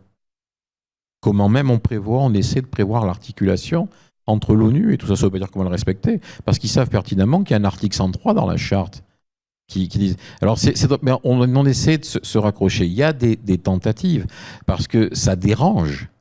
Mais vous savez, monsieur, c'est pas nouveau. J'ai passé toute une après-midi avec un homme, paix à son âme, délicieux, qui était Borislav Geremek, le penseur de Solidarność, qui était le ministre des Affaires étrangères polonais. Et je lui ai posé exactement la question sur les institutions que vous me posez. Alors, je vous parle de ça il y a 20 ans. Et il m'a dit, je suis, en tant qu'intellectuel polonais, je suis, comment dirais-je, favorable aux Nations Unies, aux institutions, c'est ce que je crois. Mais par contre, en tant que ministre des Affaires étrangères polonais, je peux vous dire que le conflit à Sarajevo a été réglé quand le G20 s'en est mêlé. Et c'est pas maintenant avec ce conseil. Hein. Il y a plein de conférences parallèles qui se sont déjà mis en place pour contourner le système institutionnel qu'on a mis dans l'après-guerre. C'est pas d'aujourd'hui. Ce qui est très inquiétant, c'est dans cette dernière mouture, c'est en fait non pas comment c'est centré sur un pays, parce que ça on avait l'habitude, mais comment c'est centré sur une personne. Donc là, il y a quand même quelque chose. C'est encore plus préoccupant. C'est pas que cette personne ait rédigé cette charte ou ait fait rédiger cette charte, centrant ça sur sa propre personne. C'est que d'autres personnes, d'autres chefs d'État acceptent. Ça, c'est à mon avis beaucoup plus préoccupant que la personne dont on parle. Quant à la superpuissance, monsieur, ça a toujours été le problème. Il n'y aurait jamais eu d'ONU si jamais il n'y avait pas eu les membres permanents. Donc même dans le monde que l'on regrette plus ou moins depuis ce matin, les grands, ou ceux qui se croyaient grands, à commencer par mon pays d'origine, qui est le sien aussi, eh bien, c'était prévu un moyen pour justement faire valoir leurs droits. Ça a toujours été comme ça. Merci. Moi, je voulais juste ajouter, en réponse à votre observation, ça vaut quoi maintenant? C'était ça la fin de votre observation. Moi, je voulais juste rajouter quelque chose. Il est peut-être venu le temps de se rappeler les fondements même des Nations Unies. Les Nations Unies n'ont pas été créées pour sauver le monde. Ils ont été créés comme le dernier rempart avant la fin du monde. Et ça, c'est la vie. Et donc, on a un peu perdu de vue la vision des Nations Unies sur ce pourquoi ils ont été créés, ce qu'ils devaient être. Et donc, aujourd'hui, les Nations Unies, les États ont largement déversé leurs responsabilités vers les États-Unis. Lapsus. Mais aussi, mais je fais ce lapsus constamment en classe, mes étudiants le savent maintenant.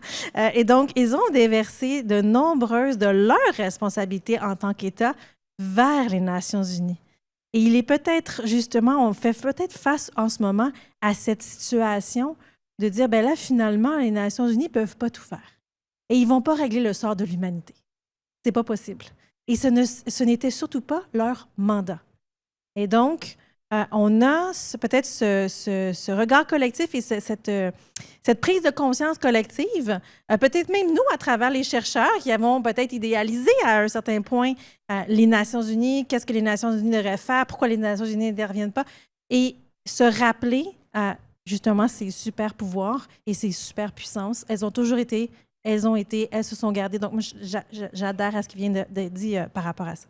Mais peut-être se ramener à l'essence même des Nations unies aussi, à un moment, nous aiderait à réfléchir différemment. Je vais peut-être prendre la question en ligne. Vous savez, ces personnes qui nous honorent de leur présence. Je vais prendre la question en ligne. Je sais qu'il nous reste 2 minutes. Oui, la question est au sujet des droits des migrants. Que pensez-vous de la couverture médiatique actuelle au sujet du renvoi des immigrants illégaux, sachant qu'il y a 10 fois moins de déportations aujourd'hui, mais qu'on en parle 100 fois plus dans les médias? Je peux le faire.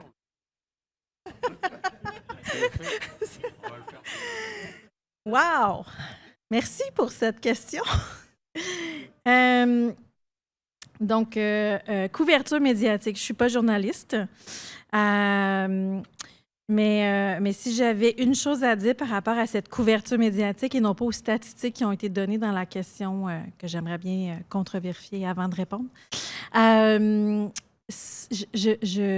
me ferai pas d'amis ici. Je ne sais pas s'il y a des journalistes dans la salle, mais il serait bon que certains journalistes se penchent sur la question avec célérité, avec recul et certainement en tentant de s'éduquer à la question migratoire, si ce n'est que dans le choix des mots qui sont utilisés à travers cette couverture médiatique. Donc, je pense qu'il y a une surenchère médiatique en ce moment en matière migratoire, d'autant plus que faut jamais sous-estimer que la migration mondiale, ça concerne moins de 4% des êtres humains sur Terre. Donc, la plupart des gens ne migrent pas. Donc, si on attirait autant le regard sur des enjeux ou des défis qui concernent 25, 30, 40% de la population mondiale, il y aurait peut-être de quoi être plus pertinent ou plus avisé. Je vais m'arrêter là. Il y aurait beaucoup à dire et le professeur Olivier Delin saurait à dire, mais je savais que ce panel était le panel de tous les dangers, comme le professeur Delin a l'habitude de le dire. Mais je me réjouis de ces échanges. Merci à vous toutes et tous.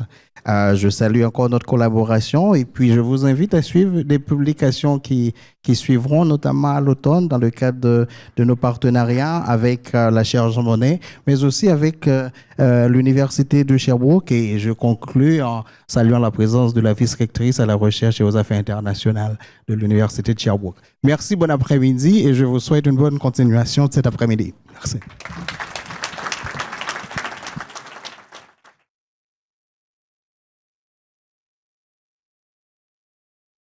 We will now complete with the third panel of the day, entitled The World Order, Upheaval in Canada. As Canadians, we must importantly, and most importantly for our officer cadets that will soon graduate and take leadership position in the Canadian Armed Forces, as well as current CAF leaders in the audience, it is essential that we conclude this day of reflection by trying to understand exactly what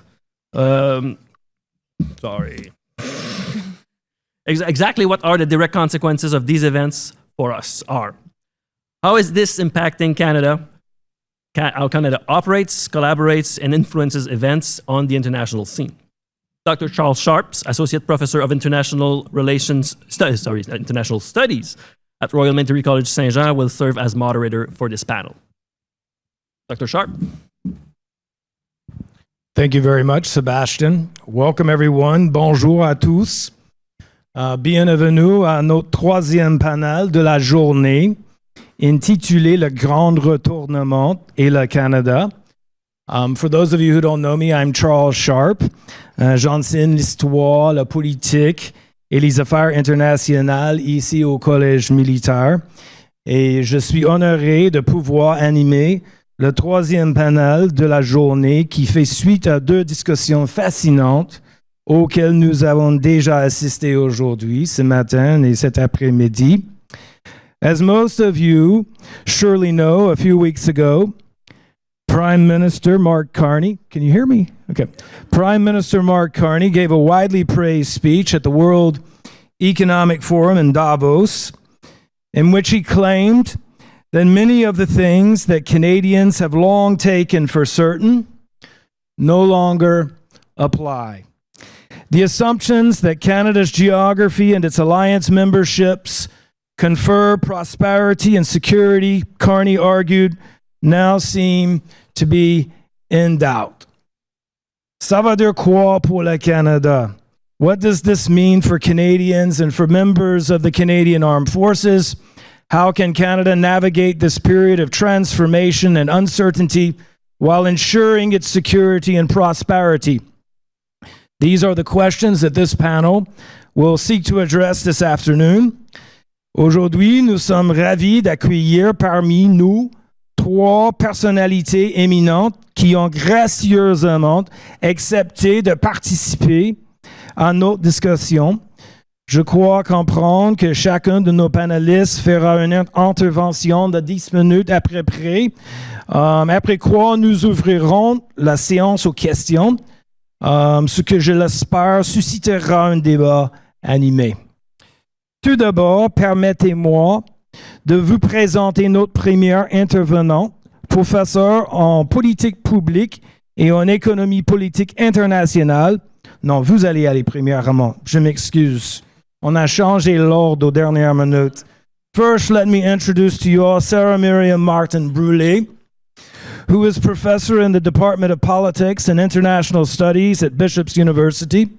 Professor Martin Brulé is a non-resident fellow at the International Peace Institute in New York. She is the deputy director of the Center Franco-Pay. She's also an associate faculty member of the Center for International Peace and Security Studies and of the Montreal Center for International Studies. Her research focuses on peacekeeping, peace operations, and security issues in the context of interstate wars. Most recently, she has published on peacekeeping intelligence, but she's also written on gender and peacekeeping. And a few years ago, I should point out, she co-authored the first United Nations Field Handbook on joint mission analysis. In recent months, she's been actively pursuing an ambitious research agenda in Africa, and in that context, she's had the chance to visit many different UN missions in diverse countries, including Côte d'Ivoire, the Democratic Republic of Congo, and South Sudan, among others. We are delighted to have Professor Martin Brulé with us. I'll let you begin. Merci beaucoup, Charles, pour cette présentation généreuse. Non seulement mon nom est très long, mais la biographie l'était également. Donc, j'étais rassurée que je ne sois pas spécialiste en économie politique. Tout d'un coup, ça m'a aidé. Je vais partager avec vous aujourd'hui plutôt une réflexion. Hein, ça a été dit, ma spécialité, c'est plus sur le renseignement, les opérations de maintien de la paix, mais je suis également co-directrice du réseau d'analyse stratégique et dans cette capacité, on s'intéresse évidemment aux questions de défense et de sécurité. Donc, la réflexion aujourd'hui que je vous propose, c'est une réflexion qui pourrait s'intitulariser « Qu'est-ce que ça veut dire une militarisation à la canadienne ?» Et pour réfléchir à cette question, je vous propose 4 paradoxes structurants. Le premier paradoxe, et ça a été mentionné évidemment tout au long de la journée, mais je vais le reprendre également, c'est la question de joueurs d'équipe. Hein, je pense que le Canada, on s'est toujours targué d'être des bons joueurs d'équipe, évidemment par principe, par valeur, mais aussi par contrainte. On n'avait pas le choix, mais justement, aujourd'hui, on met de l'avant qu'on a le choix. Donc, le Canada se pense volontiers comme joueur d'équipe par culture politique, par attachement au multilatéralisme, par tradition de coopération, mais cette posture, évidemment, a longtemps relevé de la contrainte. Hein? Notre géographie, notre démographie, la taille relative de notre économie limitaient évidemment notre autonomie. Et on n'a pas toujours choisi nos partenaires stratégiques, puisque, évidemment, celui du Sud s'imposait et s'impose encore, d'ailleurs, largement. Mais aujourd'hui, surtout au lendemain de cette nouvelle stratégie industrielle de défense, on marque un certain tournant. Hein? Une nouvelle stratégie industrielle de défense qui affirme une volonté de reconfigurer nos partenariats, de retrouver finalement une marge de manœuvre et un choix, et surtout d'en redéfinir les conditions. Donc, une priorité accrue, évidemment, aux entreprises canadiennes, avec un objectif que la majorité des retombées économiques avec des contrats de défense bénéficient à l'écosystème national. Des exigences aussi imposées aux entreprises étrangères pour qu'elles investissent dans les chaînes d'approvisionnement canadiennes et le développement de partenariats structurants, notamment avec l'Union européenne et des différents pays en bilatéraux ou en bilatéral, le Royaume-Uni, puis des partenaires en Indo-Pacifique, l'Australie, la Nouvelle-Zélande, le Japon, la République du Corée également. Autrement dit, en fait, la phrase punch, ce serait de dire que si nous avons davantage le choix de nos partenaires, nous devons, nous aussi, devenir des partenaires de choix. Et ça, c'est un grand défi que nous avons. C'est que non seulement nous devons choisir, mais on doit nous choisir également. Et ça, c'est un nouveau défi. Ça implique d'être crédible, ça implique d'être attractif et ça implique d'être capable de contribuer concrètement, mais aussi d'être capable de négocier nos alliances en identifiant clairement nos lignes rouges, ce que nous sommes prêts à partager et ce que nous refusons de céder également. Donc, le paradoxe est un peu le suivant. Le Canada demeure un joueur d'équipe, mais dans un monde où jouer en équipe n'est plus un réflexe automatique, mais ça doit être un choix stratégique qui se négocie. Et j'en viens au deuxième paradoxe. Disons, ça voudrait dire quoi se militariser à la mode de chez nous? Et qu'est-ce que ça veut dire que se militariser dans une démocratie qui est fondée sur l'inclusion, l'égalité, l'état de droit?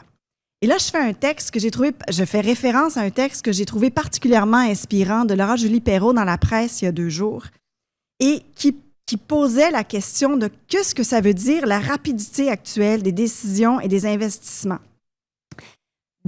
Une rapidité de décision et d'investissement qui s'est déployée sans véritable débat de fond de société. Et elle le rappelle très bien et à juste titre, et je veux aussi y insister aujourd'hui, c'est que la militarisation, évidemment, n'est jamais neutre. Elle redistribue des ressources, des emplois, des priorités industrielles. Et un enjeu qui est très peu discuté, et Laura Julie le met en réserve, et c'est important, c'est que les secteurs industriels et défense sont encore largement masculins. Donc, sans vigilance, l'expansion des dépenses militaires risque peut-être, si on n'a pas ce débat-là, cet encadrement-là, de reproduire, voire d'accentuer certaines inégalités existantes. Donc, une militarisation à la canadienne ne peut pas seulement être capacitaire, elle doit être aussi socialement inclusive, économiquement diversifiée, politiquement débattue. Sinon, évidemment, elle sera peut-être un peu moins canadienne, mais ça, c'est plus facile à dire qu'à faire également. Puis, on pourra en discuter. Troisième paradoxe, c'est la question de cette nouvelle vitesse-là qu'on pourrait dire à vitesse grand X plutôt que vitesse grand V.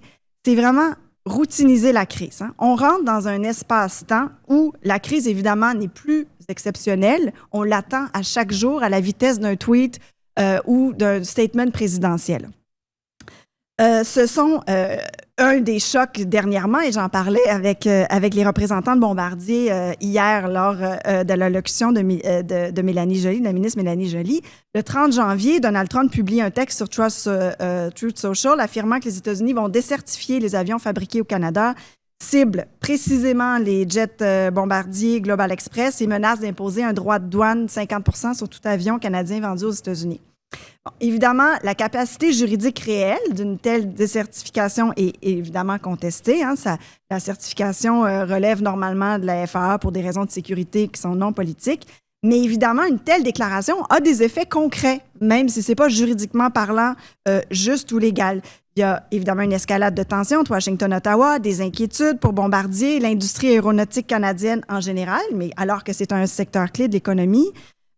Des avertissements d'experts également. Donc, c'est un épisode qui montre qu'une annonce politique instantanée peut créer un choc industriel et stratégique qui touche directement la souveraineté économique et industrielle canadienne.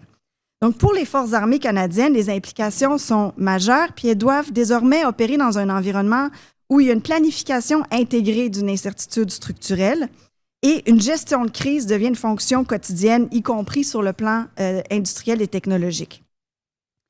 Et c'est un enjeu qui est d'autant plus important puisqu'on travaille beaucoup en interopérabilité avec les États-Unis. On essaie de maintenir une cohérence stratégique, mais cette question-là d'interopérabilité nous amène à faire des choix qui sont difficiles et encore une fois, la question de la gestion de temps est importante. Et là, je nous ramène au choix en 2022 entre Boeing et Bombardier. Un choix qui, à l'époque, nous semblait moins menaçant. On n'était pas dans le même ère Trump. Mais pourquoi choisir une compagnie américaine plutôt qu'une compagnie canadienne? Bien, une des réponses était la question temps. C'était beaucoup plus rapide d'avoir des avions de Boeing qui étaient prêts à être livrés que d'attendre un certain développement, une certification d'avions de surveillance de bombardiers. Pour une certification d'avion de surveillance, c'est environ de 5 à 9 ans. Mais là, il y a des gens qui savent beaucoup plus ça que moi dans la salle. Je ne vais pas faire penser que je suis dans les secrets techniques. Mais il y avait cette question de temps et d'urgence-là. Et on est encore dans un dilemme de temps présentement, c'est-à-dire nos choix industriels, évidemment, sont dans une certaine urgence, sauf que ce sont nos partenaires avec qui on a même utilisé à l'époque interchangeable. Imaginez, on est des années-lumière d'utiliser ou de vouloir utiliser ce terme-là aujourd'hui. Là, on parle d'interopérabilité même sur le bout des lèvres, de matériel militaire qu'on pourrait nous livrer tout de suite, mais on décide d'investir évidemment dans les entreprises canadiennes, sauf que ça a un coût, pas seulement économique, mais c'est un coût de temps qu'il faut prendre en compte. Donc, on doit gérer ce type d'urgence-là également. Et le quatrième paradoxe, c'est celui lié à se préparer à l'hybridité et sans perdre l'éthique. Et les menaces contemporaines l'ont toujours été, je dis contemporaines, mais les menaces dans la guerre, et surtout qu'on est dans un domaine militaire ici, vous le savez, ont toujours été hybrides. Mais on le reconnaît de plus en plus. Des menaces militaires, cybernétiques, informationnelles, sanitaires, climatiques, et s'y préparer exige aussi une certaine recherche, puis là qu'on pourrait appeler duale. Et on a eu quelques discussions sur cette question-là dans la pièce, et de parler de ça au Collège militaire royal est d'autant plus pertinent, c'est de se dire comment on fait cette recherche-là, comment on intègre une recherche duale nécessaire pour faire face à ces menaces-là qui sont hybrides, mais de façon éthique. Et puis la réponse passe notamment par, évidemment, une multidisciplinarité, des mécanismes de financement adaptés, des écosystèmes durables de collaboration, une reconnaissance institutionnelle aussi. Parce que dans un contexte de guerre hybride, évidemment, le champ de bataille n'est pas délimité clairement. Hein? On mobilise simultanément des dimensions scientifiques, technologiques, économiques, informationnelles, et dans un même contexte, l'innovation peut servir à la fois des objectifs qu'on pourrait dire civils légitimes, l'observation climatique, la navigation, la santé, mais aussi des objectifs stratégiques comme la surveillance, la collecte de données sensibles, le positionnement géopolitique. Et c'est précisément ça qu'on peut appeler double usage. Et l'Arctique canadien constitue à cet égard un exemple particulièrement révélateur. On a vu certaines expéditions scientifiques, notamment étrangères chinoises, qui s'inscrivent dans une logique de recherche. Et d'ailleurs, c'est Mathieu Landriot du Centre d'excellence de l'OTAN qui a noté que les articles scientifiques publiés dans des vraies revues scientifiques reconnues mondialement, peer-reviewed par la Chine et la Russie, ont décuplé dans les 4 dernières années. C'est sûr qu'il y a un avancement scientifique au niveau de la Chine et de la Russie, mais ces données-là peuvent également servir à des fins militaires, évidemment. Donc, ça montre plus fondamentalement que la science elle-même devient un espace de compétition stratégique géopolitique. C'est un espace, un outil de connaissance, la recherche, mais ça participe également à la souveraineté des puissances. Et après, c'est de se dire qu'est-ce qu'on va en faire au Canada. Comment on va décloisonner les milieux académiques, essayer d'arrêter une juxtaposition des savoirs, mais pour vraiment avoir une co-construction, une co-fabrication de la recherche et des savoirs. Quelle structure on va créer pour sauvegarder les données? Comment encadrer éthiquement cette recherche-là? Donc ça, on pourra en parler, mais ça, c'est certainement un défi pour le Canada d'utiliser l'outil de la recherche pour pouvoir assurer une souveraineté également. Donc, en conclusion, 4 paradoxes qui révèlent un défi central, et c'est celui de trouver comment on va se militariser à la canadienne. Donc, pas de résoudre des contradictions, mais de gouverner des tensions entre autonomie et alliance, entre sécurité et inclusion, entre urgence et délibération, entre innovation et éthique. Donc, la question, c'est pas seulement le Canada est-il prêt, comme l'écrivait Laura Julie, prêt à quoi, mais plutôt, est-ce que nous sommes prêts à nous militariser à la mode de chez nous?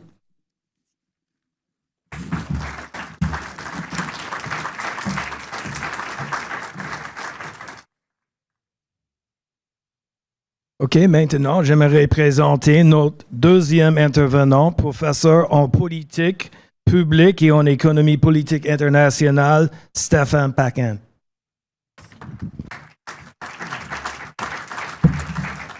Alors, merci. Merci de l'invitation. Merci aux organisateurs d'avoir pensé à moi. Je vais commencer tout de suite parce que mon temps est compté. Donc, j'avais proposé de parler de deux choses fondamentales. La première, c'est de répondre à la question, sommes-nous si dépendants des États-Unis ou si dépendants que le présentent nos médias? Et la deuxième, c'est quelles conséquences tirer pour la renégociation de l'accord de commerce entre le Canada et les États-Unis qui doit être conclu pour le 1er juillet de cette année. Donc, pour répondre à la question de la dépendance économique, je vais regarder un certain nombre de chiffres, mais je vais vous le présenter de façon relativement simple. Les médias nous disent que 74% des exportations canadiennes se dirigent vers les États-Unis, ce qui est exact. Donc, c'est important. Ça représente à peu près 20% du PIB canadien. Alors qu'à l'inverse, les exportations américaines en direction du Canada ne représentent que 3% du PIB américain. Et donc, une baisse du commerce entre les deux pays va proportionnellement faire beaucoup plus mal au Canada qu'aux États-Unis, ce qui nous met donc dans une position de vulnérabilité importante. Le gouvernement canadien a laissé entendre qu'il voulait faire en sorte que les exportations canadiennes vers les États-Unis ne représentent dans 10 ans que 50% des exportations canadiennes. Bonne chance. Ce n'est pas la première fois que des représentants du Canada font cette affirmation. Ça avait déjà été fait au début des années 70. Finalement, 15 ans plus tard, l'échec était complet. On a préféré négocier le premier accord de libre-échange entre le Canada et les États-Unis plutôt que de chercher encore une fois à diversifier notre commerce. À l'époque, c'était la troisième option, donc exporter plus en Europe, en Amérique latine et en Asie. Ça n'avait pas fonctionné. Alors, 74% de nos exportations se dirigent vers les États-Unis. Regardons ce chiffre un tout petit peu plus près.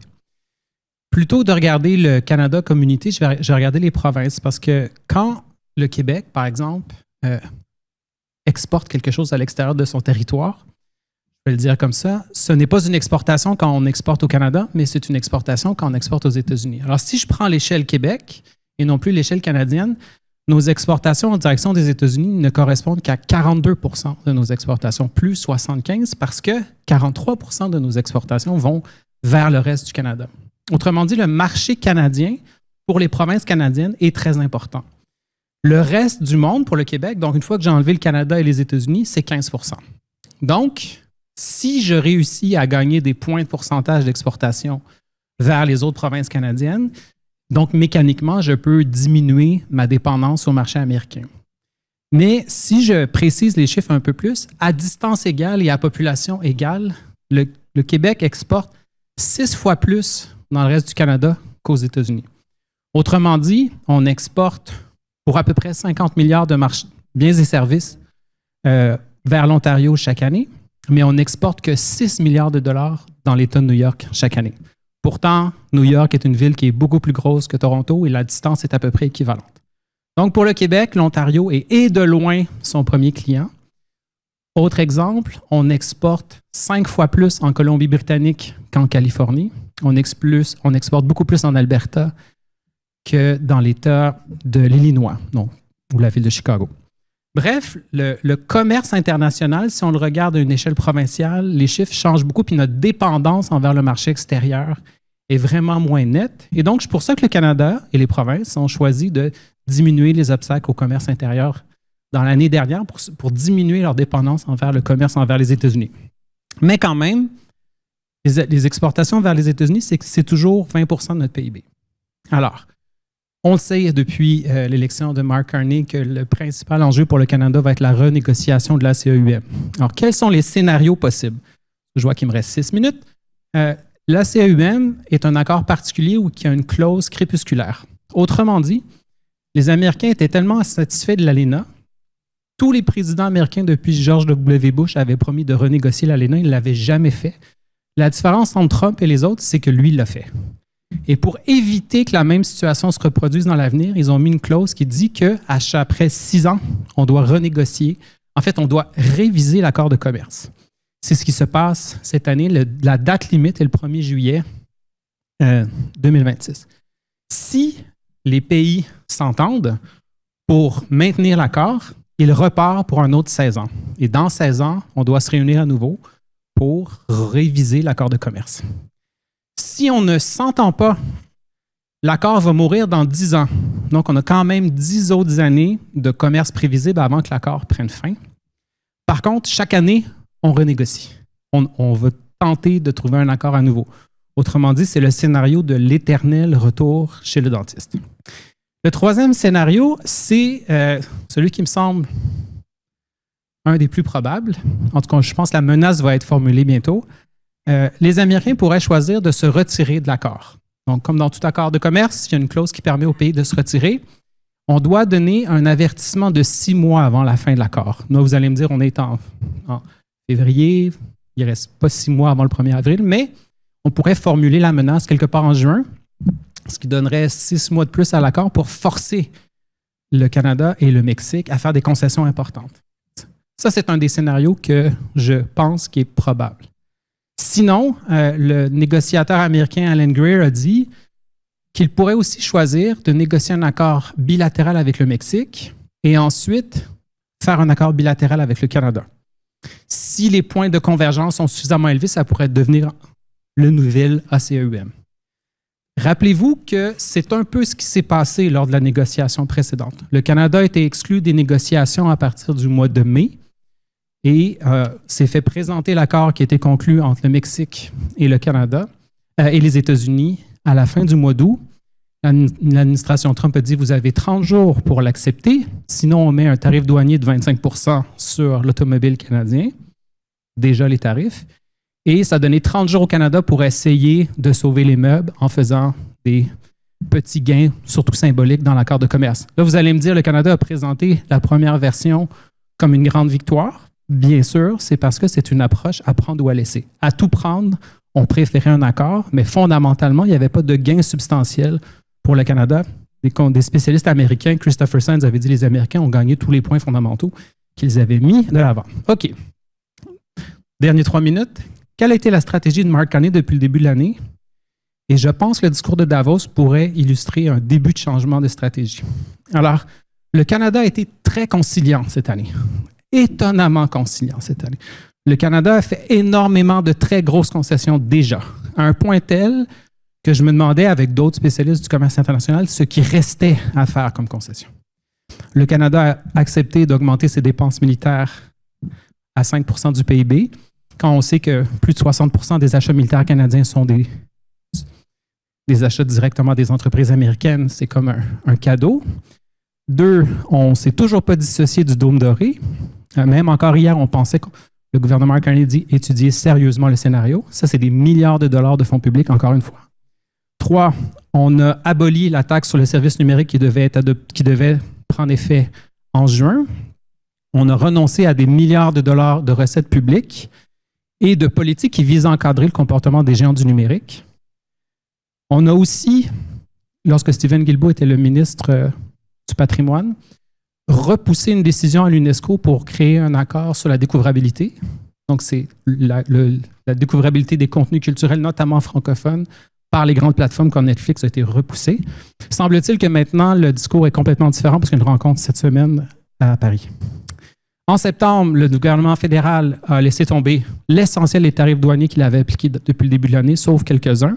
Il a aussi demandé aux provinces de faire la même chose, mais les provinces ont, pour l'essentiel, sauf 2, refusé de changer leur politique qui vise notamment à bloquer l'alcool américain dans les sociétés des alcools.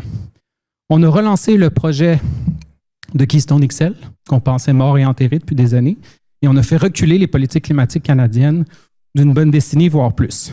Donc, qu'est-ce qui reste à concéder?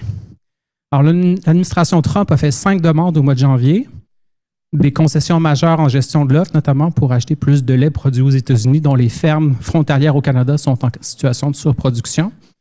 Le Bloc québécois a piloté un projet de loi qui a été adopté l'été dernier qui interdit au gouvernement canadien de faire des concessions en matière de gestion de l'offre. Donc, à suivre. Les Américains sont revenus de l'avant avec les réglementations canadiennes concernant le secteur numérique. Ils sont revenus de l'avant envers le boycott des provinces canadiennes des produits alcooliques américains. Donc, ils veulent que les provinces changent leur politique. Et ont demandé des changements aux politiques d'énergie de l'Alberta qui, paraît-il, ne respectent pas les règles de la CEUM. Je pense que Carney a changé sa politique avec le discours de Davos. Maintenant, on est beaucoup moins dans la concession, mais il reste à voir si ça se produira dans les faits. Et là, mon hypothèse, c'est que le gouvernement canadien constate la perte d'autorité de Trump aux États-Unis, qui est progressive, mais si on la projette dans l'année, il se peut que son autorité soit suffisamment diminuée pour faire en sorte qu'il y ait un renversement de situation. Premièrement, le vote a voté, pas plus tard que la semaine dernière, une motion pour enlever l'élément d'urgence dans la politique de l'IPA qui permet aux États-Unis de mettre des tarifs douaniers. Donc déjà, ça, c'est un symbole que le Congrès est en train de reprendre sa place. Les élections de mi-mandat pourraient changer la situation, qui fera en sorte que l'exécutif perdrait une partie de son autorité, donc sur le Congrès. La Cour suprême, qui manque visiblement de courage, pourrait finir par rendre son jugement sur la légalité des tarifs douaniers, qui pourrait complètement changer la dynamique de la négociation.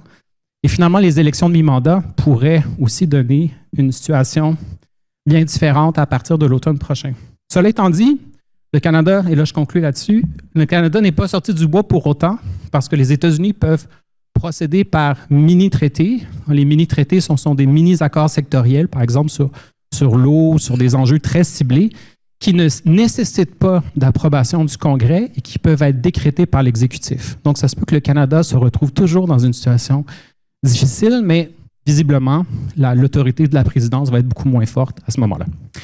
Voilà, je vous remercie.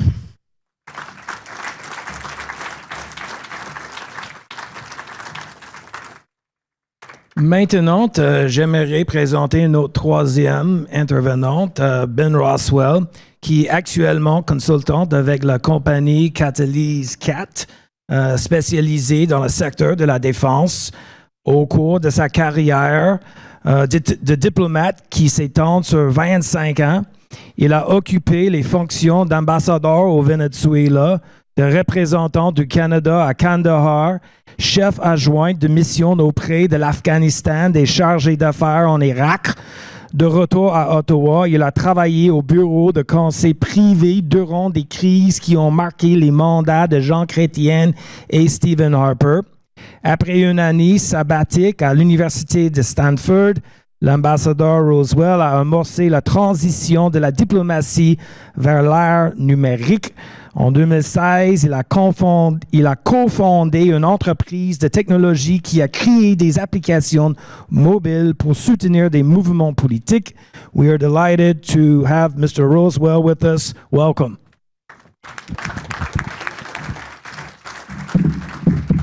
Bonjour tout le monde et merci pour cette occasion de venir ici au Collège militaire royal Saint-Jean. C'est la première fois après une longue carrière en travaillant à côté des forces canadiennes. Alors, il me fait un très grand plaisir. Je vais essayer de tisser des liens entre notre panel et le premier panel qui a été modéré par mon amie Elisabeth. Sarah Myriam a fait une excellente explication de quoi il s'agit, la militarisation du Canada, et Stéphane sur les enjeux économiques. Moi, j'aimerais aborder les questions de comment nous pouvons nous préparer comme société, comme nation, ou comme plusieurs nations, de débattre la menace auquel nous faisons face. Et de cette manière de répondre une partie à la question d'Elisabeth, comment sortir de la sidération stratégique dans laquelle nous nous trouvons. J'ai beaucoup aimé cette manière d'encadrer parce que c'est vraiment un moment sidérant. Alors, je vais essayer de répondre à cette question au niveau du Canada. Comment est-ce que le Canada pourra sortir de la sidération stratégique pour se préparer à comprendre le nouvel contexte stratégique et pour prendre l'action à la hauteur de la menace à laquelle nous faisons face? Ma thèse que j'aimerais développer au fil des 10 minutes que j'ai, c'est que cela va impliquer toute la société du Canada, pas juste les forces canadiennes, pas juste le gouvernement du Canada. Nous avons appris dans toutes les guerres dans lesquelles le Canada a participé qu'une des grandes différences, une des facteurs qui fait toute la différence entre la victoire et la défaite, ça dépend de l'engagement de toute la société. C'est-à-dire, lorsque la société est engagée pleinement dans une guerre, nous avons une chance beaucoup plus importante de gagner. C'était un facteur majeur dans notre victoire dans la Première Guerre mondiale, aussi dans la Deuxième Guerre mondiale. Et regardez comment ces deux guerres ont tellement transformé le Canada à ces deux reprises. Je pense que c'est aussi peut-être une raison pour la décision stratégique de ne pas investir autant dans la défense dans les décennies qui ont suivi. la société canadienne n'était pas embarquée dans le projet de la défense nationale depuis des décennies, peut-être par choix, peut-être par manque de leur engager. Et c'est pour cette raison que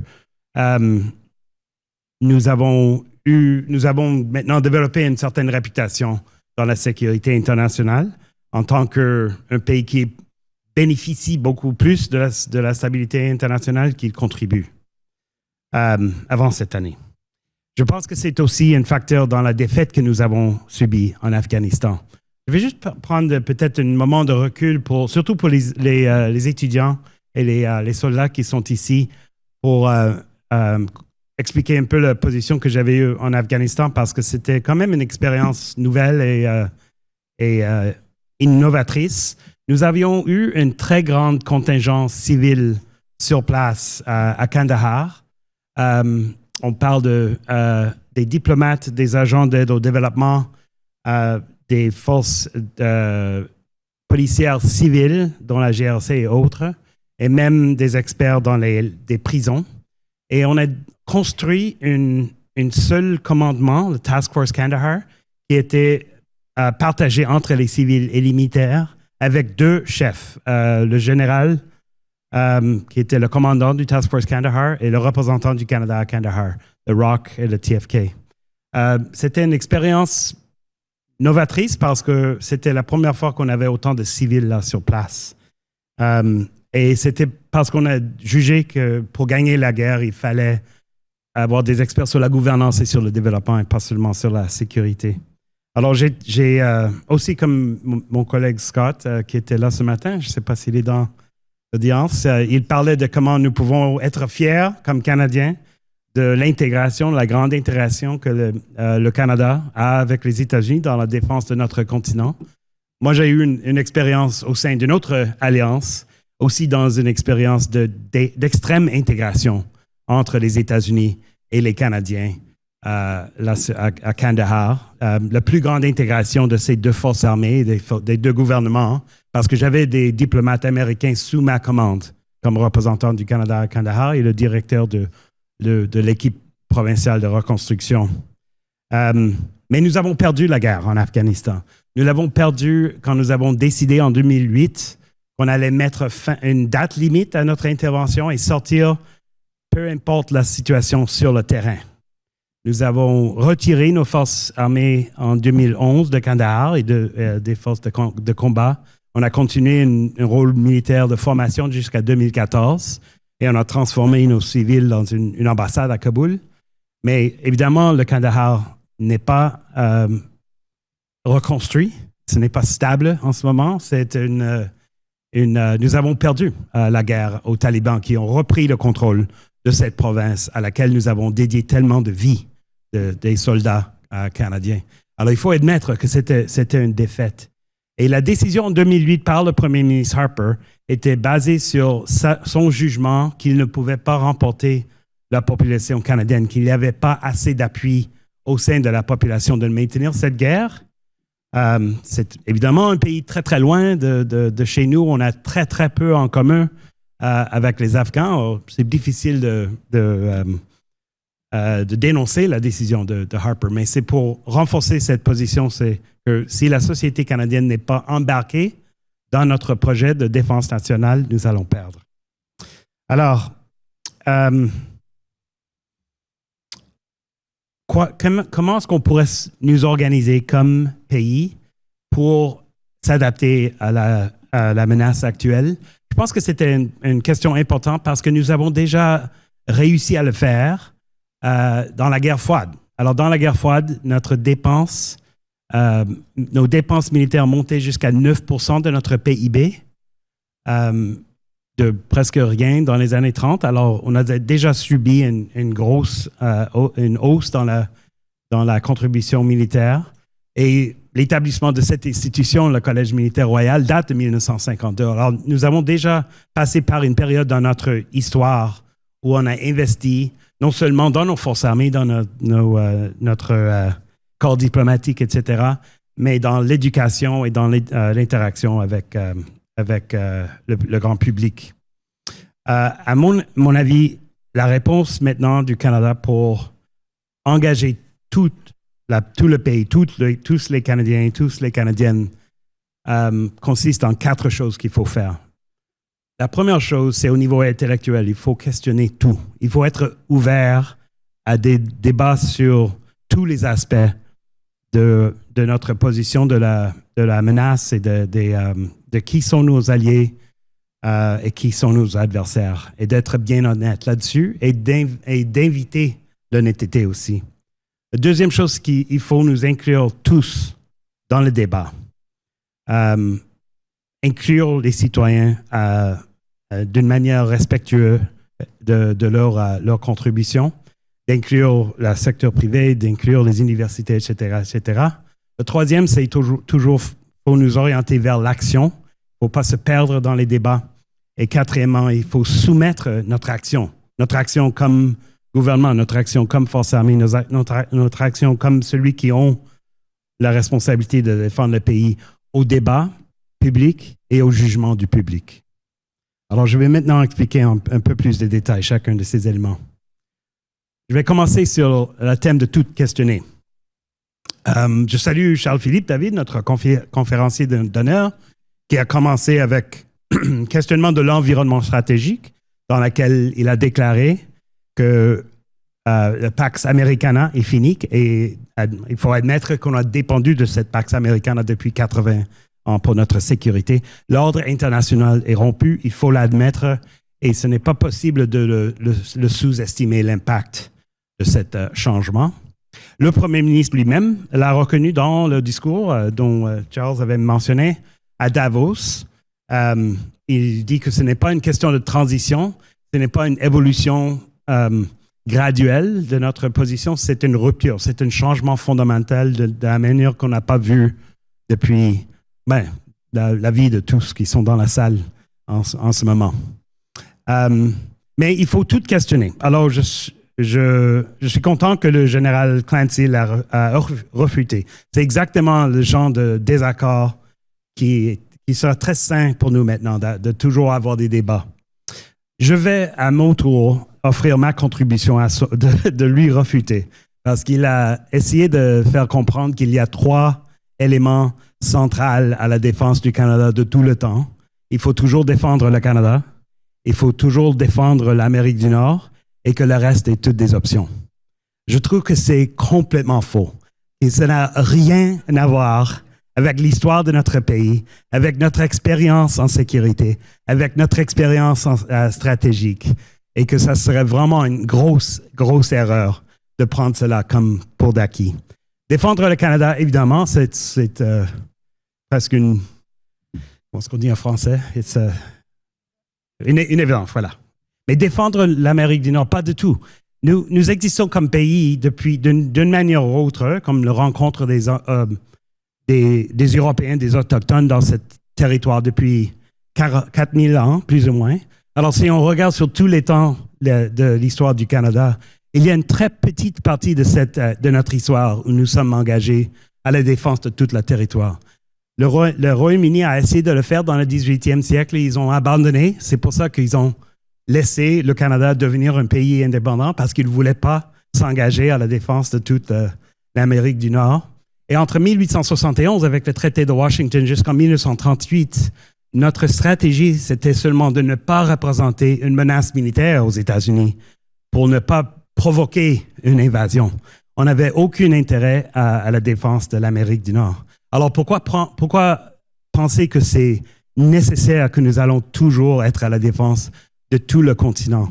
Je pense que ça dépend d'une conception, parce qu'on regarde la carte et on voit une seule unité, mais si on retourne au concept de la géopolitique de Sir George Mahan dans les années 1900, la Terre, l'interaction humaine se fait beaucoup plus à travers l'eau qu'à travers la Terre.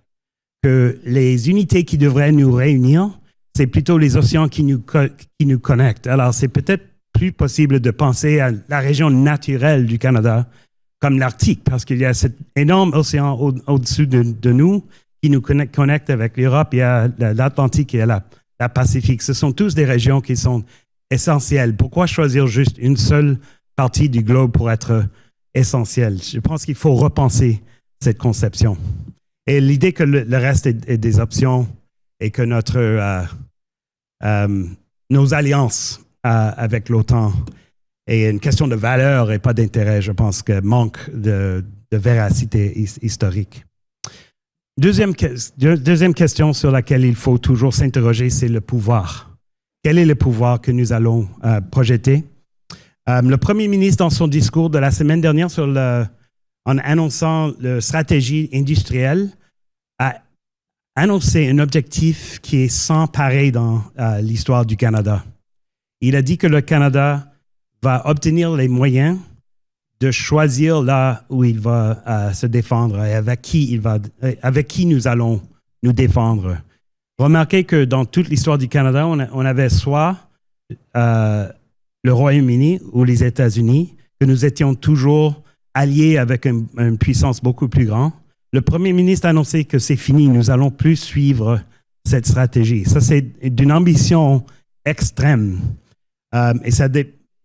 Il a annoncé quelques mesures sur lesquelles nous allons bâtir notre maîtrise de pouvoir.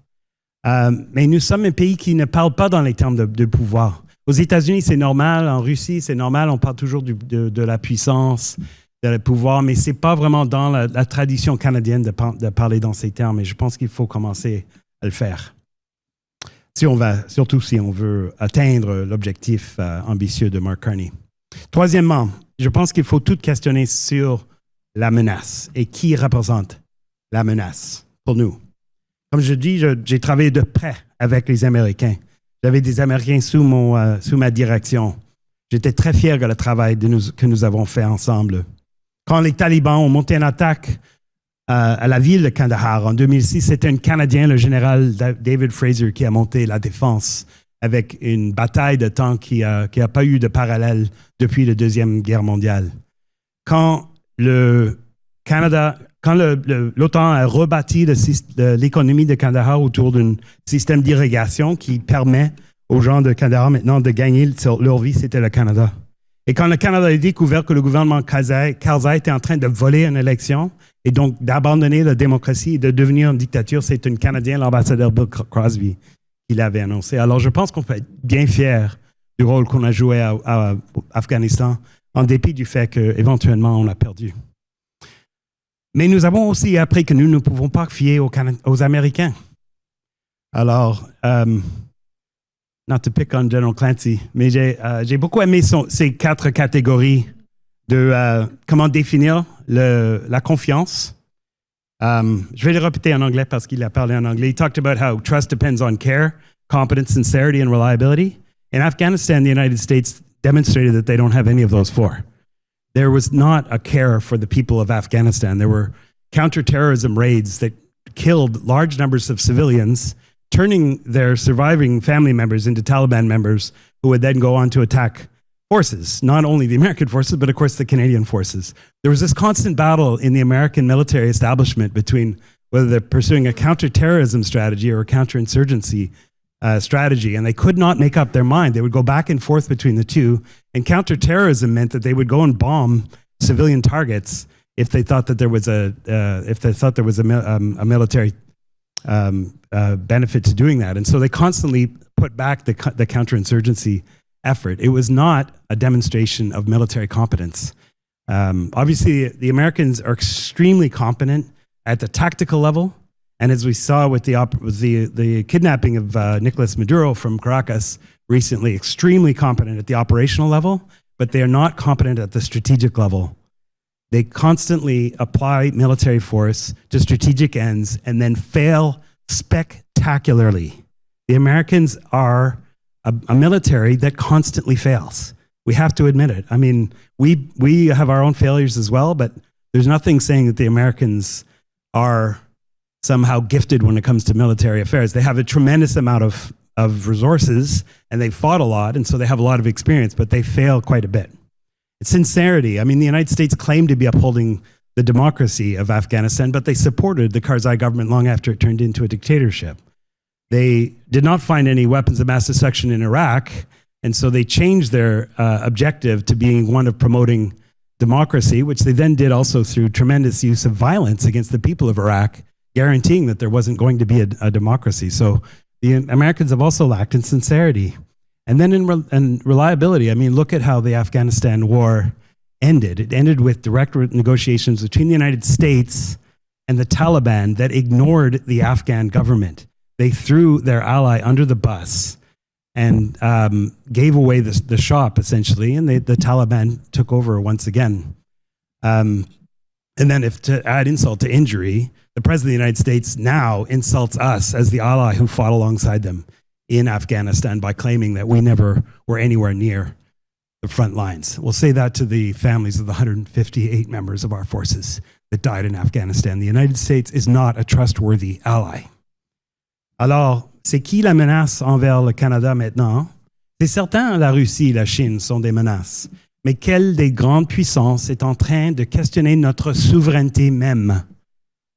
Il faut comprendre que la protection du Canada, ce n'est pas juste la protection de la territoire, c'est la protection de son peuple, évidemment, de notre capacité de prendre nos propres décisions, de notre économie, notre capacité de s'épanouir comme peuple. Et ces traits de notre expérience nationale est maintenant menacée par les États-Unis. C'est une question qui devrait nous causer beaucoup d'angoisse parce que nous sommes extrêmement intégrés avec un pays adversaire. Nous sommes en train de réfléchir à dépenser encore plus d'argent, à renforcer notre intégration avec un pays adversaire. Pensons aux avions F-35. Nous allons nous engager pour des décennies dans un système dans lequel on aura très peu d'influence et qui pourrait être utilisé contre nous. Alors, je pense que ça prend l'honnêteté. La raison pour laquelle c'est une rupture maintenant, c'est que pour la première fois depuis quelques décennies, il faut penser aux Américains comme des adversaires. Et quand nous parlons dans ces termes-là, je vous jure, les Canadiens et les Canadiennes commencent à prêter l'attention parce qu'ils savent que c'est le cas. L'élite dans le gouvernement n'est pas très confortable à l'admettre, mais la grande majorité des Canadiens savent que nous avons beaucoup plus à nous inquiéter face aux Américains maintenant que face aux Russes et face aux Chinois. Alors, si on veut vraiment engager le peuple canadien, si on veut les respecter et les écouter, il faut prendre au sérieux la menace que représentent les États-Unis au Canada. Je pense que c'est essentiel parce que, comme un pays qui a dépendu des États-Unis, qui a tellement offert à notre alliance et qui a basé toute notre identité militaire, notre identité nationale même sur cette alliance. Cette alliance est devenue une source de menace pour nous. Alors, ça prend un moment de réflexion comme nous organisons aujourd'hui. Je vous remercie encore pour cette occasion d'avoir ces débats parce que c'est tellement important pour l'avenir de notre pays et pour notre souveraineté. Voilà.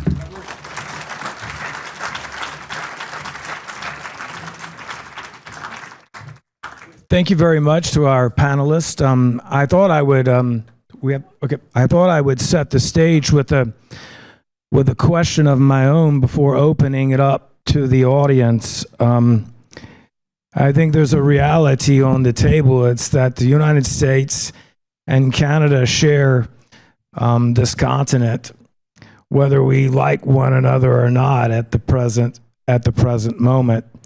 One of the things that I've often asked, as being someone who's originally from the United States who moved to Canada because I married a Quebecer, is what holds the Canadian nation together?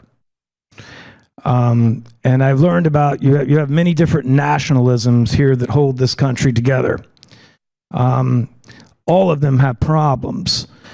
But the one that seems to be just mounting and mounting and mounting, and it's mounted with fury in the last 2-3 years, is anti-Americanism, which goes all the way back to events that took here at this campus 200 years ago during the American Revolution. They were then reinforced during the War of 1812. So on the one hand, you have this anti-Americanism that, it's one of the things that pulls this nation together. And it's played that role historically. But there's something else that's going on in the United States right now, and I've never seen this in my life. I grew up in South Carolina, and nobody ever said anything about Canada. Canada wasn't on the front page of our newspapers. Nobody talked about Canada. Nobody even knew that there was a place in Canada that spoke French. I had no idea of that, and I ended up marrying one of them. But now you're seeing Canada covered all the time in the media in the United States. And this was something that one of your great military historians, Charles Percy Stacey, warned against. He said the last thing that Canada wants is to be on the front pages of the newspapers in the United States, because that means Americans are concerned about us. And if they're concerned about us, then that constitutes a threat to our sovereignty. A lot of the coverage in the newspaper is benign.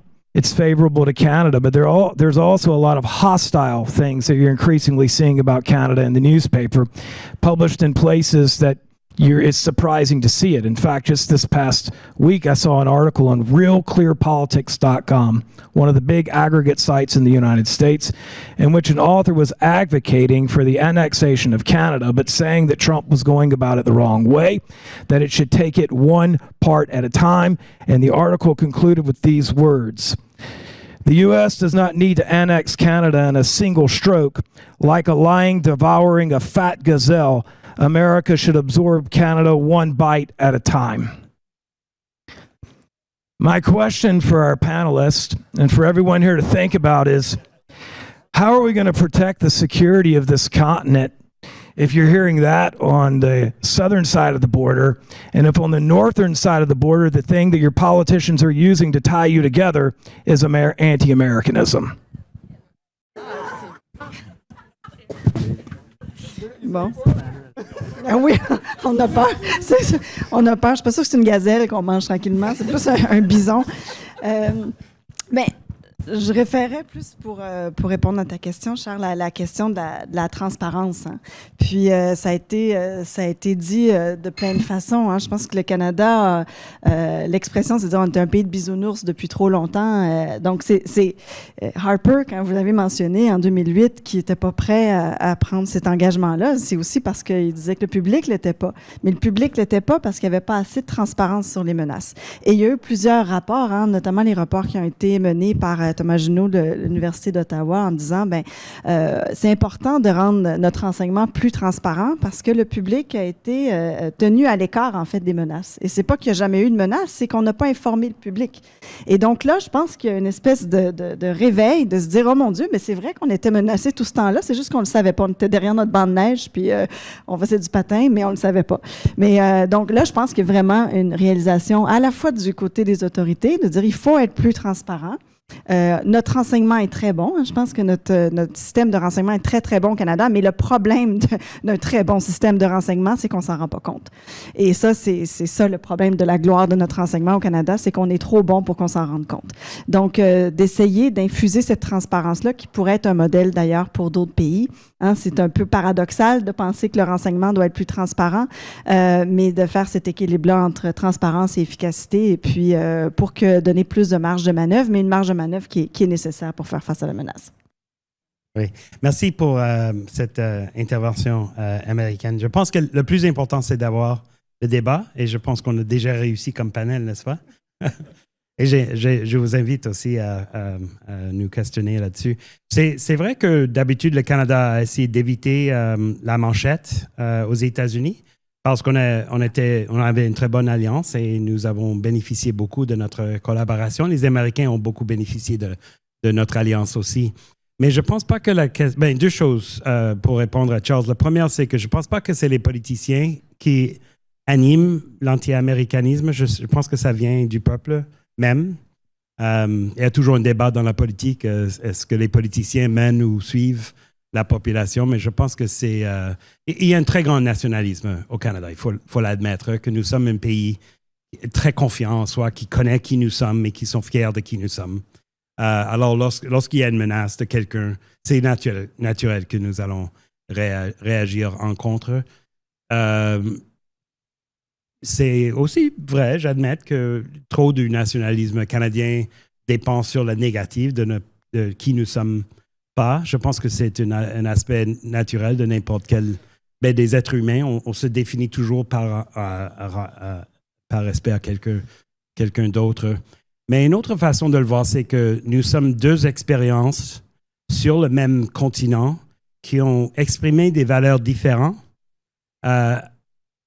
Et on a tiré une inspiration l'un de l'autre à travers notre histoire. Surtout si on retourne vers les années 1800, 1700, lorsque le Royaume uni voulait expérimenter dans la collaboration avec les peuples autochtones. La Révolution américaine était une réaction contre cette idée de vivre deux sociétés sur le même territoire. L'élément déclencheur de la Révolution américaine, c'était le rejet que les Blancs étaient limités dans les territoires qu'ils pouvaient envahir, n'est-ce pas? C'était la paix de 1763 qui a déclenché les rébellions de 1775. Nous n'avons pas très bien fait sur ce élément de trouver une façon de vivre ensemble entre Européens et Autochtones. On a peut-être fait un peu mieux entre francophones et anglophones, mais je suis anglophone, alors peut-être pas la meilleure personne à le juger. Mais cette expérience de toujours essayer d'avoir de multiples sociétés vivre ensemble dans un respect mutuel fait partie de l'expérience canadienne, the Canadian Experiment. Alors, je pense que ça serait utile que les Américains débattent plus sur le Canada parce qu'on aura peut-être... nous sommes tous des Nord-Américains et nous avons avancé nos sociétés dans deux manières différentes et le contraste est très utile pour nous et pour eux. Alors, je ne crains pas qu'il y ait plus d'attention américaine envers nous parce que je pense qu'on a beaucoup plus à apprendre les uns des autres. Nous avons aussi passé entre des périodes de conflit et de collaboration. Nous sommes à la fin d'une longue période de collaboration, mais il ne faut pas s'inquiéter de la période de tension qui commence parce qu'on l'a déjà vécu à plusieurs reprises dans notre histoire. Et l'histoire du Canada, c'est le fait qu'on existe en dépit des États-Unis. J'ai tout à fait confiance que le Canada va continuer à exister en dépit des États-Unis, quoi que soit le président au pouvoir. Et même si ça va créer des tensions et ça va créer que nous allons couper quelques-uns des liens qu'on a tissés à travers de cette période extraordinaire de 80 ans de collaboration, que nous sommes prêts comme société à amorcer la prochaine étape de notre évolution nationale. Alors, je ne vais pas répéter ce qui a été dit, mais sur tout le discours sur le 51e État, j'ai fait une école d'été à Londres l'été dernier, puis j'ai rencontré avec mes étudiants le responsable du pupitre canadien au Foreign Office, puis ils se sont excusés devant les étudiants de ne pas avoir défendu la souveraineté du Canada face au discours américain du 51e État. Et ça m'avait marqué parce que le Canada n'avait plus d'alliés, en fait. Aujourd'hui, avec la même situation face au Groenland, les pays se sont mobilisés, donc le discours international a changé face à Trump, mais juste avant l'élection de Carney, le Canada est en froid avec l'Inde, la Chine, l'Iran, la Russie, les États-Unis et le Royaume-Uni n'est même pas venu au secours du Canada. Alors, le Canada doit repenser sa relation avec les États-Unis, mais avec tous ses partenaires internationaux, dans le fond. C'est un des éléments qui m'avait le plus marqué, c'est à quel point le Canada se retrouvait seul face à ce qui se passait au sud de la frontière. Maintenant, on peut prendre les questions de vous. Est-ce qu'il y a des personnes avec des questions? Bonjour. Premièrement, merci beaucoup pour le panel. Donc, moi, je suis l'élève officier Nicolas de Marquis, 4e année ici au Collège militaire royal de Saint-Jean. J'avais une petite question un peu plus pour M. Roswell, mais pour tout le panel en général. En fait, c'était sur la question américaine. J'ai trouvé ça quand même intéressant qu'on dépeignait les États-Unis comme notre nouvel adversaire. Et croyez-moi, les 4e années peuvent témoigner. J'ai des vues quand même assez anti-américaines. Cependant, j'aimerais un peu vous demander votre vision sur comment comptez-vous un peu convaincre la nouvelle génération de militaires, donc tous ceux qui sont des élèves officiers en ce moment, que les États-Unis sont notre adversaire et qui représentent une menace. Pour beaucoup d'entre nous, je pense qu'on a travaillé avec des Américains durant notre carrière. J'ai des bons amis qui sont Américains. Et c'est à nous, dans le fond, qu'il va revenir la tâche de combattre, si tâche de combattre il y a. Et je vous dirais que je pense pas qu'il y a une envie profonde de battre les Américains avec qui, quand on leur parle un à un autour d'un café, on réalise qu'on a beaucoup en commun avec eux. Donc, ma question un peu plus générale, ça serait, est-ce que l'adversaire, ce n'est pas plus le gouvernement Trump que les Américains en général? Oui, c'est une très bonne question, merci. Une distinction importante. Je vais commencer avec une observation que la guerre contemporaine n'implique pas seulement les forces militaires. Si nous regardons la manière dont laquelle la Russie menace ses voisins avec les guerres hybrides, il y a beaucoup de la guerre actuelle qui s'exprime dans la désinformation et dans les opérations psychologiques. Alors, à ce point-là, oui, il faut s'en attendre qu'on aura une menace américaine qui ne représente pas une invasion ou des guerres avec des tanks et tout ça, mais qui sera des interventions dans nos élections. On devrait s'en attendre, juste comme les Russes essaient de manipuler nos élections, que le gouvernement Trump a essayé de manipuler nos élections. Alors, il faut prendre cette vision plus large de notre souveraineté pour pouvoir nous défendre. Il y a aussi l'intégration technologique à laquelle nous subissons maintenant des attaques américaines, mais de la part de Meta et de Twitter et peut-être des grandes compagnies d'intelligence artificielle. Il faut commencer à se séparer, à se défendre de cette dépendance que nous avons. Alors, dans une autre cas, ce n'est pas une question des soldats. Je ne pense pas qu'on aura une confrontation militaire, mais c'est qui ce matin qui a mentionné l'inquiétude de Frank Griffiths, qu'il y aura peut-être, c'était Charles David qui avait dit que c'est possible que les soldats américains atterrissent à Ellesmere ou à quelque part d'autre dans le Nord. Je pense qu'il faut être prêt pour un tel scénario. Qu'est-ce qu'on va faire lorsque il y a un établissement d'une présence militaire, mais pas ici au Québec ou en Ontario, mais bien loin. Je pense que c'est très important, ton deuxième point sur la distinction entre le gouvernement Trump et le gouvernement américain. Et voilà une autre raison pourquoi laquelle je pense que c'est tellement important de parler honnêtement et de penser à une rupture profonde avec les Américains. C'est aussi que nous passons des messages au prochain gouvernement américain. Si le prochain gouvernement, si c'est un gouvernement de Vance ou de Rubio, ou même un démocrate qui décide qu'il ne va pas complètement retirer tout ce que le gouvernement Trump avait fait, ils ont besoin de savoir maintenant que les Canadiens sont prêts à aller dans notre propre direction. Alors, il y a un positionnement là-dedans aussi.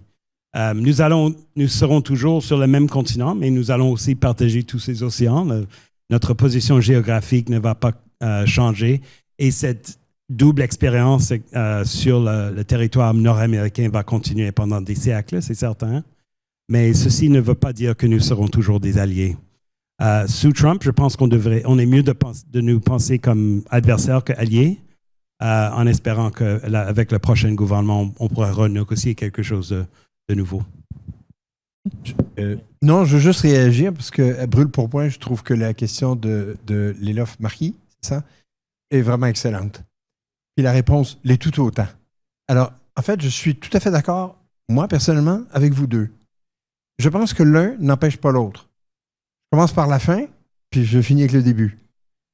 Je suis totalement d'accord avec mon ami Ben, qui met le doigt de manière brutale sur la réalité actuelle, et je suis totalement d'accord qu'on doit se préparer. Je pense qu'il ne faut plus être naïf, comme l'a dit le premier ministre. Mais ça n'empêche pas que Lélof a également raison, Marquis, de dire, est-ce que ça veut dire qu'on doit tout brûler? Non. Ça veut dire qu'on passe le message à tes amis, à mes collègues professeurs, depuis longtemps américains, et ceux aussi de tous mes collègues qui travaillent avec eux, qui sont tout aussi désespérés que vous l'êtes tous les deux pour différentes raisons de la situation qui prévaut actuellement. J'aimerais rappeler qu'une majorité d'Américains considèrent les Canadiens comme des amis. commencer à se redire ça là, tous les soirs en se couchant. Là. La majorité des Américains nous considèrent comme des amis. Mais pas le gouvernement, tu l'as dit, de Trump. Je pense que chacun d'entre nous doit passer le message. Comprenez-nous. Do you understand our position? We're stuck. We're in a sandwich. We're in between the two pieces of bread here. And one piece we thought allied now is our adversary, pour utiliser ton expression. Je pense qu'il faut passer le message. Comprenez que si on doit se défendre contre vous, c'est pas parce qu'en quelque part, théoriquement, on ne partage pas les mêmes valeurs et qu'on ne s'aime pas. C'est-à-dire, votre gouvernement, pas vous personnellement, votre gouvernement s'en prend à nous alors qu'on vous aime. Ça prendrait peut-être que M. Carney fasse un gros discours à la nation américaine en expliquant, mais vous comprenez qu'on est vos plus grands amis, on l'a été pendant 80 ans au moins pour fonder le système international dans lequel on est. Et donc, les militaires, on ne les déteste pas. Les hommes et les femmes d'affaires, on ne les déteste pas. Le monde académique, on considère c'est des amis naturels. Mais là, votre gouvernement a décidé que le Canada, c'était un pays qui faisait mal les choses. Alors, vous devez transmettre ces valeurs-là auprès de vos amis et leur expliquer surtout quand ça va mal, pas quand ça va bien, quand ça va mal. Pourquoi est-ce qu'on doit prendre une position très ferme contre la rigidité, les ambitions et les objectifs de votre gouvernement? Et je pense qu'on va les aider en quelque part eux-mêmes à prendre conscience que, hey, we're shooting ourselves in the feet. C'est important qu'on le fasse tous, ça, ce travail-là. C'est toujours là.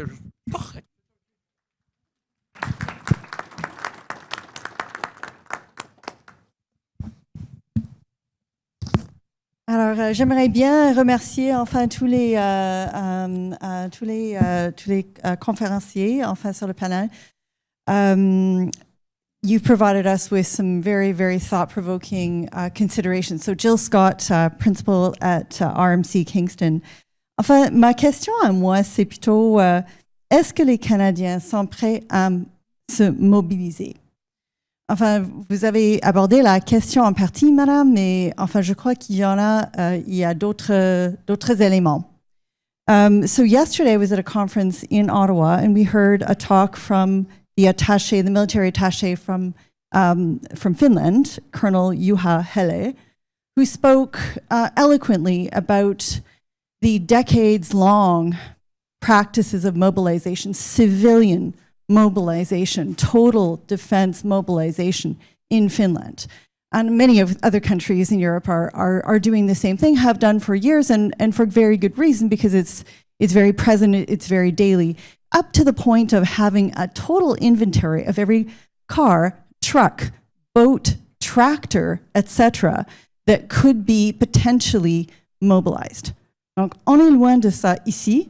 Donc, on peut constater, we are not a country of warriors, we are a country of apologizers.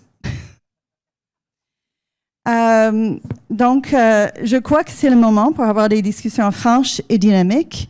Et puis ma question, and I really mean that. I think, you know, I'm at at RMC right now, but I've spent my career at civilian universities, and I can say that the anti-military sentiment in universities is extremely serious. And I think, you know, we've talked about the bubble this morning, and yes, everybody in this room here agrees we need defense and security. It's paramount, it's urgent. I am not sure that Canadians agree with us. And so I do think it is the moment to really lean into the hard conversations and admit how far back we are, and think very seriously about how we can start very hard conversations about what's next and how to truly mobilize in a civilian sense, because we're not going to get there from a military perspective unless civilians see the merit.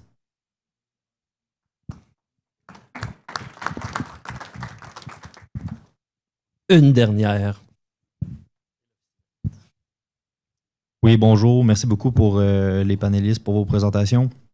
J'avais une question pour professeur Paquin. Vous avez montré que le Canada n'est pas encore sorti du bois en lien avec sa dépendance économique envers les États-Unis. Je me demandais, est-ce qu'une piste de solution serait encore vers l'Asie, particulièrement la Chine, prenant en compte que, premièrement, c'est notre deuxième partenaire économique, contient une classe moyenne d'environ 350 millions de personnes qui s'en va vers 400 millions. Ou plus largement l'Asie, qui comprend 50% de la population mondiale. Je me demanderais est-ce que ça serait bénéfique pour le Canada de se tourner justement vers ces partenaires-là, sans toutefois devenir dépendant de ces partenaires-là comme nous le sommes envers les États-Unis. Alors, merci de la question. Ça fait partie de la stratégie de se rapprocher d'autres pays, d'autres regroupements comme l'Union européenne aussi. Alors, spécifiquement sur la Chine, c'est un choix difficile, la Chine, parce que dans la CEM, il y a une clause qui dit que si le Canada négocie un accord de commerce with a non-market economy, donc ça veut dire la Chine, il doit informer les 2 autres pays membres de la CEM de son intention et ce que ça pourrait provoquer, c'est une expulsion de l'accord de commerce avec les États-Unis. Donc, tant qu'on est aussi dépendant commercialement des États-Unis, je ne vois pas un accord de commerce. D'ailleurs, quand Mark Carney a annoncé cette entente qui a eu lieu avec la Chine récemment, au début, les communiqués de presse, au moins en français du gouvernement, parlaient d'un accord de commerce. Et après, ils ont dit non, c'est pas un accord de commerce. C'est une entente sur les tarifs douaniers, donc quelque chose de peu compromettant, justement parce que ça posait un problème au niveau juridique. Et après ça, c'est la relation avec les États-Unis. Donc, comment est-ce que j'interprète ça? Je fais le lien avec la question juste avant. C'est que le discours de Davos, à mon avis, mon interprétation, puis on se verra dans un an pour voir si je me suis trompé ou pas, en anglais, on dit « rally around the flag ». C'est un appel nationaliste, en fait. Parce qu'il prépare les esprits du Canada à une chose, une élection, parce qu'on est quand même un gouvernement minoritaire, donc il cherche à rallier pour pouvoir avoir un gouvernement majoritaire, mais aussi un échec possible de la négociation avec les États-Unis. Et même si on a une entente avec les États-Unis au mois de juillet, quel est le niveau de confiance qu'on peut accorder à Trump comme partenaire? Il y a 6 ans, il nous disait que la CEM, c'est le meilleur accord jamais négocié de l'histoire des États-Unis. Puis maintenant, il est prêt à l'abandonner. Donc, il pourrait nous mettre des tarifs douaniers à tout moment. Une pub de Ronald Reagan, il n'est pas satisfait, tarifs douaniers. Bref, là, on construit un pont, il veut nous le faire payer 2 fois. Bref.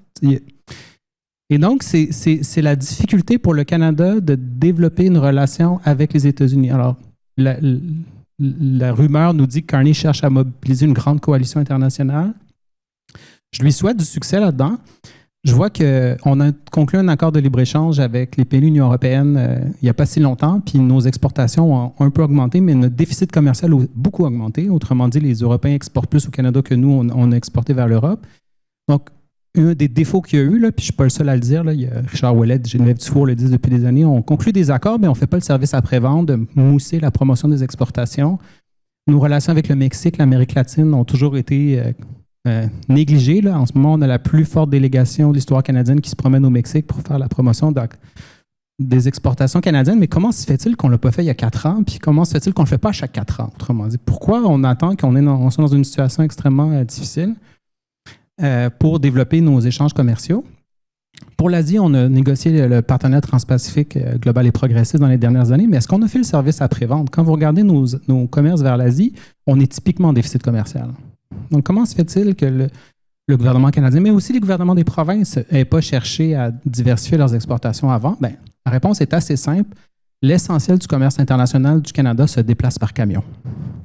Donc, tant que notre logistique nous tire vers les États-Unis, ça va être extrêmement difficile de changer la situation. Donc, il faut développer le transport maritime, il faut développer le commerce par avion, il faut renforcer nos exportations en matière de services aussi, qui peut naviguer de façon dématérialisée. Mais c'est extrêmement difficile. Le Canada, c'est tellement facile d'exporter aux États-Unis qu'on n'a pas fait les efforts qui faisaient pied. Le dernier point, un des enjeux aussi, c'est évidemment pour l'Est du Canada, donc le Québec, les Maritimes. L'Union européenne serait vraiment un super partenaire, mais le problème, c'est qu'eux aussi ont démonté du protectionnisme. Eux aussi, ils veulent favoriser l'achat européen. Et les Français, les Italiens sont contre l'accord de commerce qu'ils ont conclu avec le Canada. Donc, il y a une mobilisation citoyenne contre le CETA en Europe qui est très nette. Et aujourd'hui, je ne suis pas certain que l'accord qui a été conclu il y a quelques années passerait de nouveau. Alors, donc, il ne faut pas penser que le protectionnisme n'est que quelque chose qui se produit au sud de la frontière. Ça se produit un peu partout dans le monde, notamment en Europe. Est-ce que je peux répondre à la question de Jill? Oui. Excellente question concernant le grand public canadien. Je vais répondre avec une réponse avec un œil vers le passé et un autre vers l'avenir. Vers le passé, je pense que c'est... je vous salue d'ailleurs d'avoir commencé avec une reconnaissance territoriale. Je pense que c'est toujours important de se questionner de qui nous sommes et de quelle est la période historique dans laquelle nous nous fonçons, parce qu'on a parlé des Abénaquis. Et quand je pense aux Abénaquis, je pense que ce n'est pas vrai de dire que les Canadiens ne sont pas un peuple guerrier. Nous avons des traditions depuis des siècles et des siècles, des sociétés guerrières ici sur le territoire canadien. Et si on pense aux Premières Guerres mondiales, les peuples autochtones ont participé à 3 fois la population comparée aux non-autochtones.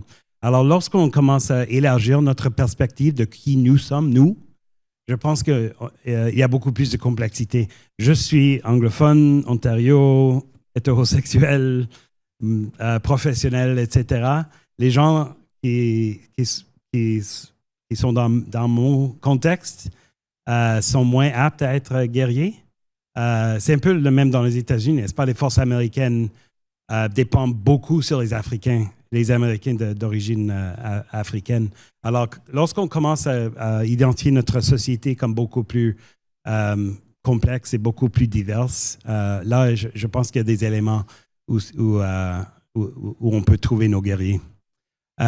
Si on regarde vers l'avenir, je pense que ça va dépendre de l'action du gouvernement Trump. Je suis l'ancien ambassadeur du Venezuela. Alors, lorsque les Américains ont envahi le Venezuela le 3 janvier, et même si on est tous contents que Nicolas Maduro est parti du pouvoir, ils sont maintenant en train de coloniser le Venezuela, comme si c'était l'ère de, disons, le président Monroe, n'est-ce pas? On est de retour dans le 19e siècle. Et moi, je voulais que tous les Canadiens montent à la défense du Venezuela, de la souveraineté. Aucune réponse. C'était comme des crickets. Mais on a vu une différence lorsque le gouvernement Trump a menacé Groenland. Là, la réaction, c'est à ce moment-là que j'ai eu beaucoup de cousins et des amis que je n'ai pas parlé depuis des années qui ont commencé à se communiquer avec moi en disant qu'est-ce que je peux faire pour protéger le Canada. Et c'est un peu bizarre parce que on parle pas beaucoup du Groenland dans nos affaires quotidiennes, mais je pense qu'il y a quelque chose sur l'Arctique qui nous tient à cœur. Et si c'est vrai que les Américains vont essayer de dominer l'Arctique, comme dit le représentant diplomatique nommé par Président Trump, à Groenland, il a dit « Notre objectif, c'est la dominance totale de tout l'Arctique ». S'ils vont continuer dans cette direction, je ne pense pas qu'on aura à s'inquiéter de l'implication des Canadiens et des Canadiennes dans la défense de notre pays.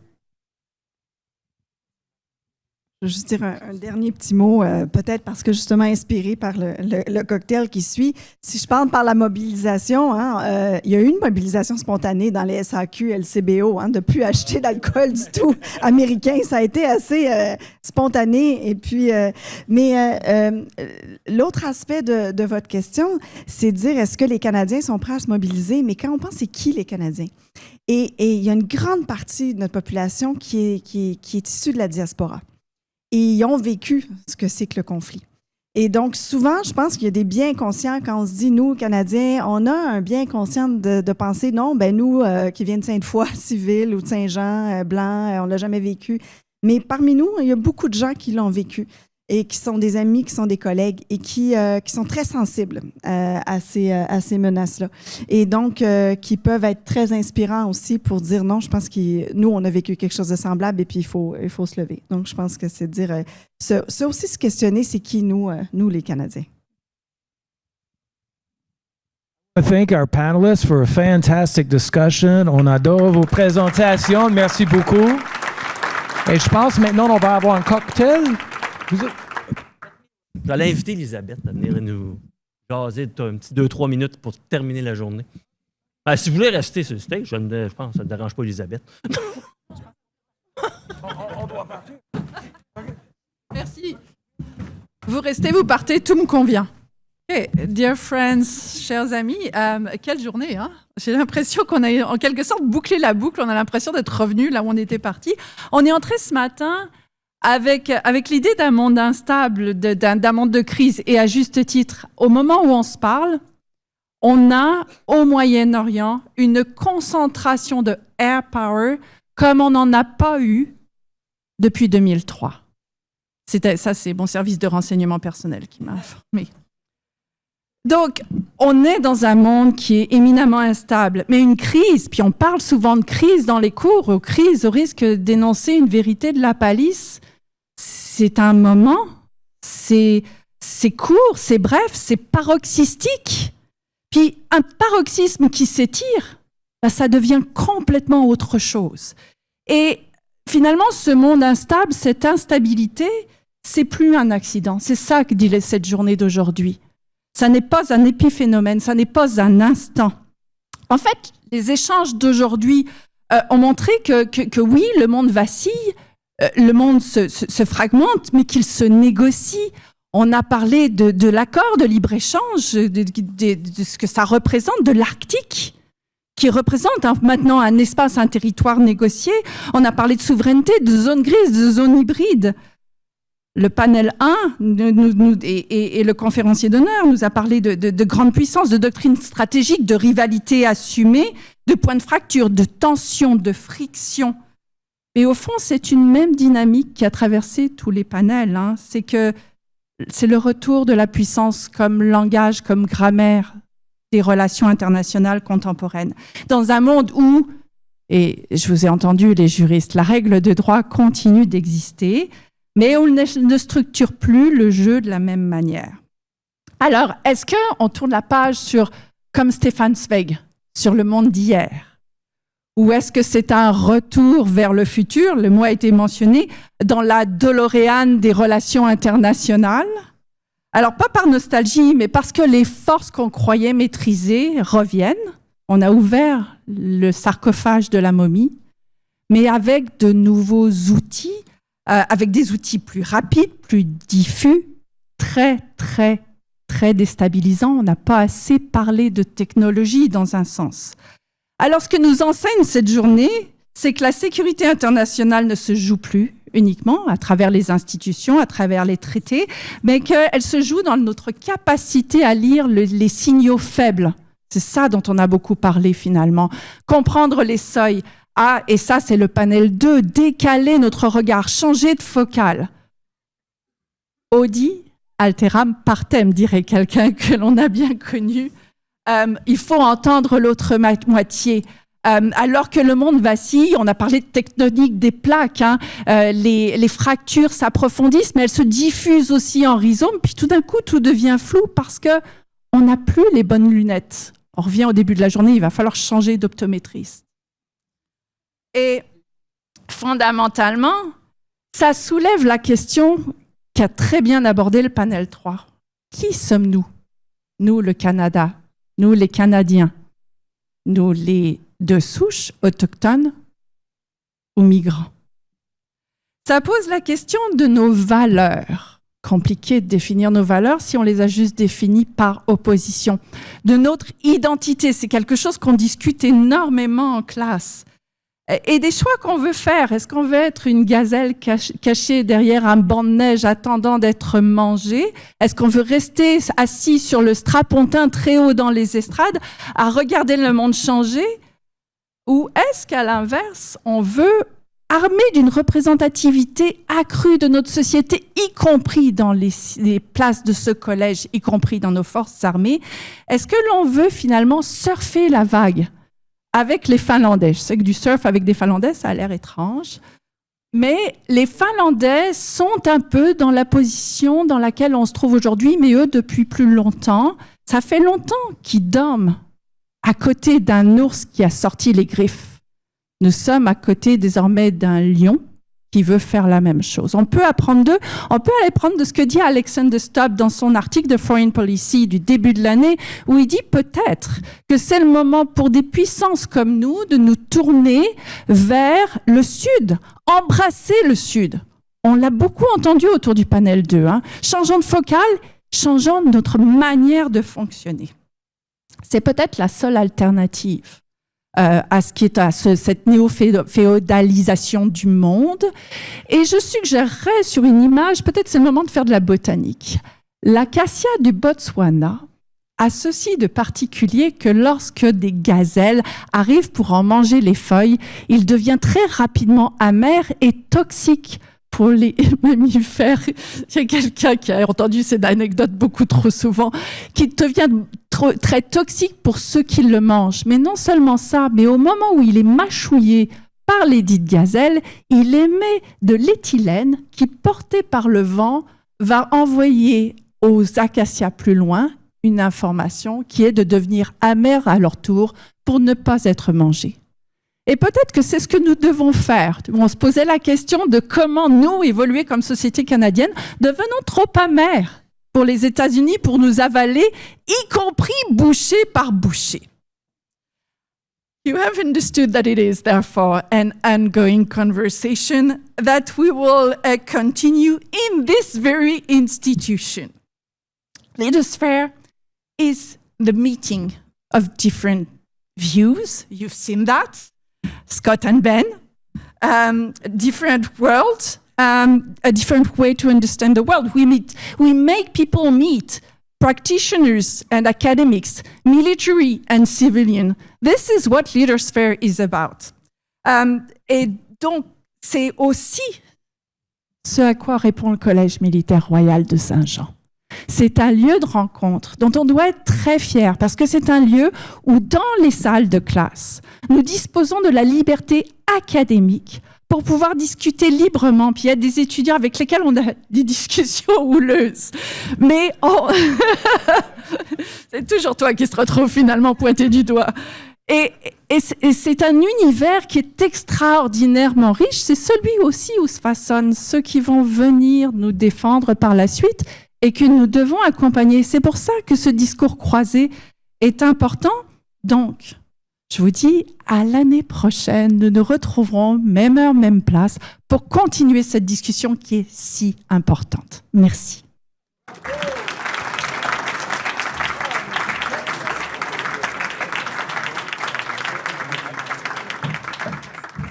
OK, on a presque terminé. Je demandais au professeur Vallet de venir avec notre conférencier d'honneur sur la scène et Mme Vallet aussi. Et je me demandais d'ailleurs comment que le traducteur pouvait vous suivre dans votre discours de fermeture avec les multiples comparaisons. Everybody understood what happened here? OK, I got a thumbs up. Mais non, plus sérieusement, je pense que la 10e édition Lidosphère a débuté de manière fracassante et s'est terminée de manière fracassante. Et puis, qu'est-ce que j'aime le plus, honnêtement, c'est lorsque nos experts en la matière, nos panélistes, ont des opinions divergentes ou contradictoires. Parce que ça force l'audience, dont nos aspirants marines et élèves officiers, à utiliser leur esprit critique et à faire leur propre opinion de conclure basé sur leur propre expérience, leur connaissance. Donc, ce fut un énorme succès. Et puis, parlant de succès, j'aimerais remercier évidemment, puis j'espère pas oublier personne, parce que j'ai pas pris note, mais évidemment la Corpo Fort Saint-Jean pour le soutien logistique, l'équipe des affaires publiques pour la promotion exceptionnelle de l'événement, et puis également pour s'être assuré que les participants en ligne ont eu une très bonne diffusion. Je pense qu'on a atteint 300 personnes à un certain moment donné, quelque chose de même.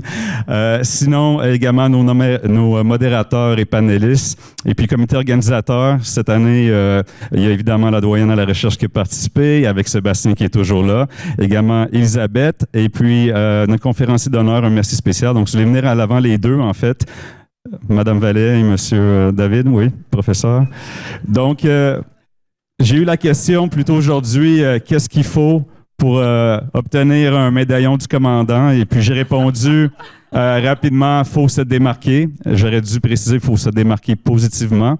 Mais sérieusement, je crois que c'est pas pour faire de chicane à la maison, évidemment, c'est pas pour ça la raison, mais c'est bien parce que sans vous, Lidosphère, l'édition 2026 n'aurait pas pu se concrétiser. C'est aussi simple que ça. Donc, merci pour le lancement avec vos mots d'introduction. Merci Isabelle pour la synchronisation et la flexibilité. Malgré les frustrations de dernière minute, on y est arrivé. Et puis, je pense que ça a été un énorme succès grâce à vous deux, entre autres, et puis grâce à toute l'équipe du CMA Saint-Jean. Donc, merci énormément.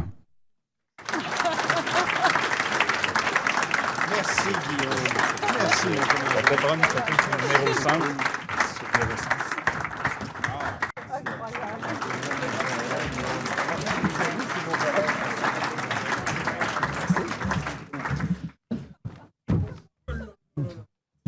Laissez-la pas. Juste une personne, mes remerciements sont presque tout faits, mais il y a juste une personne que vous avez oublié, le soutien.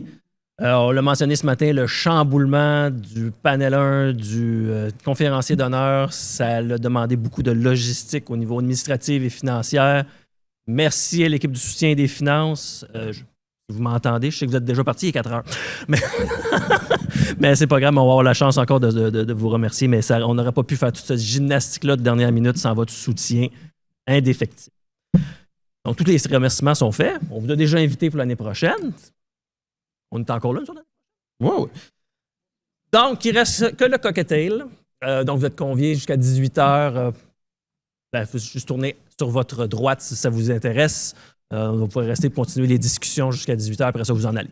Mais sinon, merci beaucoup de votre participation. Ce fut une journée extraordinaire. C'est grâce à vous aussi, pas juste les personnes en avant. Ça prend une auditoire pour poser des questions et sembler intéressé à ce qu'ils disent. Vous avez très bien fait cette tâche. Merci beaucoup.